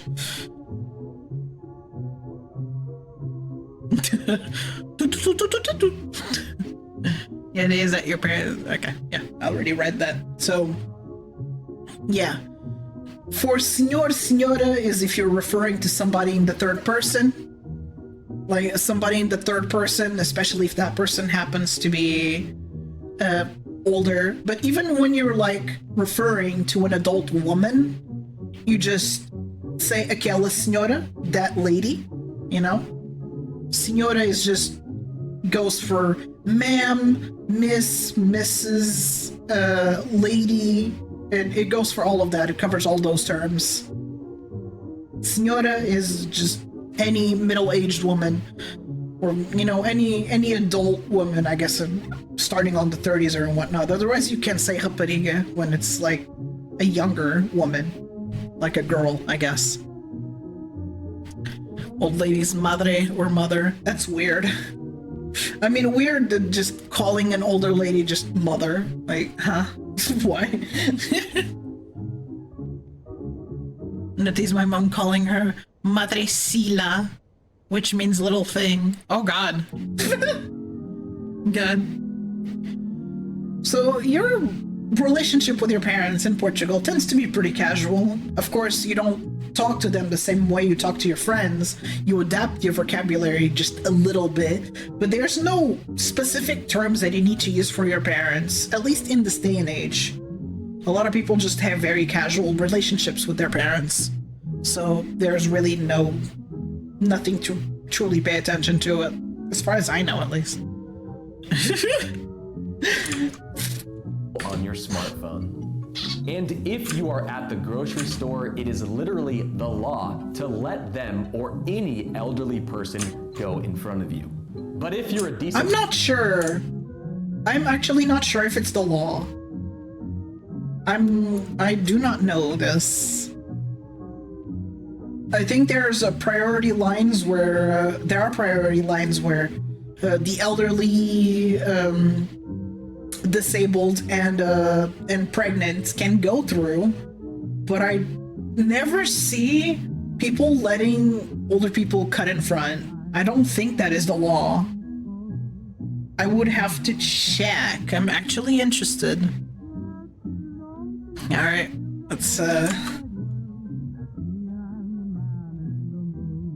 lei portum deixar idosos passar à frente. Decreto-Lei 29 de agosto que institui a obrigatoriedade de prestar atendimento prioritário às pessoas com deficiência, pessoas idosas, grávidas e pessoas acompanhadas de crianças de colo para todas as entidades públicas e privadas que prestem atendimento presencial ao público. Okay, so it's a law to prioritize not just older folks, but also pregnant, disabled, and carrying a child. Not just, pregnant, but if you literally have a child in your arms, you are entitled to priority. Getting priority, cutting in front of others.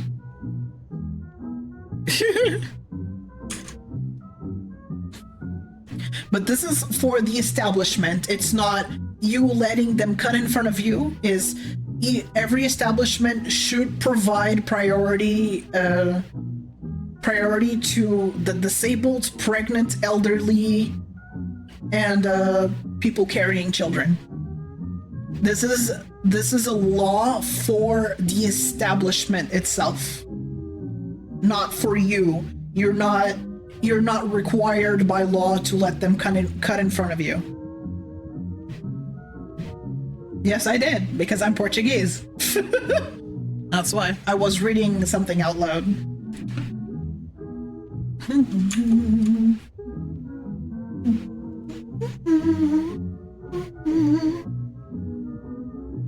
In person, you probably did this in the United States anyway. And if you're not... Portuguese speaking Portuguese? Oh my god.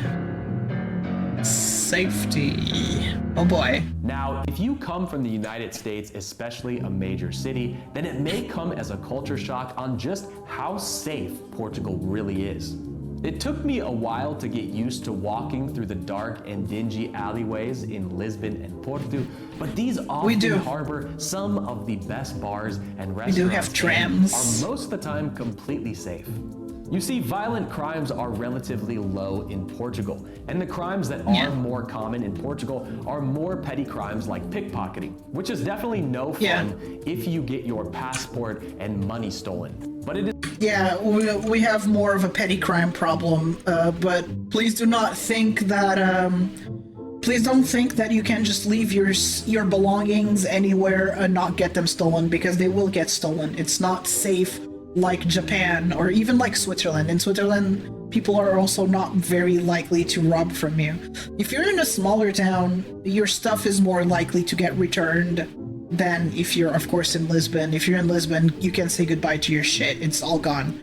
But But if you drop something in a smaller town, like 20-something thousand or whatever, people are more likely to take it to the police so it can be returned to you. It really depends on where you are, and specifically.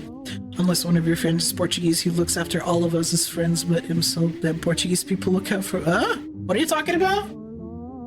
It's certainly not as common in Portugal as it is in cities like Madrid or Barcelona in Spain. It's very nice to not have to worry about a lot of these things like you do in the United States. And you certainly don't have to worry about getting shot in Portugal.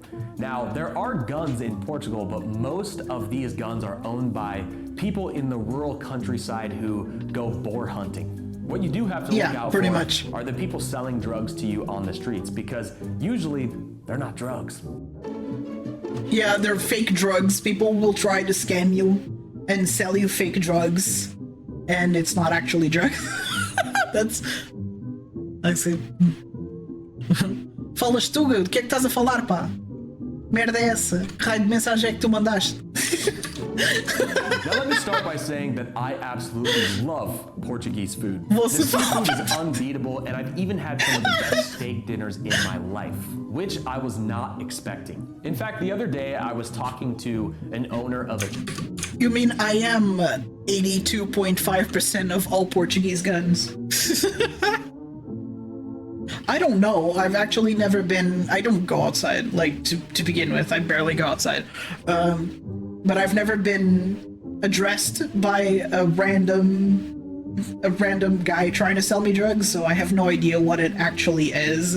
And if anyone tried to sell me shit, I'll be like, no thank you, leave me alone, goodbye, see ya. Chinese restaurant. And he told me when they first had opened that he had done really authentic, amazing Chinese food, but he only had customers that were from China. So he was forced to change his cuisine to a more adaptable Portuguese cuisine so that he could have regular Portuguese customers. And a lot of the Asian restaurants in Portugal kind of have this big oriental blanket. And I don't mean to say that as a generalization, because that's usually what these restaurants are called.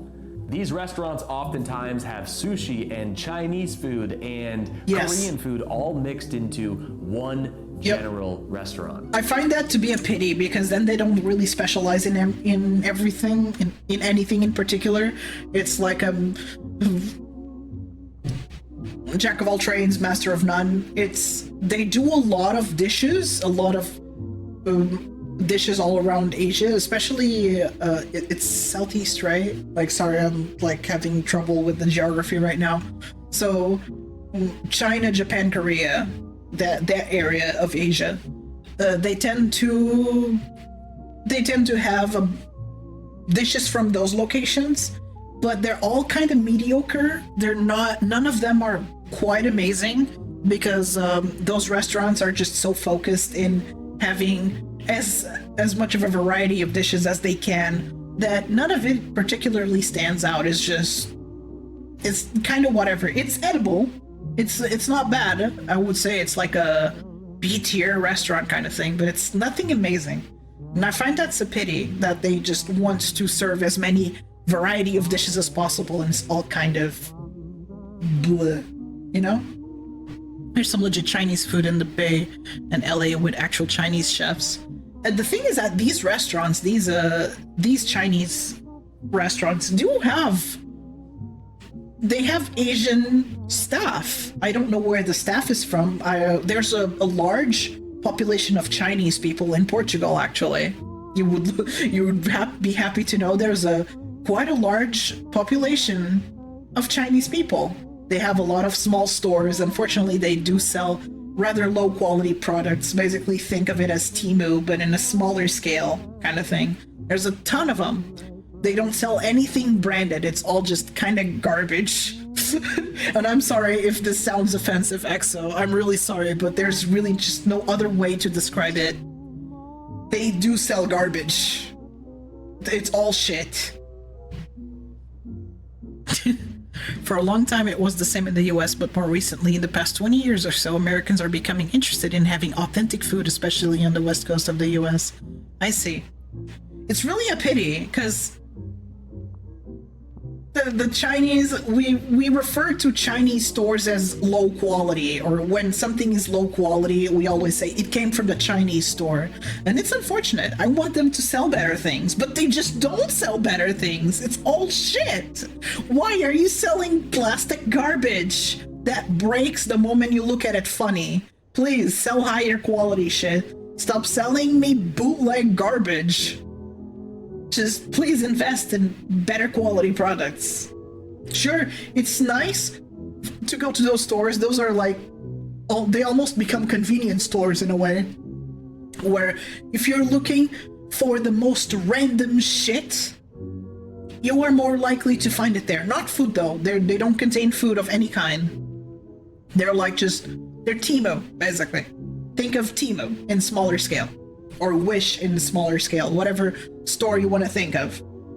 So they have all these trinkets, all this garbage, terrible quality. I tend to avoid shopping at a Chinese shop for that reason.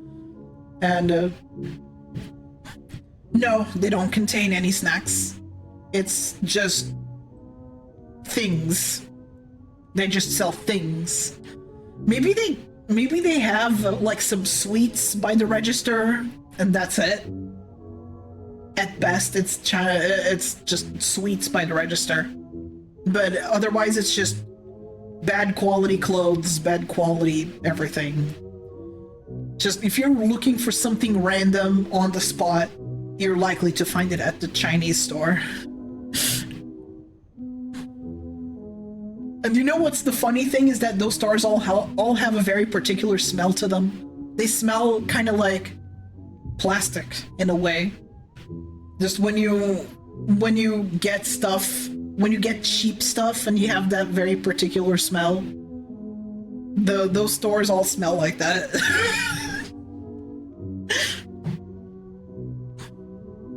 I don't think it's great to buy low quality kitchenware, because then, you know, that shit, you will be eating off of that shit. You will be making your food on that shit. Why would you want low quality? EXO, come on now. I know you like burnt food, but come on, do you want carcinogens in your food? Yeah, I don't think you want carcinogens in your food. Cheap plastic smell, I know exactly what you're referring to. Except these stores sell clothes too. You know those cheap clothes stores? They have a very particular smell too. That's what they smell like, just they smell cheap. I don't know how to describe it, but yeah. Don't work well unless it comes with microplastics. I'm pretty sure there's a ton of microplastics on Chinese store kitchenware. Early microplastics. Not very microplastic of you to say that, Gally. Yeah, my rule of thumb is if it goes anywhere in your body, or if it makes contact with something that will go in your body, it's off limits. Just no. And even then, like, there's a lot of bad stories of, terrible stories of people buying, I don't know, power strips from the Chinese store and they end up just burning. They almost cause a house fire because of just how low quality they are. So, I don't know. I just don't trust Chinese store products. It's basically shopping at Temu. Like, why would you buy anything from Temu? I don't even know why people buy from Temu. It's all really cheaply made, no quality control kind of shit. But yeah, that's also the thing. If it goes in your body, touches anything that goes in your body, such as food, or if it's electric, it's off limits.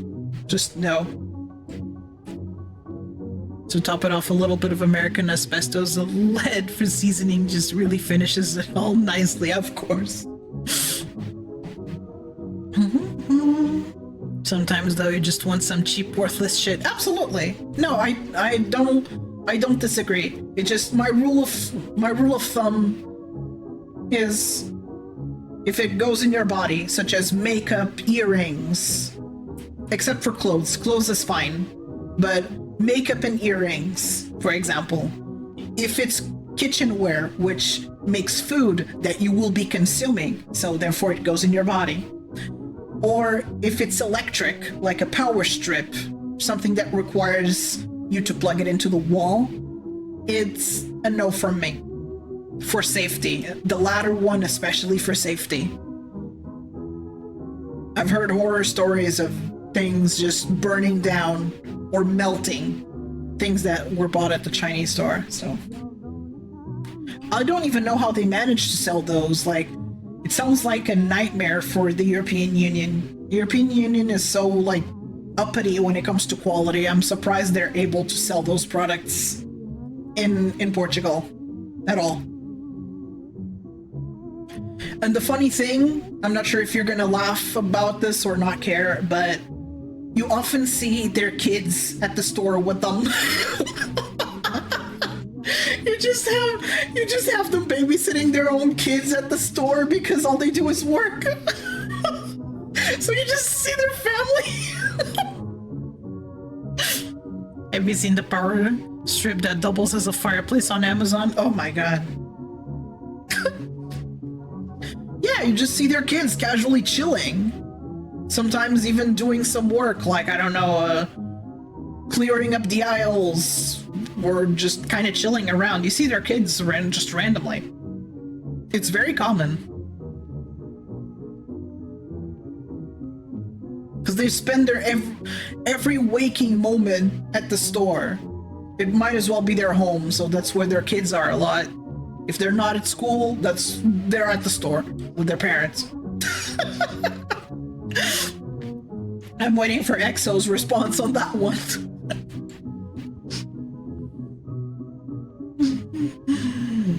Yeah, second home, might as well be, honestly.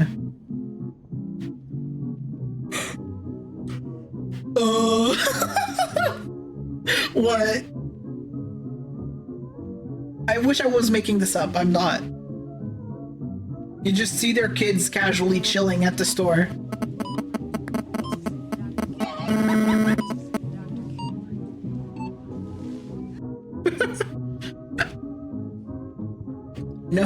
No, nothing to say? I kinda hate that. Oh, how come? You're welcome to talk about it, it's okay. Unless you're not comfortable talking about it. In that case, that's also valid. I don't force it on anyone. I'm just, like, curious because you're the one Chinese person in the chat, so, you know. Having their kids run their store. No, they don't have the kids run their store. The kids are just casually chilling in the store. They're not running the store. I don't see kids at the register, don't worry.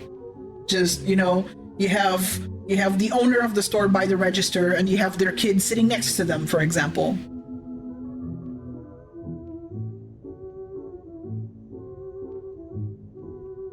Oh shit. Okay, well, I've never seen it. I've never seen their kids run the store. I've only seen them kind of chilling on the side or something.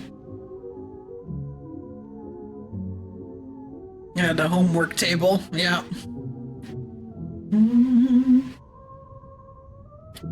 Here where I live, once randomly walked into an actual Chinese restaurant. The cashier was 9 years old and doing her homework. Oh my god, that is crazy. That's actually so terrible.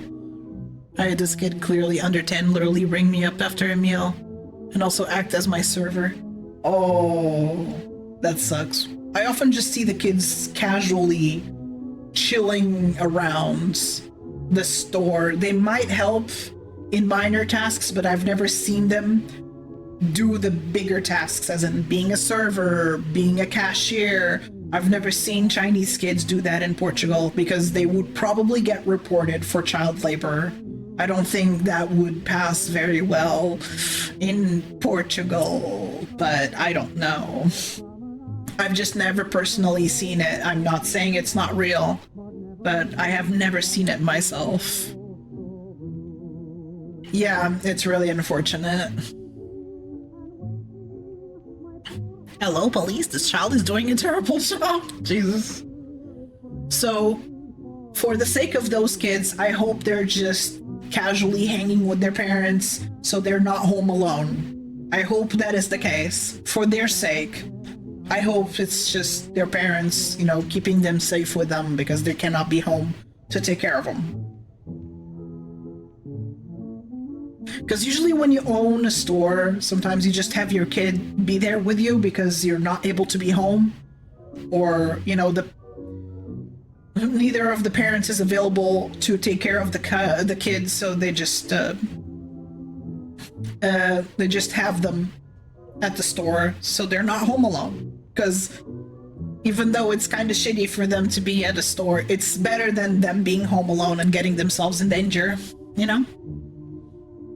Some even run a whole homestead restaurant out of their home and have their kids be waiters and cleanup crew. Oh, that sucks.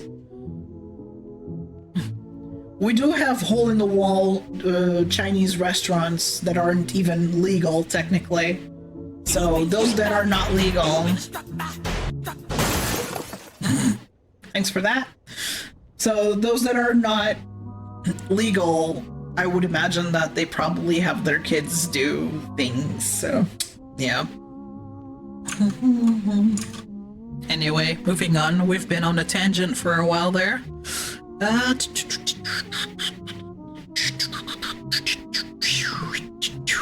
Yeah, I sent you the power strip that is also a fireplace. No, you did not. I think you did, maybe? Oh, Jesus! Oh, fuck! What the fuck? What the fuck? What the fuck? What? Yeah, that is a fireplace.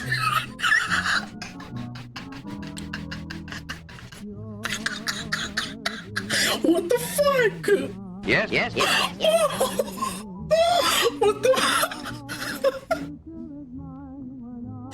Bruh. Can you imagine he actually use all the ports and then it's just... Why does that smell like burning plastic?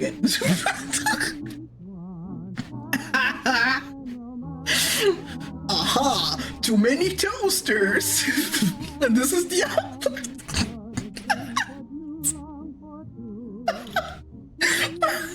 Holy shit! Not only is it like all these outlets, it's also a USB hub. What the fuck?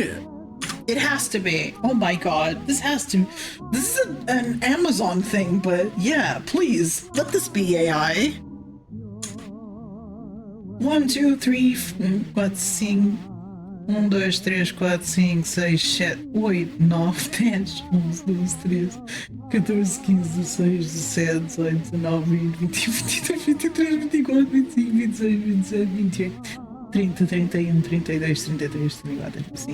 26, 27, 28, 30, 31, 32, 33, 34, 35, 36, 37, 38, 39, 40, 41, 42, 43, 44, 45, 46, 47, 48, 49, 50, 51, 52, 53, 54, 55, 56, 57, 58, 59, 60, 61, 62, 63, 64, 66! No way! No way! Please! If you count the USBs, yes, it's 72. But if you don't count the USBs, why is it 5 stars? Why is it 5 stars?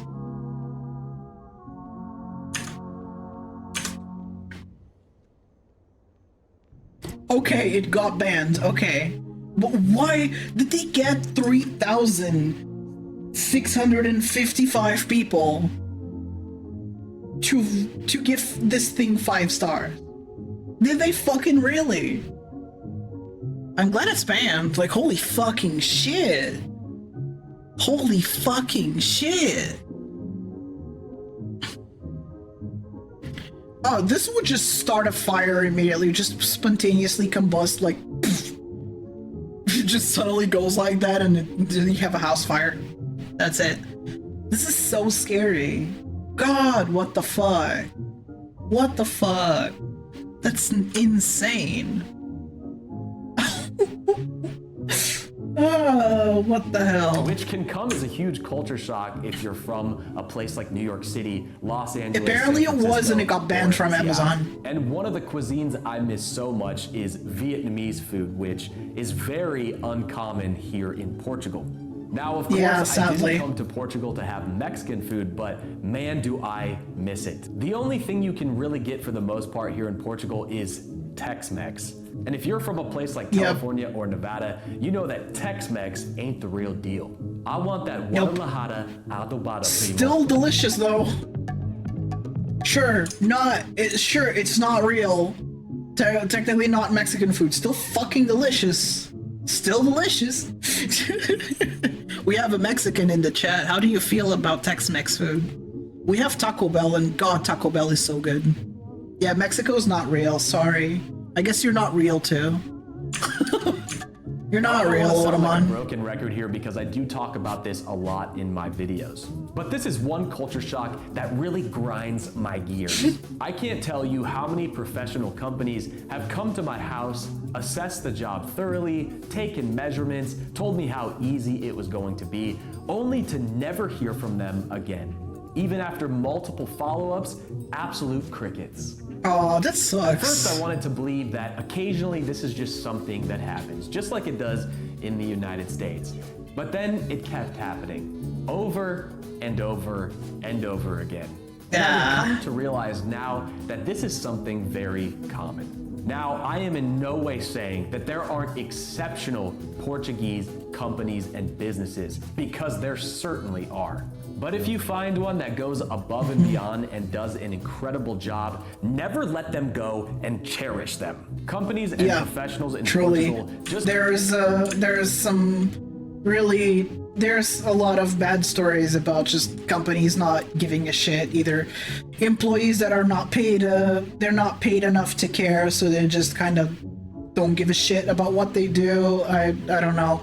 But it's really unfortunate that, you know, customer service just kind of tanks for that reason, you know, as in on-site customer service, like people like technicians and shit like that, where they only do part of the job, they leave jobs unfinished, and they're not very professional about it. Unfortunately, we do have a bit of a problem with that, so yeah.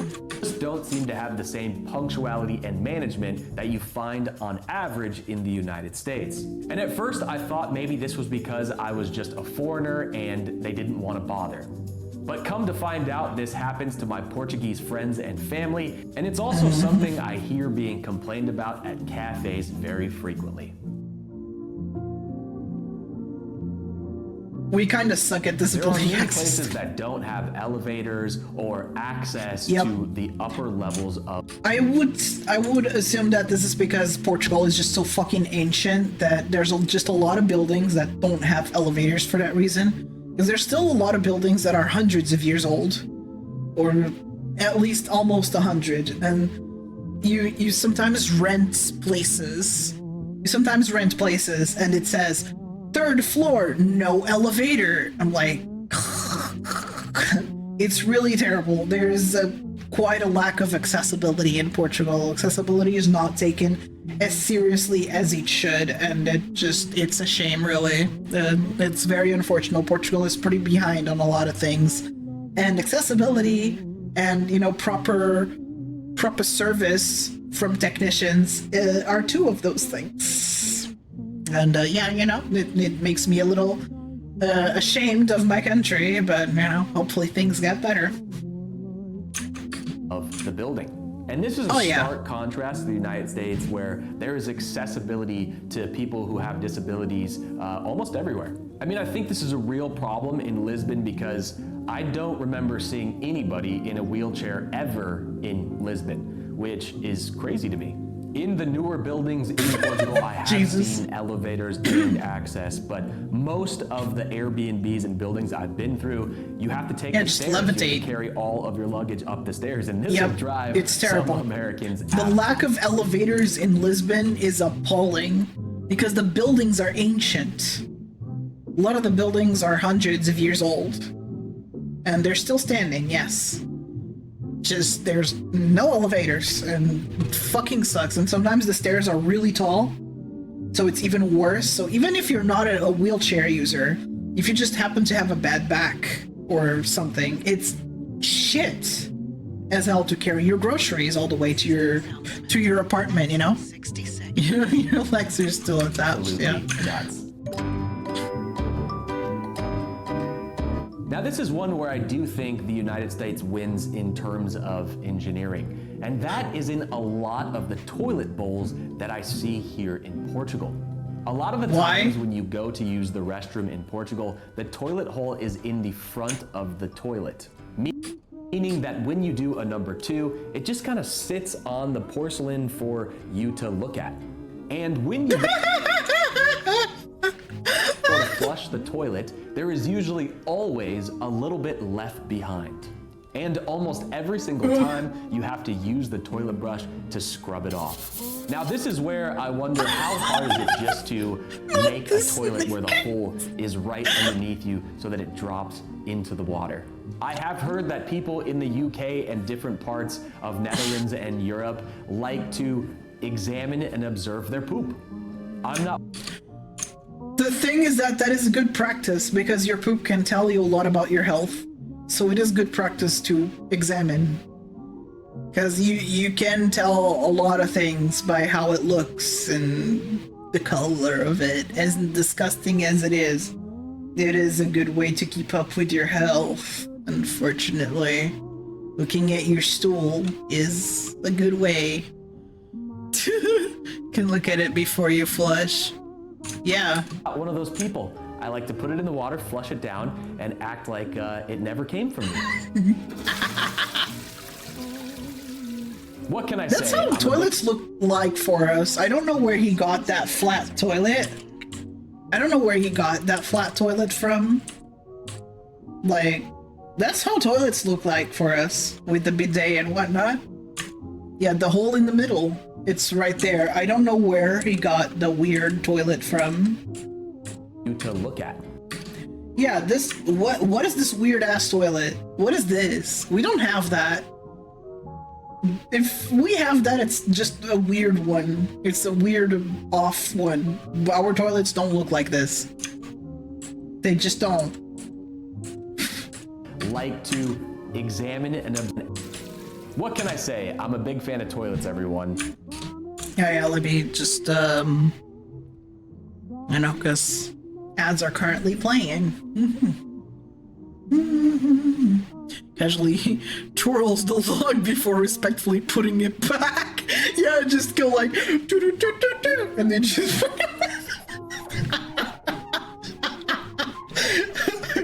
and then just put it back.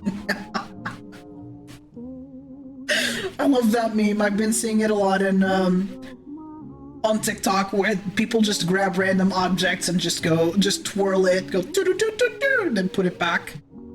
Or twirl it several times. I've seen people do it with their cats. They just grab their cat and like just put it back. I'm like, how the fuck? I've seen them doing it with small dogs and just all kinds of things. It's really funny.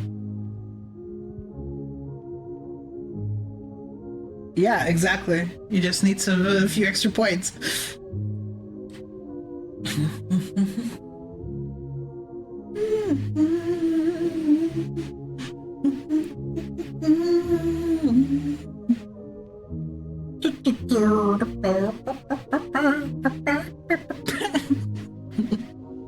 So yeah, I don't know what the fuck that toilet was. That was a weirdly shaped toilet. The thing that bothers me about American toilets that I see a lot is that the water goes really high up for some reason. Our water is very sunken down. There's only just a little bit that shows up, but the water is not really high up. And the toilet is just like a funnel. There's no flat surface or anything. I think if you see toilets like that, they're kind of old and they're not usually used. So, no idea. No idea what the fuck that was about. You have to get your hands wet to spin. Yeah, you need to sink your hand into the toilet water to spin the poop.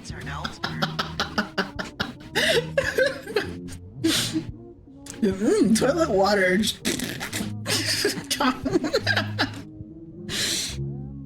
Also, welcome back, everybody. Thank you for sitting through the ads. If you're still in ad hell, I'm sorry. We're gonna continue the video, and this is gonna be the last video, and then I'm gonna end. And one of my favorite things about the toilets here, if they have them, are bidets. Usually the bidets are next to the toilet, and I think Yeah, this to is wash one your of the best ass with. creations ever. That's why Japan is one of my favorite countries in the world. I mean, it's just nice to know that a whole culture and society is walking around with very clean bum bums. But speaking of going to the bathroom, this one is not about number 2, but number 1. In Portugal, you will see men peeing almost everywhere. I mean, I have seen workers in mid-daylight peeing on the side. And they just pee on the side or pee into a building or into a post or something. Of an exit so that everyone driving by, their families, their kids, can pretty much see everything. And this happens in big cities like Lisbon. Good morning. Good morning, Lex. Thank you for the 6 months. God, piss. Hope you're doing well. Hope Christmas was good for you. There's something about the culture here that when you gotta go, you just go. Whereas the people in the United States know Men are so lucky they can just pee anywhere. Y'all can just whip it out and piss anywhere. You know, the women, well, they're not so lucky. this is a good way to get yourself locked up in jail for indecent exposure. Now, the general cost of living in Portugal from the United States is 40 to 50% less than living in Portugal. However, in the last couple years, Lisbon has climbed its way to one of the most expensive cities to rent in all of Europe. But important things like healthcare, car insurance, and groceries are much more affordable than they are in the United States. However, there are some things that are much more expensive in Portugal. In Portugal, the markups on computers and Apple products like iPhones are insane. For instance, the iPhone Pro has a base price of $999 in the United States. And in Portugal, the Tech same is so phone expensive has a here. base price of a whopping 1,349 euros. And when converted to dollars at the time of making this video, that's equal to $1,443. That's $444 more for the exact same phone. Say what? Now, this makes sense because the United States is a next best thing type culture. I can't believe Things you've like done having this. the next iPhone and the best computer and the best technology is more important than having affordable food to eat. In Portugal, people have things for a long time. For instance, you see a lot of 30-year-old cars driving around the streets in relatively good condition, and you don't see a lot of the beaters that you do in the United States, with duct tape holding on their handlebars. But speaking of cars, this is another thing that is much more expensive in Portugal than the United States. Sit back and get ready for this one, because when it comes to cars, United States and Portugal couldn't be more opposite. First, let's compare apples to apples. We're going to compare the Volkswagen Tiguan because this is a car that's very accessible in both countries. In the United States, the Tiguan has a base price of $30,871.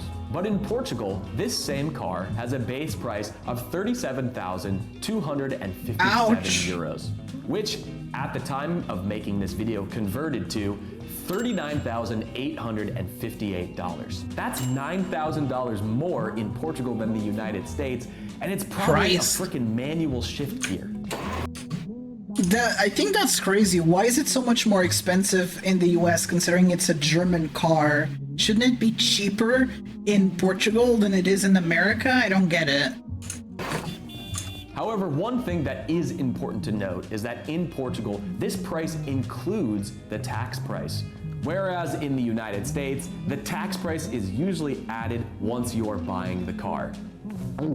I'm sure everyone has had this gulp moment in the United States when they see the tax added to a big price like a car. And in regards to cars in Portugal, one of the biggest shocks is the size of the cars. In United States, it's very common to see massive trucks. Okay, that was kind of silly because they were comparing like SUVs. That's an SUV, right? I don't fucking know. To a Smart. Smarts are tiny. Yeah, that's a Smart. I'm not sure if you feel are familiar with this car. The tiny little one on the left, that's called a smart. Those trucks, it's a truck, okay, whatever it is. Yeah, they're comparing a giant fucking truck with a smart car. Yeah, they're just called smart. They're not smart. They're not actually smart. It's just the brand is called smart. They're super tiny. They have like 2 seats. And they're very easily just kind of sway around. So this is kind of a silly comparison here. It's kind of stupid. Then an iPhone and a USC in Portugal is in the tax included in the USA. Yeah, it is weird. I find that's weird, yeah. Of the cars. In United States, it's very common to see massive trucks like the Ford F-150, The 250, the 350. but in Portugal, one of the biggest Ford trucks that you can even buy is the Ford Ranger Raptor. So if you're into big old lifted trucks compensating for something God didn't gift you with, then Portugal might not be for you. Now, let's move on to driving cars in general. Now, I have certainly gotten a lot better at driving in Portugal than I was when I arrived. First one is how fast people drive on rural roads in Portugal. Yep. Now, just a couple weeks ago, a person was hit on a motorbike driving through a rural village in Portugal. And I hope that the person is okay, but judging how the people were standing over him, I don't think so. In my opinion, it's way too common for people to drive on the rural roads in Portugal like there's no one else on the road. I don't care how nice people are of a car impatient you as have fuck. and how good of brakes or cornering technology. Coming around a blind corner where there could be a old lady or a kid doesn't make you a good driver. It makes you reckless. And this seems to happen way too often in Portugal and is one of the biggest complaints I hear from the Portuguese themselves. Now, I'd love to pretend that this doesn't happen, but on my street alone, I have seen dead animals, I have been run off the road, and a couple of months ago, someone crashed into my neighbor's house. Oh, so God! It's definitely a lot That's for the awful. short time that I've been in Portugal. And if you think they that start. driving is crazy, If you don't move right away when the light turns green, people just honk at you. It's really obnoxious. in Portugal, wait till you see the parking. People in Portugal often park. We park like shit. We're such animals when it comes to parking. The Portuguese part, like, there's no one else around them. They're like, oh, let me leave my car all crooked. Fuck you. Yeah, you wanted to park? Damn, that's just too bad for you. Like, the Portuguese are terrible at parking. They don't give a shit. They don't care about those around them. It pisses me off. And I don't even drive. On top of sidewalks, on the side of roads where you can barely get through, pretty much anywhere where they can fit their car. Sometimes people will completely block you in, and there's kind of a Portuguese code where if there's a car blocking you, all you have to do is honk your horn and somebody... Yes, this is correct. If you are blocked off from leaving by another car, just honk for a really long time, and the owner of the car will magically know that it's them because they know they shouldn't have fucking done that, and they'll come to you and be like, hey, sorry, and they'll take their car out of the way. So if by any chance you're staying in Portugal and you hear honking for a really long time, there is a 9 out of 10. There's a 99.9% chance that somebody's blocked off and they want the owner of the car to come and take the car off.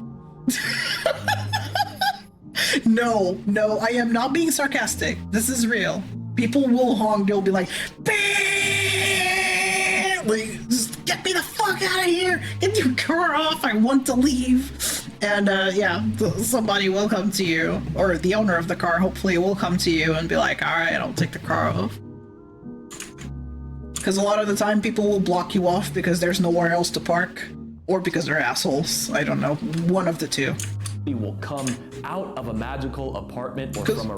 Because there's no large parking spaces in Portugal. It's like, it's what we say, it's ao Deus dará. I don't know how to translate that. Is as God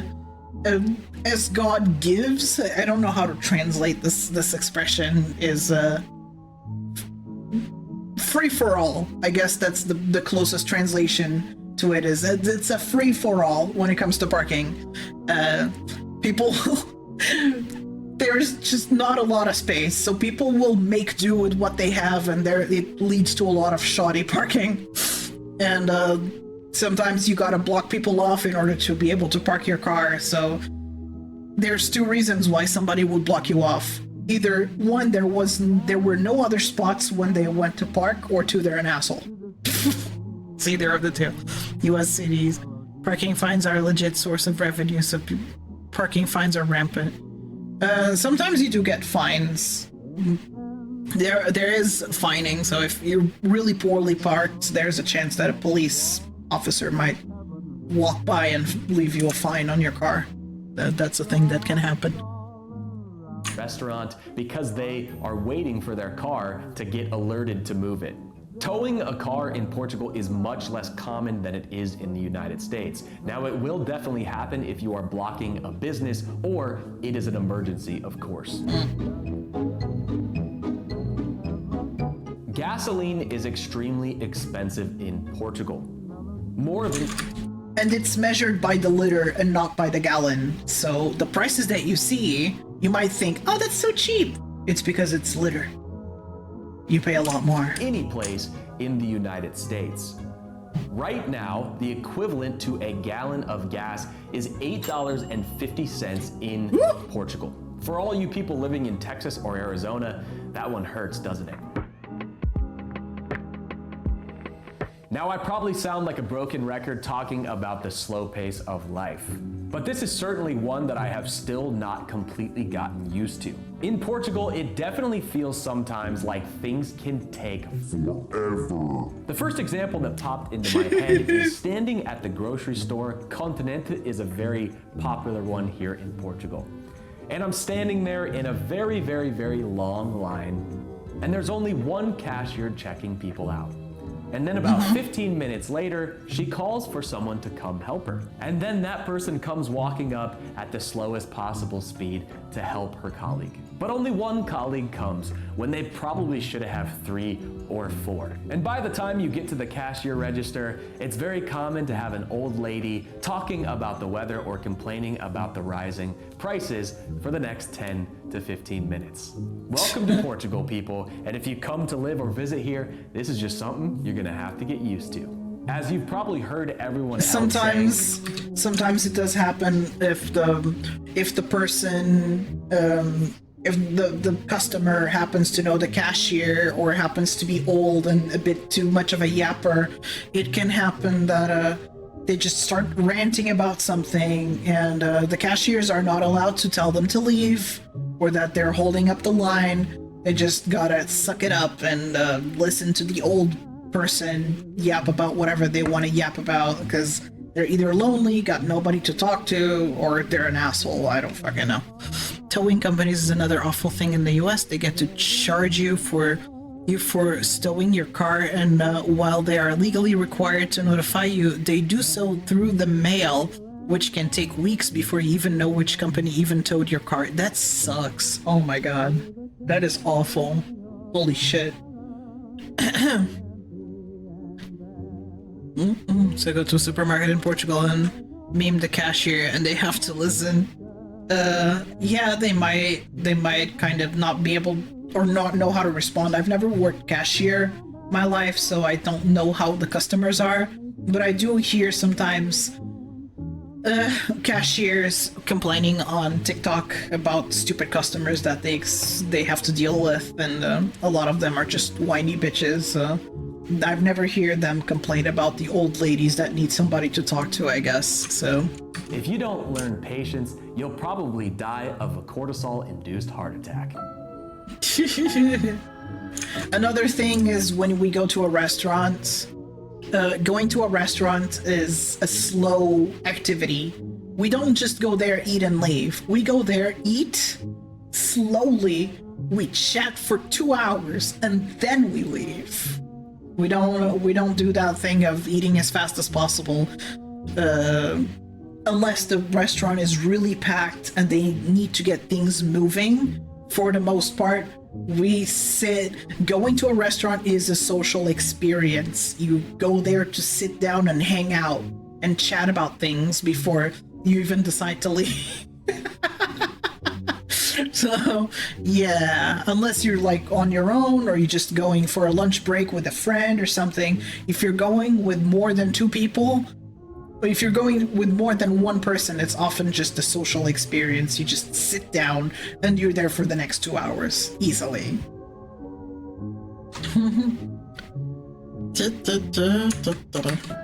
This is probably the biggest cultural difference between the United States and Portugal, and that is the importance of spending time with your family. In Portugal, it was shocking to me at first how much of a priority people make spending time with their family. Now, these people could be tired from working a full-time job or taking care of kids or having a long day, but they always cut out time to be with their family. We can be very chatty, yes. So beautiful. It's such a contrast coming from a culture like the United States where individualism is so much more common these days. And I just love the fact that people make family and community such a priority here in Portugal. In Portugal, it's very common to... Maybe he's gonna address the thing that I was just talking about, let's see. Have a light breakfast, a massive lunch in between the times of 1 to 3 p.m., and then not eat dinner until 8 or 9 p.m. In fact, you will find many Americans everything is done late here, their heads cut off, looking for a nice restaurant between the hours of 3 to 7 p.m. It's very common for me to intermittent fast in the morning and not eat lunch until maybe 2 or 3 p.m. But when I first came to Portugal, I was frantically looking for a restaurant and everything was closed. Nope. But if it's everything an emergency and you need to get some food in your system because your blood sugar is low or you are just very hangry, many of the cafes and snack bars in Portugal are open in these hours. Now you won't be able to usually get a full meal, but you can have some snacks like some croquettes or some pastel de nata to get you going. And I'm going to add one more as a bonus, and that is tipping culture. Now in Portugal, most of the Portuguese friends and family that I have hardly ever tip. Now that doesn't mean that if you think the server went above and beyond that you shouldn't give them a couple euros at the end of the meal. But the tipping culture in Portugal is much different, and Portuguese people don't want Americans coming to Portugal and changing that because they simply can't afford it. The United States is one of the only countries Please don't gentrify, don't make it the expectation to tip because we can't afford that. Like the food is already expensive as is. Expecting us to tip 10%? Are you fucking insane? Every time? Restaurants would go out of business hell, yeah, restaurants would just go out of business because people would just not go. Like, what, excuse me, mandatory tipping? Get the fuck out of here. Also, to a friend of mine, I registered a transfer of ownership was my friend reassured me he would do, so I trusted him. 1 month later, his car was stowed and said the car was...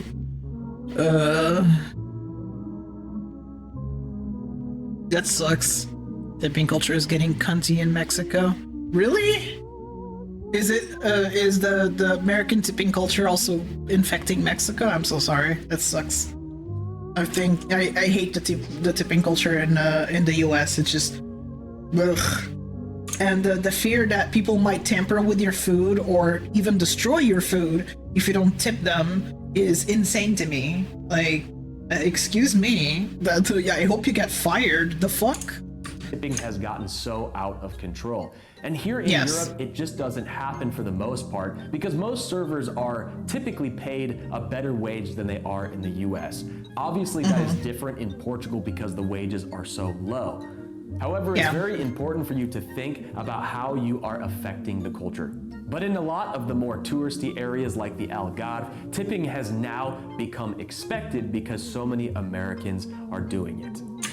Fucking Americans destroying everything, gentrifying and being annoying. Fucking stop. Stop it. You're like making things harder for us. Stop. Stop doing it. Stop tipping. It's just not what people do here. And just do what the Romans do when in Rome, okay? Yes. Okay. Please. Now that that's over, My I just God. want to say that experiencing culture shock is completely normal, and it's a beautiful thing to experience brand new things. It's an opportunity to learn and adapt to new customs and new perspectives, which can ultimately enrich your experience in Portugal. If you want to see more content about Portugal, make sure to hit the like and subscribe button, because I will be posting videos like this every single week on this channel. This is some... Alright, so yeah.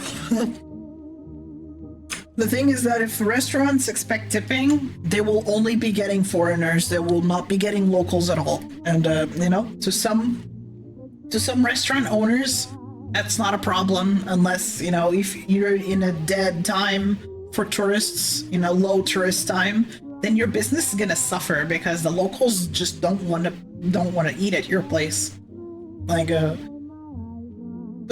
people talk and people will be like, oh man, this restaurant expects tips and their food is really not that great. People are just not gonna go to you.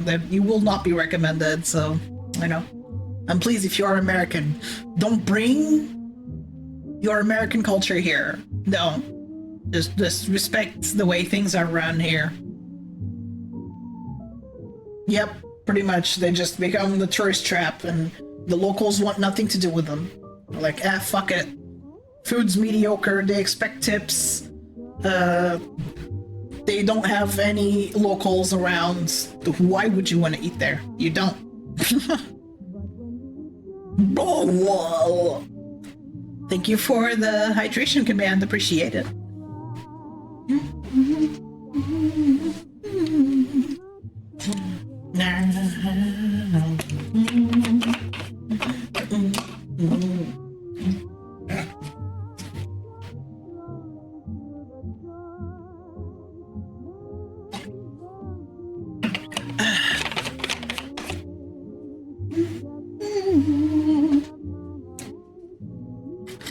Well, I'm pretty sure I'm just gonna raid Zone, because, you know, Zone's been streaming non-stop these past few days, like, holy shit, Zone. I think this is the wrong... yeah, of course. I didn't expect them to even stream on Friday, but, yeah. Yeah. No, it's been mostly AFK streaming, so yeah. If you don't tip, you can save up money on spending it on stray animals. Huh? Oh. Yeah, let me see. It's very likely gonna be Zone, but let me check real quick. Yeah. Pretty much Zone, yeah.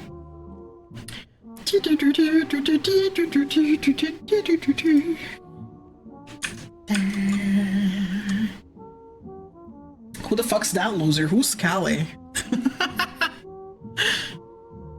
Oh, it's just the droid. Are they even actively monitored? Sometimes they are. Usually I'm the one monitoring, kind of, or maybe a mod that passes by, but for the most part it's not very monitored, no. But yeah, let me go in. That caught me off guard.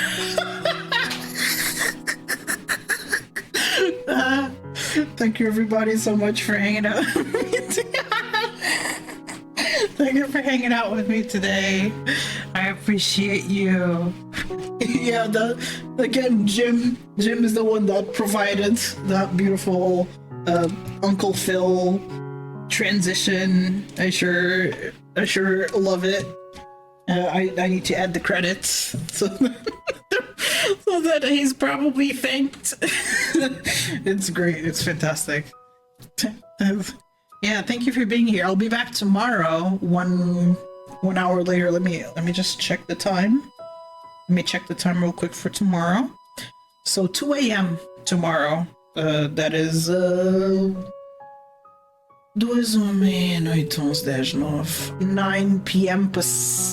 p.m. Eastern. Wait, it's 6 p.m. Pacific. So 2 a.m. UTC, 9 p.m. Eastern, 6 7 p.m. Pacific. That's when I'm gonna be streaming tomorrow, and it's gonna be like an ADHD take the wheel kind of situation, where we're just gonna do whatever. We're just gonna hang out, talk about things. It's what we did today anyway, but you know, probably play some Pal Worlds. I've been playing it again now that there's an update. There's new pals. There's new stuff. So maybe I'll play some of that. I also got a few games as a gift. God, there's a lot of new Calibites. Holy shit. I've heard these games are very fun.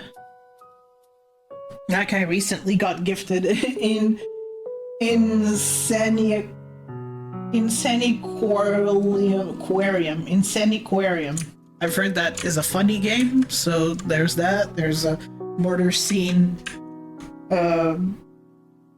Yeah, crime scene cleaner. I also got gifted that, so you know, we have a few games that don't require a lot of commitment to that we could possibly do. I have quite a few of those. Friend gifts, can bite send you stuff. Well, I don't have any games in my throne, but if I put games in my throne, like you can do that. But yeah, these were all friend gifts for sure. No, Flame, I'm so sorry. I'm about to end. No, I'm so sorry. Oh, but thank you so much. Thank you so much for considering me, though. Like, I'm sorry. I'm sorry you could have rated somebody else. Aww. It's / shout out to EXO. There you go. You did it. Ah, man, I'm so sorry. It's okay. We're gonna be moving to Zone, so it's all right. I'll be back tomorrow, though. Yeah, good night. Thank you so much, and I hope you had a good stream. Welcome everybody. I'm sorry that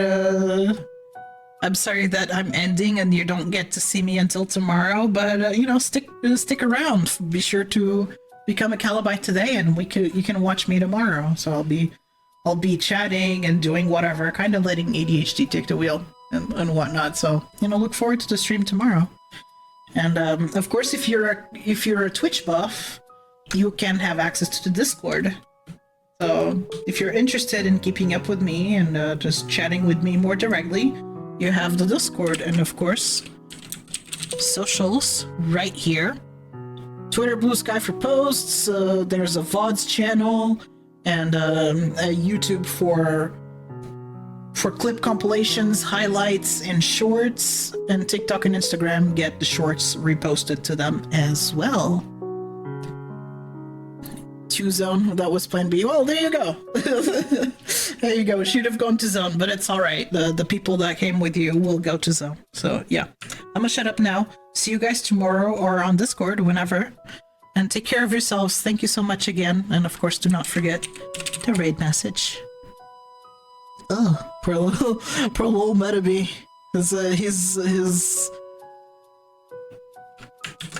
His thing broke. Anyway, take care, everybody. Bye bye. Wow. Will, check out the talent. She's cool. She's hot. She's...